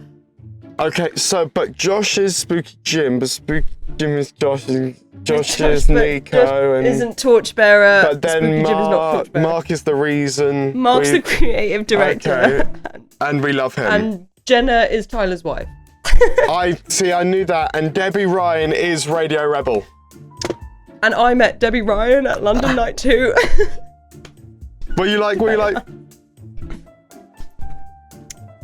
No, my favourite film is 16 Wishes. I watch it every year. Oh, that was a great one. I love that one. She wishes not to be, and she becomes an adult and is like, I don't want to be an adult anymore. So looking lyrically into the contract, so obviously it's about a contract. I kept my part of the contract, now keep yours, is the basic theme. The implication is perhaps that the other part, the bishops, won't settle for the old deal and want much more now that they asked for at the beginning. Clancy can't give any more, hence the pleading. So this is kind of giving like weird Tyler and Clancy and Ty Clancy and the bishops and Nico and Keon's. There was this weird unspoken agreement. Obviously, Tyler during Scale Nice era was like, I'll write you these songs up. Well, wasn't really agreeing. Yeah. I have to write you these songs. Yeah, and it's all just getting a bit, So the hallucination may be referencing the Torchbearer, as in the Navigating music video when Torchbearer was guiding him and not actually there. Tyler explained in the Clancy premiere livestream that the Torchbearer has the ability to project himself into the minds of others. We know this. But now Clancy says, I used to see. This might mean that Clancy doesn't let the Torchbearer into his mind anymore, and therefore the Torchbearer cannot guide him anymore and cannot use that power over Clancy. Or Blurryface is blocking Torchbearer out, which would be why Clancy's eyes are red at the beginning. Okay. So, like, Torchbearer's trying to get through, but Nico's like, no. Hello. The music video lacked the colour yellow, a colour bishops can't see, and at the end, they're both desaturated and fade away. Okay. August 15th, 2025, literally 2 weeks ago. Oh, Fans are receiving mail again. because we were supposed to film this. We were supposed to film this like 3 weeks ago, and I had to postpone it. So you're welcome for extra lore. So fans are receiving mail in the post again. An evidence letter that reads: investigative summary, arson, unauthorized perimeter breach, unlawful vehicular destruction. At approximately 2:36 LMT on the 3rd day of February 2017 moon, brackets, revised Dema calendar, municipal sensors registered a thermal disturbance at grid section 9C North outside primary sector thoroughfare. On-site response units discovered a state-issued transport vehicle engulfed in sustained ignition. The vehicle's interior and exterior are rendered unrecognizable and identifying tags were unrecoverable. A preliminary incident scan has yielded subject of interest Clancy 15398642-14, designation delinquent resident, unaccounted for, status perimeter breach. Oh, breach. And we've got in here the car from the Heavy Dirty Soul music video. So this is old evidence of when they found the car the first time Tyler Clancy ever escaped. Ty Clancy. Okay. Oh yeah. Oh my days. Theoretical. Oh, it also says theoretical reconstruction, DMSC verified. It is the working theory of the investigative assembly that the subject of interest coerced or manipulated a Dema authorized bishop class operator or perimeter guard into unauthorized vehicular passage beyond the eastern gate threshold. At an undetermined point along tract 9C, the subject initiated immolation of the transport vehicle. The operator's current condition and location remain unknown. No recovery of remains has been verified. Subject Clancy was observed by triangulation data fleeing the incident site on foot toward the ungoverned territory referred to colloquially as Trench. Designated incident sentiment, quote, all earthly honour unto the glorious gone, let their ash mark the path of those who remain. Oh damn! Oh damn! Oh damn! And these letters, they come in like red envelopes. That's like, it's like citizen. Oh. Like labeled citizen, and it's got a Dema like stamp on it. Sick. And I'm just like, if that came through my door, I'd fucking shit myself. But also, I just want to know, are there any Cliques that are like postmen and have mailed one of those and been like, oh, do I take it? Oh my god, I would fucking chore that would. shit, bruv. Do you know what I would take it, brother? I'm new to all this, I'd still chore it. We also have this, which I've either put in the wrong place or I've forgotten to talk about. It's evidence copy of a receipt that says Sacred Municipality of Dema Security Division, Guard LU-217 Elliot, who was one of the people sending letters at the FPE event. Okay. I think the first person sending letters at the FPE event. Got you. And it says transmission timestamp 8:12. Clancy reached Tower Summit brackets Rogue. Bishops all drawn in distraction. Protocol active. Sect quarters are cleared. Time window 9:45. Escape routes open. Evacuate now. So he's being like, guys, go, while Clancy's got him. August 16th, devastating day. Tyler confirms that the first song from Breach will conclude the lore. He also confirmed no UK tour next year. Whatever, fine. So he said... By conclude the lore, just like, that's it. Well, it feels crazy. Like, this has been a journey. So he said, the music video for Drum Show, which Mark crushed, shout out to Mark, Big up! drops with the song, but it is not part of the story of Dema and Clancy and Torchbearer. The end of that story takes place in the music video for the album's opening track, City Walls, and comes out with the album on September 12th. I can honestly say I'm just as excited for you to see this freaking video as I am for you to hear the old album, but then the story is over. And then he says the track list, and he says, side note, the last song, Intentions, is really important to me and is my attempt at understanding the ending of the City Walls video. So We have one song left to wrap up Holy shit. everything. And I don't want to say no pressure, because pressure. Yeah, that's a lot. Yeah. And at the moment, it's super open on how it's going to end. And when does it come out? The 12th of September. Oh my god. Okay. Okay. So, August 18th. Are we doing a reaction vid? Yeah, man. What time? Let's do it. What time does it come out? Midnight. I've taken the day off work. You've taken the day off work. Well, the only thing I have to do on that day is I've got karaoke in the evening, so. That's fine. We'll do it before. It'll probably be out midnight. Before, yeah. Okay, so August 18th, the release of Drum Show, and also the release of these limited edition CD box sets. And these are named kind of fucking weird. So we got Torchbearer, standard, love that. We have Dark Clancy. Yeah, that's funky. And we have Nova Bishop. Nova means new. Yeah. Oh, Fuck do you mean? Dark What the Clancy. fuck do you mean? And a new bishop. What do you mean a new bishop? And Torchbearer's just chilling. He's the same. And Torchbearer is just a little guy. I ordered the Dark Clancy one. I can't wait. So excited. Tyler and Josh conduct an interview with BBC Radio 1 where they confirm that the City Walls music video costs around $1 million to produce, and it is the second most expensive music video of the 2020s.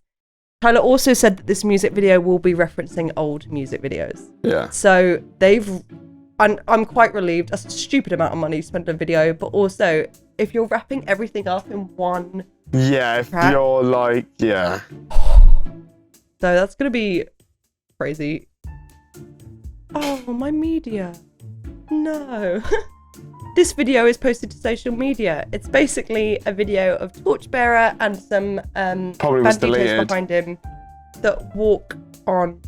It's definitely not deleted. They walk into like a field. Yeah. And it says Bandito Camp coming to a show near you or something. It might not be exactly that. But Ticketmaster then updated map layouts for all the breach tours. So all the way on the back, proper nosebleed seating. Because they're all in amphitheatres as well. Yeah. So it's all like the grass verge at the top that's not actually seats. It now says Bandito Camp. And everyone's like, what the fuck are they doing up there? That's so cool though. There's also, I forgot to include this because it happened like yesterday, I think. They have 2 B stages in the pit, which they had for Clancy Tour, where Tyler was on one and Josh was on the other. But now those also say Bandito Camp. And everyone's like, is there going to be a fucking war in between those two? Is one going to be bishops and one going to be banditos? And there's going to be a fucking... Oh, wow. Guys, I'm going to be sick. I'm so nervous. Crazy. August 26th, people started to realise that the whole reason they did amphitheatres, people were fuming. They were like, why are we doing amphitheatres? Yeah. Amphitheatres are literally the map of Trench and Dema. I was gonna so the stage say. is Dema and everything is Trench, which is crazy.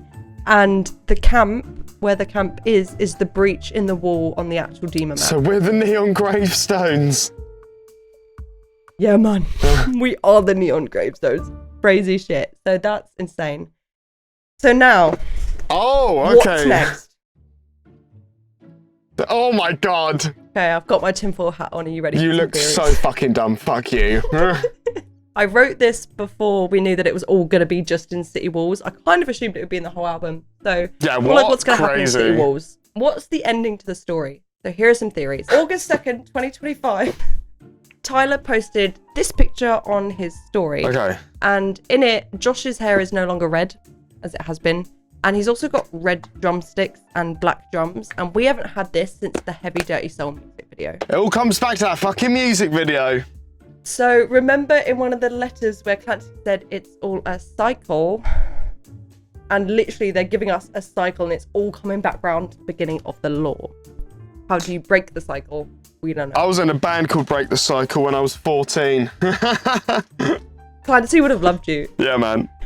So that was for Drum Show, obviously. But let's also talk about necromancy, right? So we have in the contract, they say the necromancer's outside. Obviously in the Paladin Straight music video, they literally necromance the glorious god to come out and fight the Banditos. It's a huge theme. Very fun class to play in D&D, by the way. If anyone's thinking about it, it is fun. Glowing Eyes Rep on Twitter said the use of necromancy in the Bible is detestable and punishable by death, specifically burning.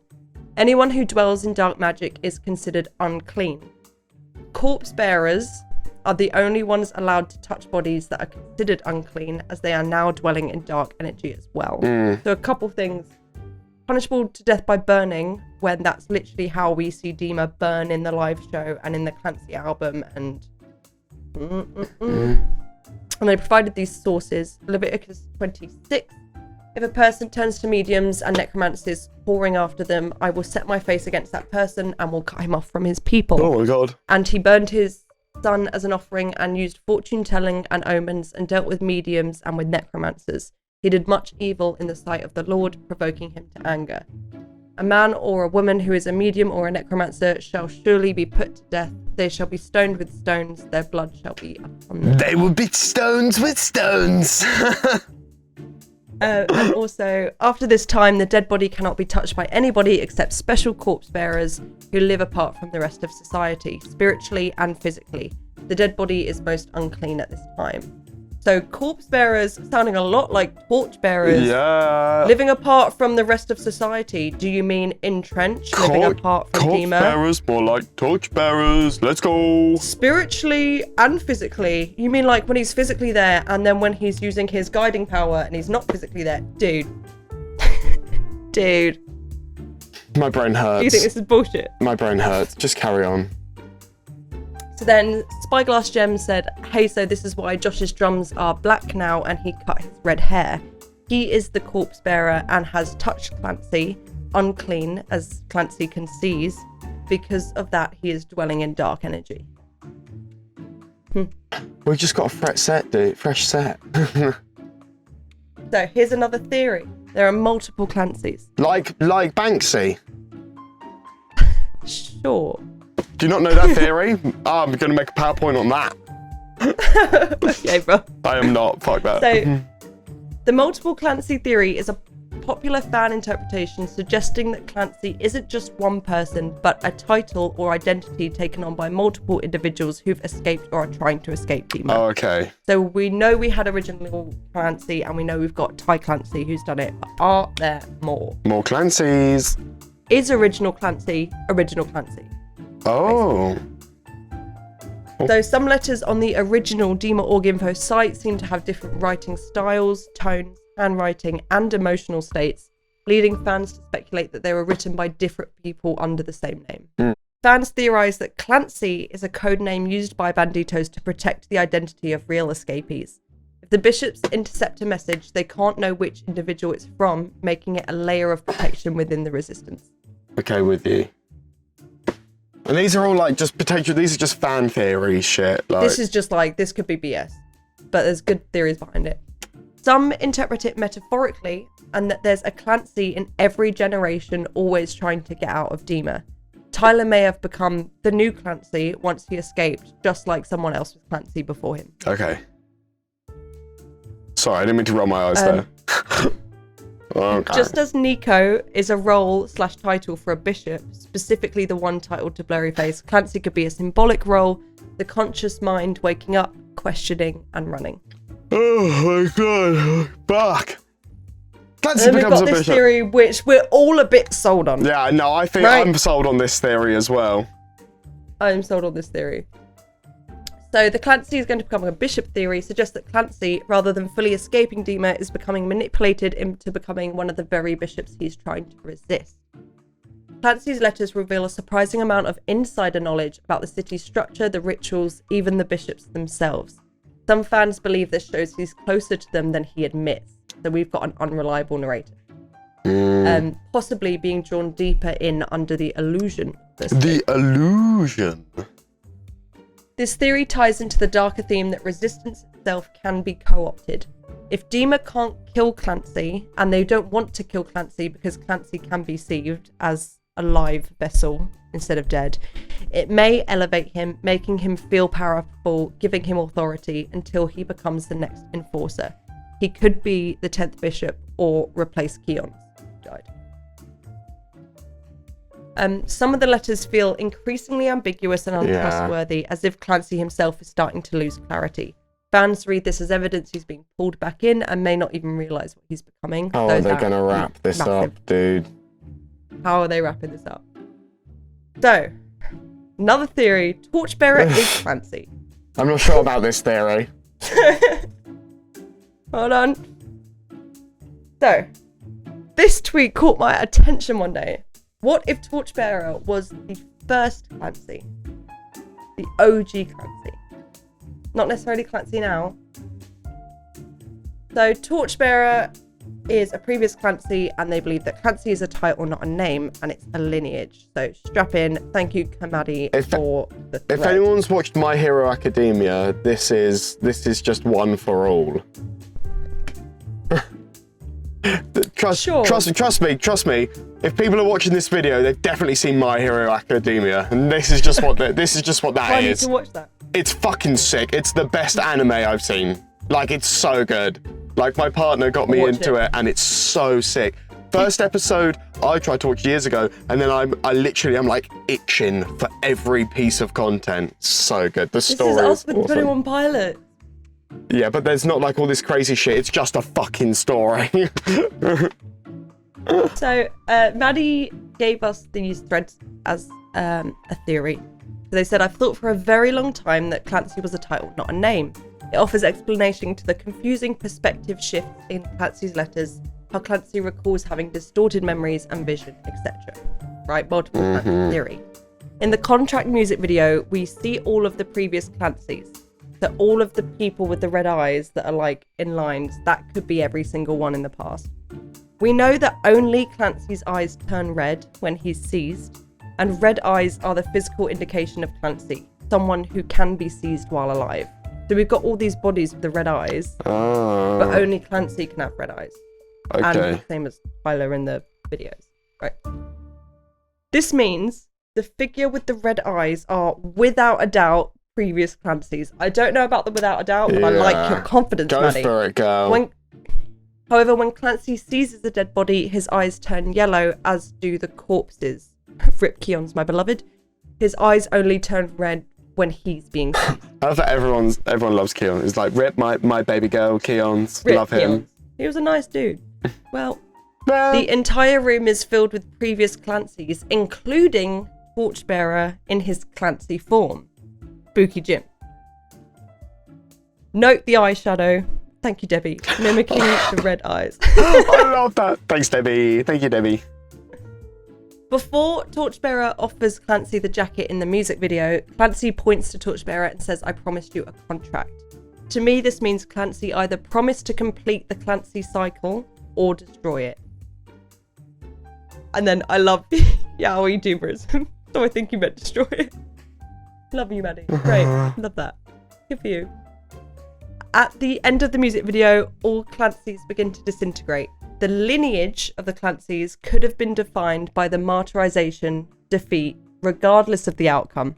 Clancys are figures that bring hope, an offering that chips away at a system fueled by hopelessness. If you guys haven't watched it, watch My Hero Academia, you would love it. Now let's look more into Torchbearer's Clancy. So Clancy realizes he has the powers of seizing on Volzoy in the outside music video with the guidance of Torchbearer. Right. We know Clancy was held prisoner during Scaled and Icy, and the one thing that Bishops repeated through it all was that Clancy is dead. Every 5 minutes we would push something that Clancy is dead. Okay. But the only shift in appearances comes via Torchbearer, who now intermittently disappears and reappears only when Clancy needs it. With you, yeah. With the guiding power. Yeah. Okay. Torch, as the previous Clancy, completed his part by being the leader of the Banditos. That was his, prophecy as Clancy, was to lead the revolution. Something that saved so many and helped Clancy escape Dema initially. He taught him the way of trench, the way of rebellion, and planted the seeds for the revolution, passing the torch on to the next Clancy. Torchbearer.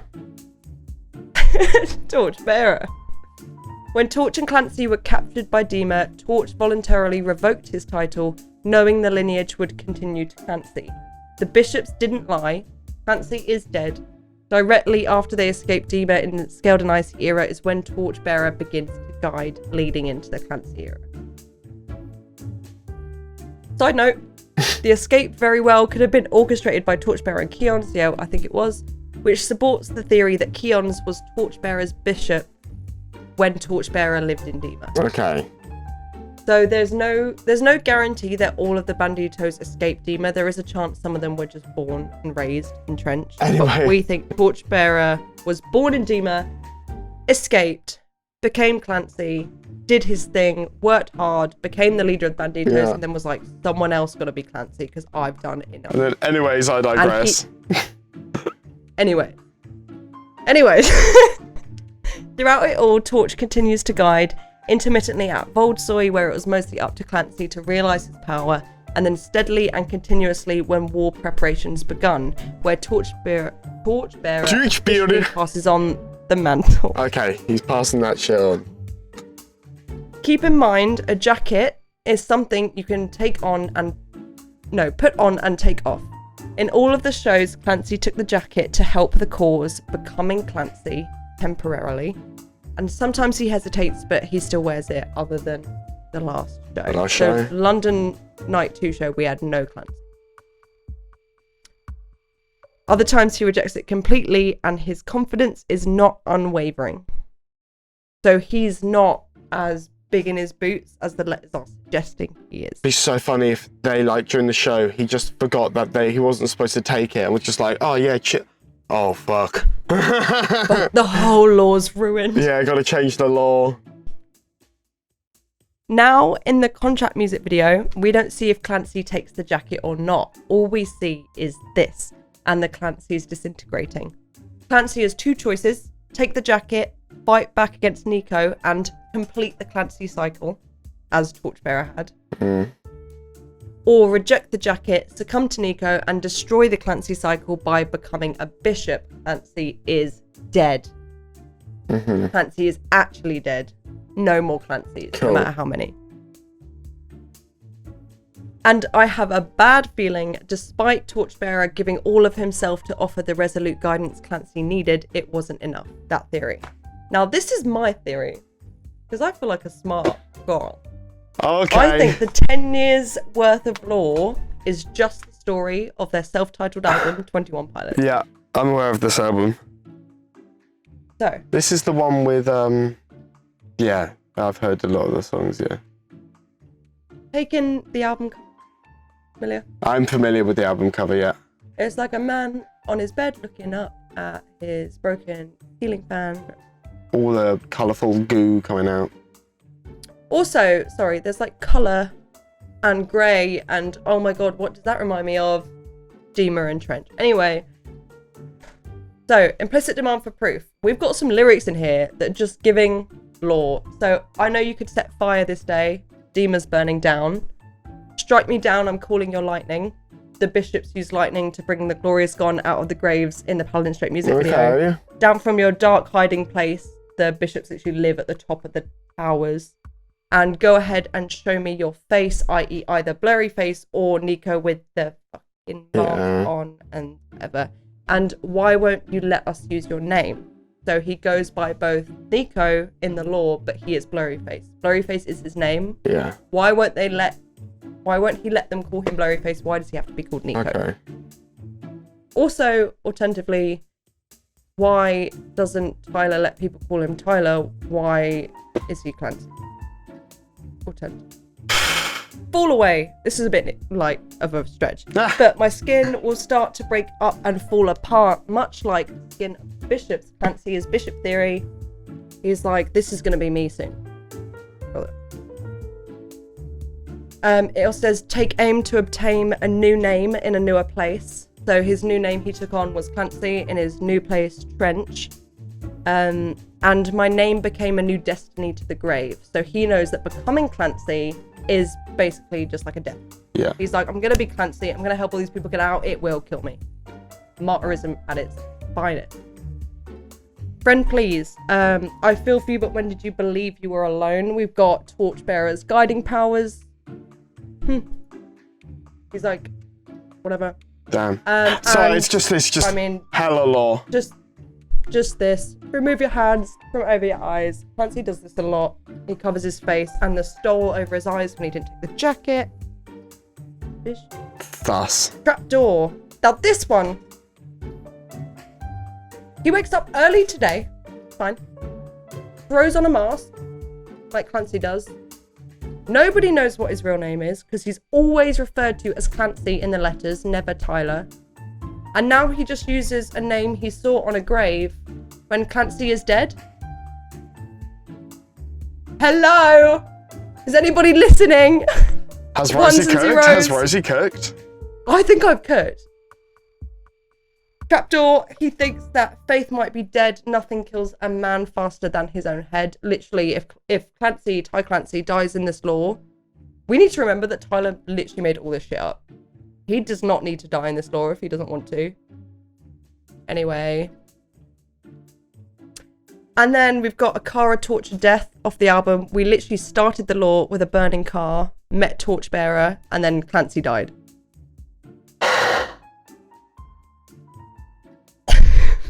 Hello. I fear Rosie might have cooked. Does this make sense? Am I actually cooking? Unfortunately, it kind of does. I've got more. It gets crazier.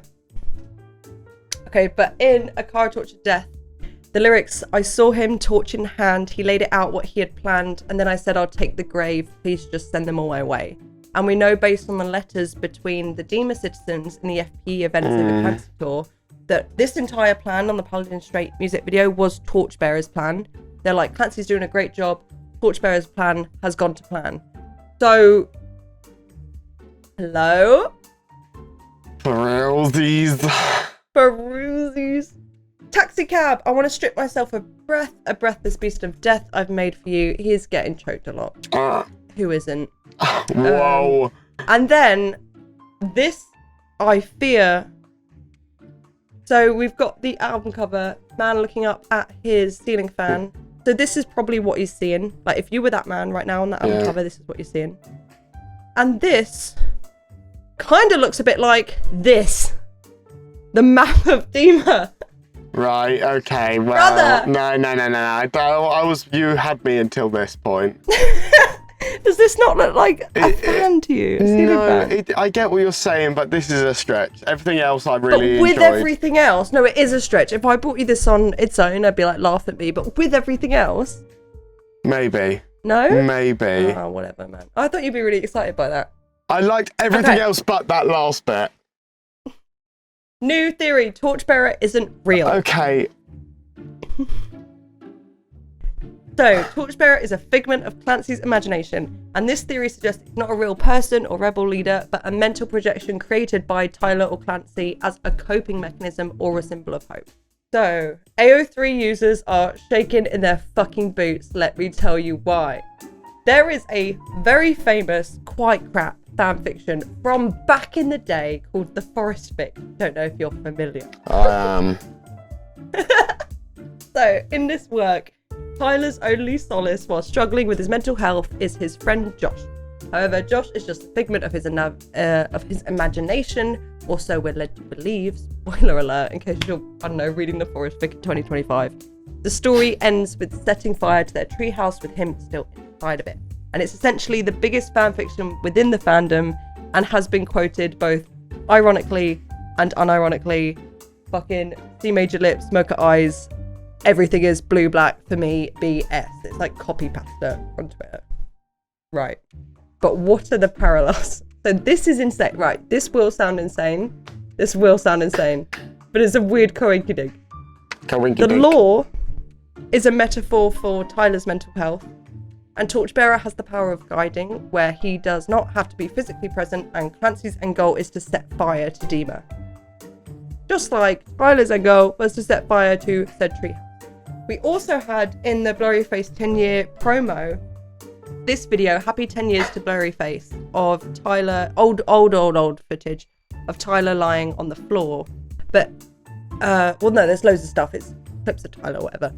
But there is a video from 9 years before that, during Blurryface era, that is the exact same, shot at the same time this was in, except Josh is in it. but now Josh isn't. Isn't in it. Right? Mm-hmm. Hear me out. Oh, wait, fuck. Yeah, that's theory. So someone's like, has Tyler, like, because he is well aware that this stupid fucking fanfiction exists because he posted a meme about it. Okay. So someone's like, do you think he's just fucking with us? And he's been like, you know, that massive, like, piece of crap someone wrote in, like, 2012? Should we just make it law? Because it's 100% something he would do. Oh, I hope not. Okay. Next theory, Nico is Clancy's father. Ty Clancy's father. Okay. I don't really know.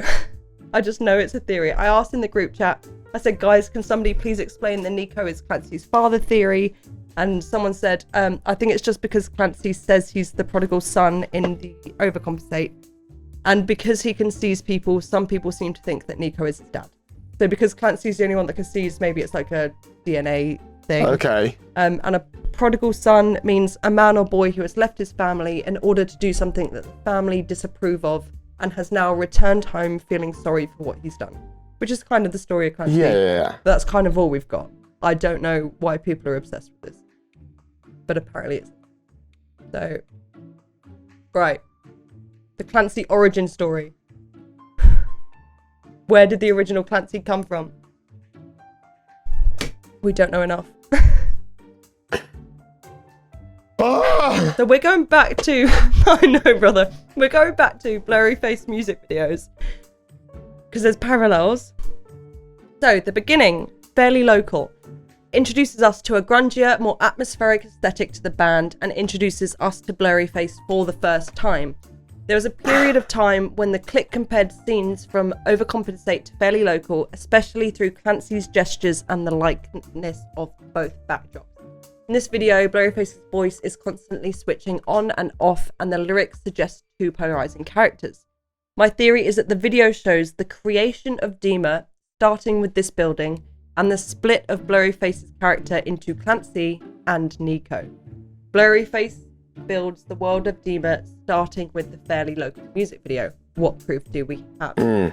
As written in the Clancy letters, it's always been clarified that Clancy only remembers his life in Dema for the past 9 years.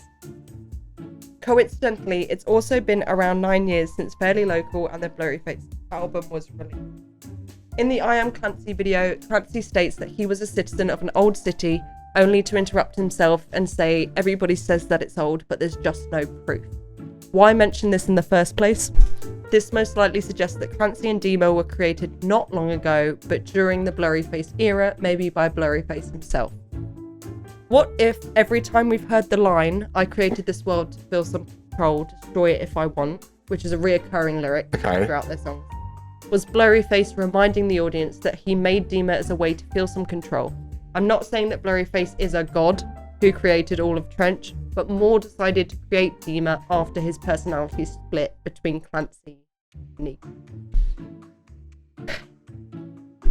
If it's true that the rundown building in the Fairly Local music video is the same as the hall in Overcompensate, the lyrics feel like I was just here, same twitching in my eyes, and I was born right here just now, could suggest Clancy recalling his origins when Tyler split himself into two beings. Clancy, being a version of Blurryface, may also explain the mysterious red vision he experiences, as mentioned in some of the Clancy letters. Many have speculated that the deep voice in the Paladin Strait is Nico speaking. However, it's interesting to note that we never actually see the bishop speak in this deep voice. So when he says, so few, so proud, so emotional, hello Clancy, we're assuming that's Nico. Yeah. We've never heard him speak, to be honest. It's just assuming the only that, time we've seen this, a voice attached to a face, is when Blurryface himself speaks in Stressed Out and Fairly Local.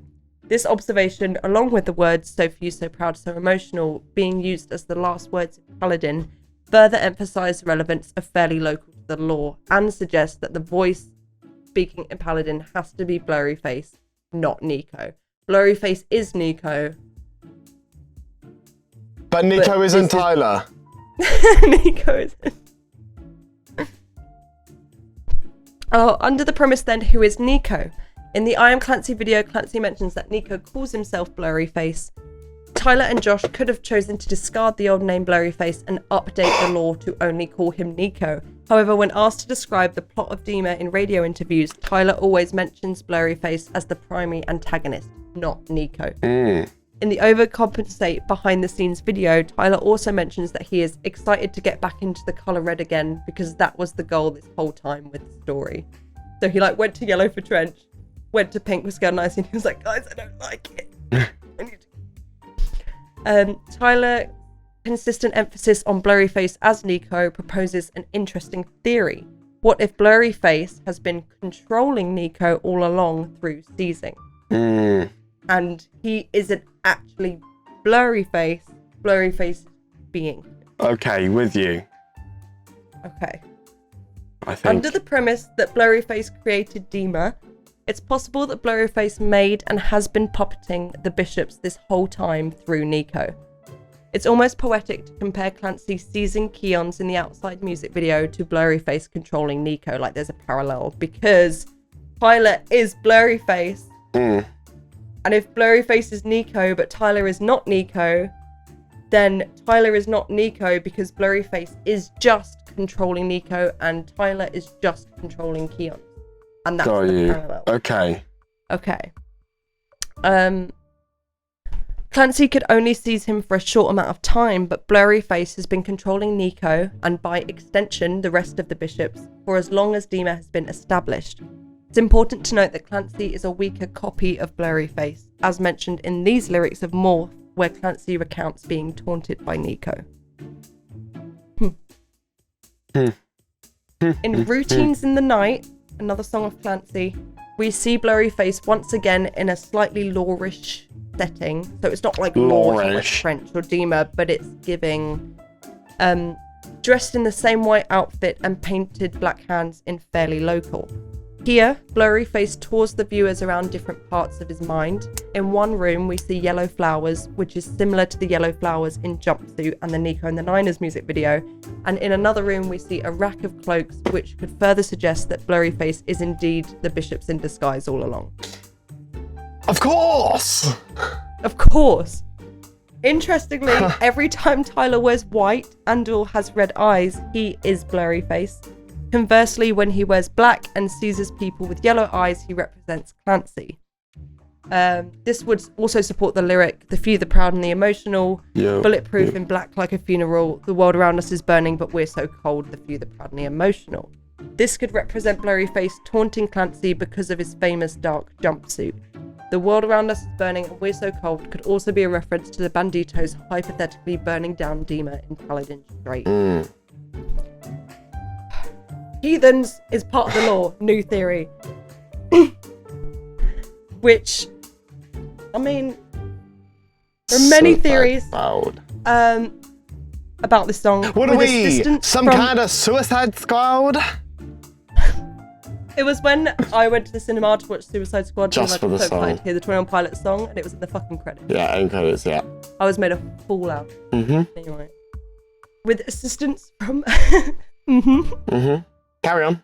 With assistance from a bandito, Tyler puts on a yellow suit and stages a diversion, as he did in the Nico and the Niners escape.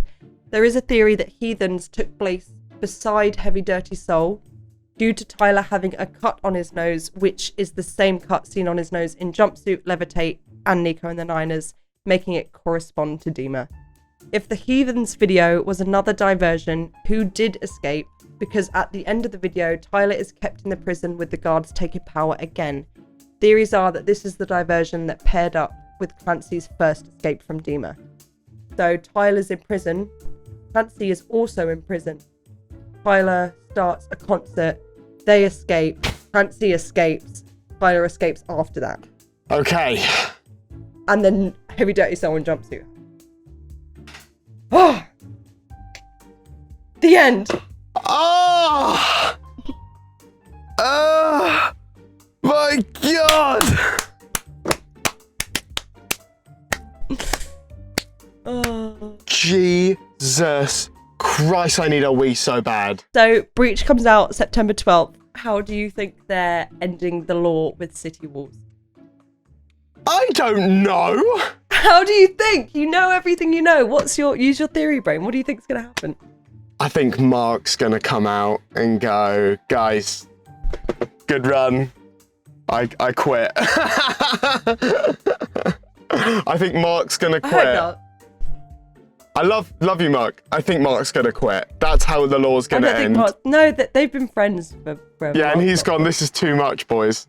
This is crazy. He might be like, don't do law ever again. Yeah, fuck me, dude. I think if My Hero Academia is to go off anything, I am terrible at predicting high, crazy concept law shit. So I have no idea. I think Clancy is a bishop. And I think, but maybe he's like an insider bishop, like, and then he like fucking murks them all from the inside. But then it could be like, it could be like Animal Farm kind of thing. I don't know if you know George Orwell, Animal Farm, where basically the animals overthrow the farmer because I believe this. Sorry, it's been a very, very long time since I've read that book. Overthrow the farmer because they don't want the people in power and the rule, but then the people that overthrow the farmer just become the new leaders and oppress the people that, you know, and so I feel like it might be that kind of story, potentially. So I want to agree, but then this is why I said to you in our first half recording of this, that a lot of people kind of get too bung up in the law to remember that it's a metaphor. And if this is all a metaphor for Tyler's mental health and Dema is bad, the bishops are bad, and that's what's making him feel like shit, is Clancy going to become a bishop and is he going to take the power? Like, is that how Tyler wants to finish the story about mental illness? And it was all a dream. So. It was all a dream. Have I just noticed that photo there? It's a skull. I didn't realise that. That's very cool. That's very cool. As a man, as a musician, as someone who's coming out with a law album on the 19th of September 2025. Yeah. How do you feel about the world building? I am more impressed than I thought I'd ever be. I thought it was just like a casual shit. I didn't realise how deep this went. And I was like, I knew people were like into it, obviously. Like that half of Twitter is just 21 Pilots fans. But I didn't realise how crazy they get with it. The amount they must have to go through to make sure they don't have to do any damage control or fuck up the law or like, it must be crazy. Respect, Mark. Imagine if you fucked up like what? Oh God. Yeah. Oh God. Like, or like you just have to make it part of the law. Like it's crazy. Yeah, I mean it could have been fucked up at some point. And yeah, we just don't know. Crazy. But well. Anyway. Thank you, teacher, for teaching me. It's That's crazy law. Crazy law. But yeah. It hasn't been smooth sailing, but we did 10 years of law in 5 hours together. Crazy. 30 minutes per year. It's not bad. 30 minutes a year. Fair enough. When you put it like that, it doesn't feel as bad. No. Oh. So, thank you for watching. What do you think is going to happen with City Walls when Breach is out September? Let us know. Let us know. Come and join did I us. miss anything? I don't think so. I don't think I missed anything, but if I did, comment it. Yeah. But I'm almost certain I might have missed some theories. If you got a theory, stick it in the comments. But if I missed any lore, keep it to yourself, you know to be what? honest. It took me weeks. If you guys whack some theories down there, as someone who's literally only just found out about it all, I'm gonna say whether I agree or disagree with you. And no, just say whether they're right or wrong. Yeah, I'm just gonna take full confidence. I'm just gonna go, yeah, like pass, fail. Like I'm gonna take full confidence. You are right, you are wrong. That. We're gonna see how crazy it gets, and then join us to react to City Walls, man. Or the it's entire gonna be crazy. Breach. Yeah, man. You wanna? It's gonna be a good one. Bring on September. Bring on Breach. Yeah, crazy. All right. Bring on Breach. Thank you so much, guys. See you there. Oh. Bye.